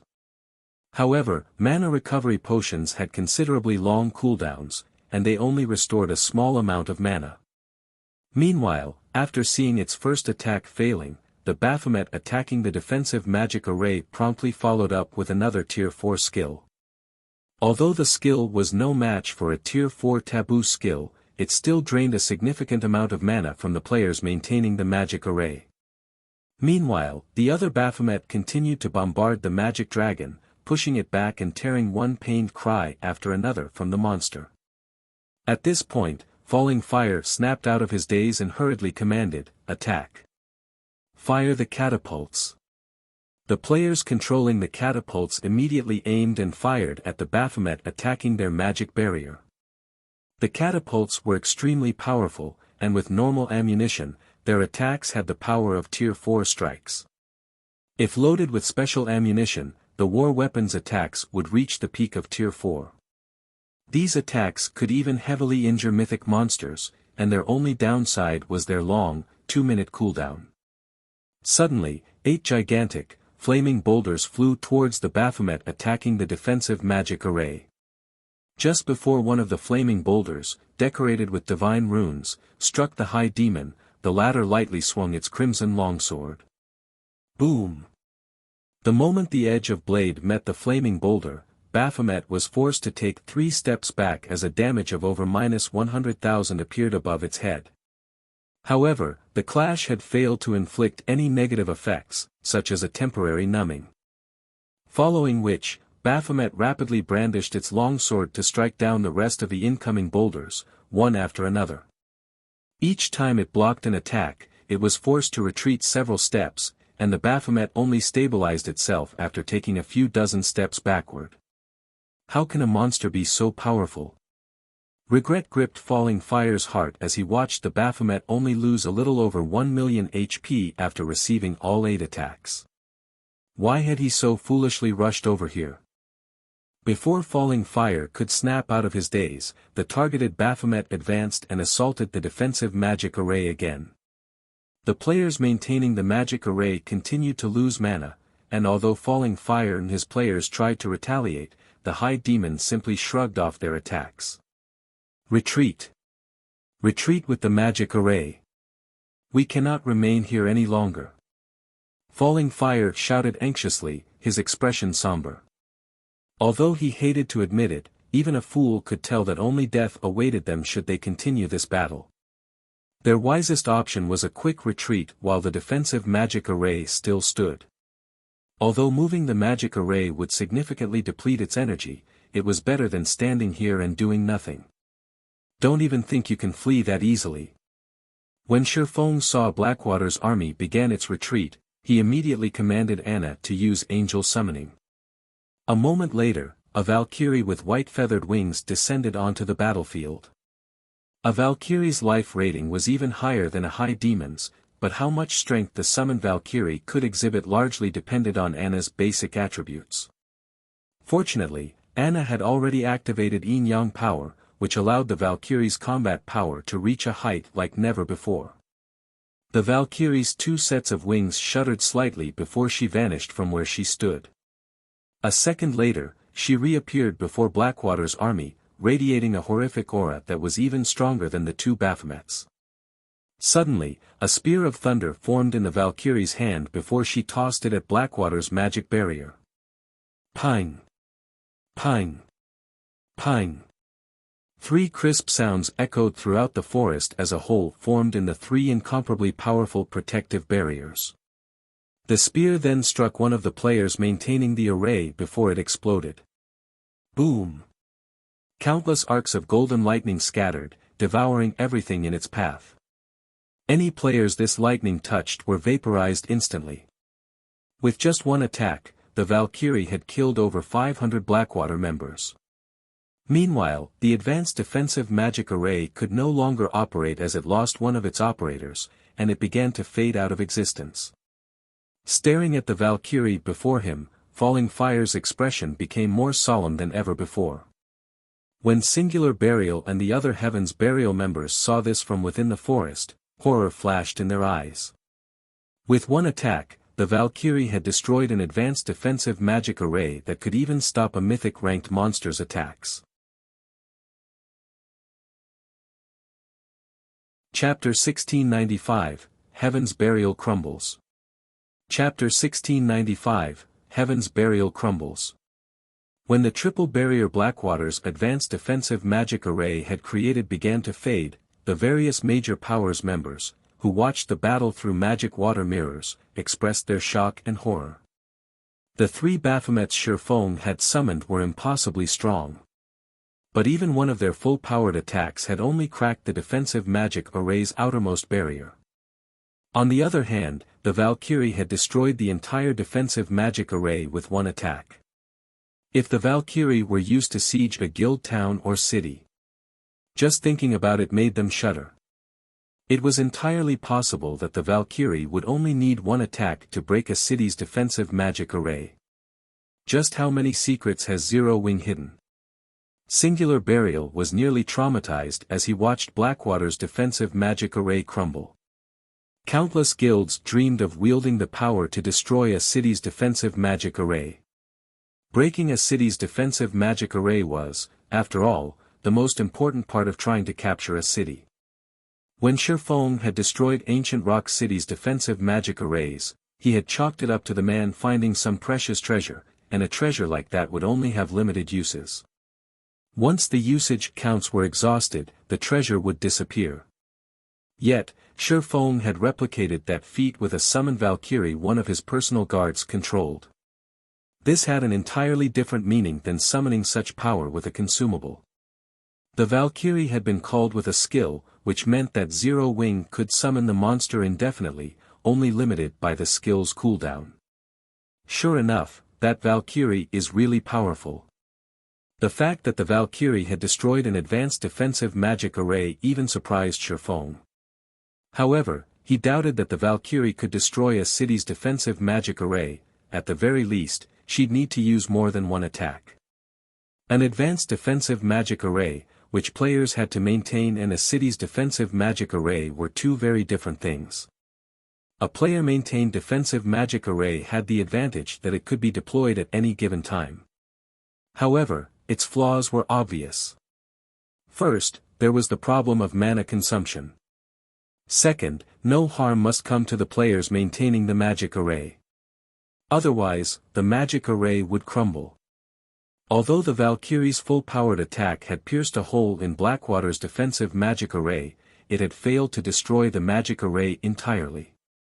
The attack had merely drained a considerable amount of mana from the maintaining players. The attack had only destroyed the barrier because it had killed a few of the players maintaining it. This wouldn't happen with a city's defensive magic array. At most, the Valkyrie's attack would deplete some of the magic array's energy. Meanwhile, since Blackwater's army had lost its defensive magic array's protection, it had no way to deal with the High Demon before it. Each time Baphomet swung its crimson longsword, it reaped the lives of over 100 players. After the players died, Baphomet's soul fire continued to burn their immortal souls. In the blink of an eye, Baphomet had killed over 1,000 players. Falling Fire's heart bled when he saw this. Blackwater had dispatched 20,000 players to capture Stone Forest Town, 6,000 of which were guild-nurtured experts. It was one thing if these experts died, but if their immortal souls were damaged, they'd be prevented from logging into God's domain for several days. This would be a massive loss for the guild. With no better choice, Falling Fire could only follow Heaven's Burial's example and order a retreat, telling his men to scatter. Only one Baphomet had targeted the force, and even if the High Demon were very fast, it could only kill a limited number of players if everyone ran in different directions. Seeing this, Shurfong sneered and waved a hand. Suddenly, hundreds of miniature ballistas launched their exploding arrows at Blackwater's members, each arrow containing power at the peak of Tier 2. When Blackwater's members saw the volley of arrows rain down on them, they felt their scalps tingle. After a series of explosions, the hillside became a barren wasteland covered in small craters and scorched earth. Although Blackwater's members had responded to the volley very quickly, over 2,000 players had died in the first wave of arrows. The miniature ballista's effect was wondrous. Watching volley after volley of exploding arrows rain down on his forces, Falling Fire turned to flash Shurfong a chilling glare as he fled. His forces had suffered a tragic loss. Against the several hundred miniature ballistas' continued bombardment and the High Demon's pursuit, he'd be lucky to leave this battlefield with less than half of his original army if they escaped at all. Heaven's Burial and Blackwater's forces continued to scatter, running all the way to the Sealing Barrier's single exit. Naturally, Shurfong ordered his guild members to chase the two guilds down, leaving scorched earth and corpses in their wake. As they watched Zero Wing's members chase hundreds of thousands of players relentlessly, the crowd in Stone Forest Town was stupefied. Ruthless. Zero Wing was utterly ruthless. This was the crowd's evaluation of Zero Wing. Normally, after one side won a guild war, it would only chase its enemy for 10 or so minutes if it wanted to exploit its victory. Chasing the enemy players for any longer than that could lead to unnecessary losses, yet Zero Wing ran after Heaven's Burial and Blackwater's members for over half an hour, hunting the two guilds' forces to the Sealing Barrier's exit. In the end, Zero Wing had slaughtered every mythic evil demon and mythic evil beast Heaven's Burial had sent to the Stoneclaw Mountains. The guild didn't even spare the mythic monsters that had guarded the Sealing Barrier's exit. All evil demon above Lord rank had been annihilated as well.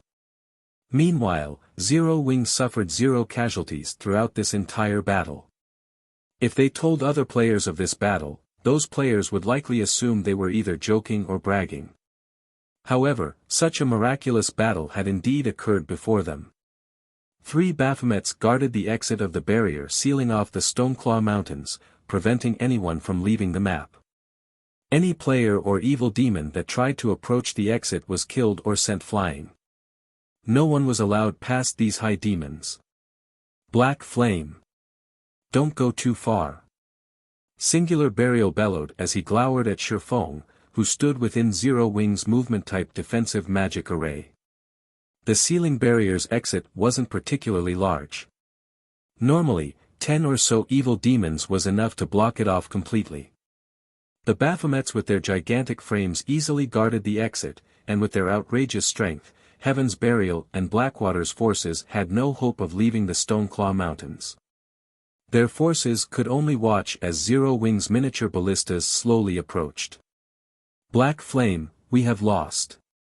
We have already chosen to retreat from the Stoneclaw Mountains. By trying to exterminate us all, do you intend to fight Blackwater until the bitter end? Falling Fire demanded as he glared at Shurfong. Going too far? In an indifferent tone, Shurfong responded, not only have your two guilds worked together to target Zero Wing time after time, but you've enclosed the Stoneclaw Mountains in a barrier to kill our members back to level 0. Did you not consider that your actions were a bit much? If I let you off the hook so easily today, what will other guilds think of Zero Wing? Thus, I invite every one of you to stay with us. Saying so, Shurfong waved his hand, and hundreds of exploding arrows rained down on Heaven's Burial and Blackwater's remaining members. Boom! Boom! Boom! A series of explosions echoed throughout the valley. With no power to fight back, Heaven's Burial and Blackwater's members could only run and scatter. Good. Very good. Black Flame, you forced me to do this. Singular Burial descended into madness as he watched one of his guild's experts and elites die after another. Since Heaven's Burial is finished, Flame Blood, detonate Beast Emperor's evil energy magic array. I want the map to become a graveyard. We'll drag Zero Wing to hell with us. Shortly after Singular Burial issued the command, runes began to appear above the Stoneclaw Mountains. The evil energy within the map went berserk, gathering in the array Beast Emperor had previously constructed. The earth trembled as the terrifying power concentrated. It felt as if Armageddon had come to the Stoneclaw Mountains. Lunatic. Falling Fire cursed when he heard Singular Burial's crazy plan. The man was going to drag him to hell as well. Because of this turn of events, Zero Wing's members wore somber expressions. They could all feel the horrific power concentrating at the gigantic magic array near the exit of the sealing barrier. If the magic array exploded, the consequences would be dire. Die. Singular Burial began to laugh maniacally when he saw the fear on Zero Wing's faces. Once the magic array was set to detonate, it would transform everything within a 5,000-yard radius into a land of dead. Moreover, evil energy would corrupt players' souls after they died in the explosion. Even if some players survived, evil energy would contaminate their being, and they'd suffer a weakened state. Players that died would also suffer a weakened state. This weakened state would relent until players removed the evil energy from their bodies, which would take a considerable amount of time. Suddenly, a figure appeared in the air. It was none other than Shurfong, who had used a blink scroll. Once in the air, Shurfong pointed Killing Ray at the magic array collecting evil energy. Then, a pitch-black barrier formed, enveloping the array and gradually dissipating the gathering mana and evil energy. Forbidden Domain. Without the support of external mana, the magic array couldn't self-destruct. Don't think that you can die so easily while you stand before me. Shurfong growled as he charged into the evil energy-filled magic array. Evil energy was incredibly toxic to ordinary players, and at high concentrations, it could even kill players upon contact. However, the moment Shurfong entered the magic array's range, he activated Absolute Domain, becoming immune to all forms of damage.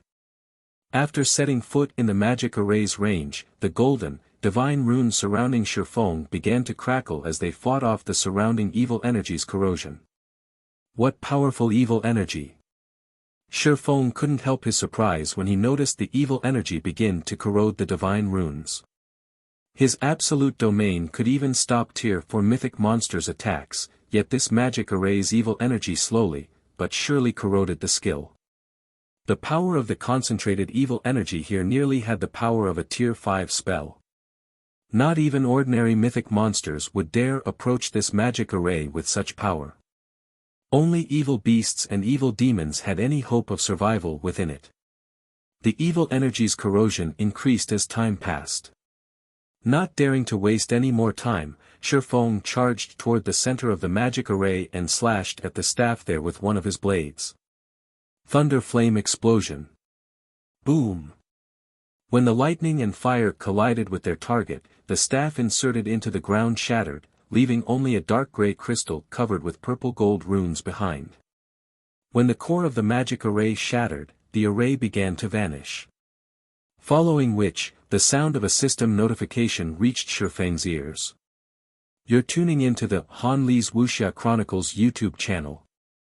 We're so grateful for your support, and don't forget to subscribe to join us on this incredible journey through captivating stories. Your generosity through donations truly makes a world of difference, as it's the primary source of revenue that allows me to expand and enhance this channel for you. Thank you from the bottom of my heart for being a part of this adventure.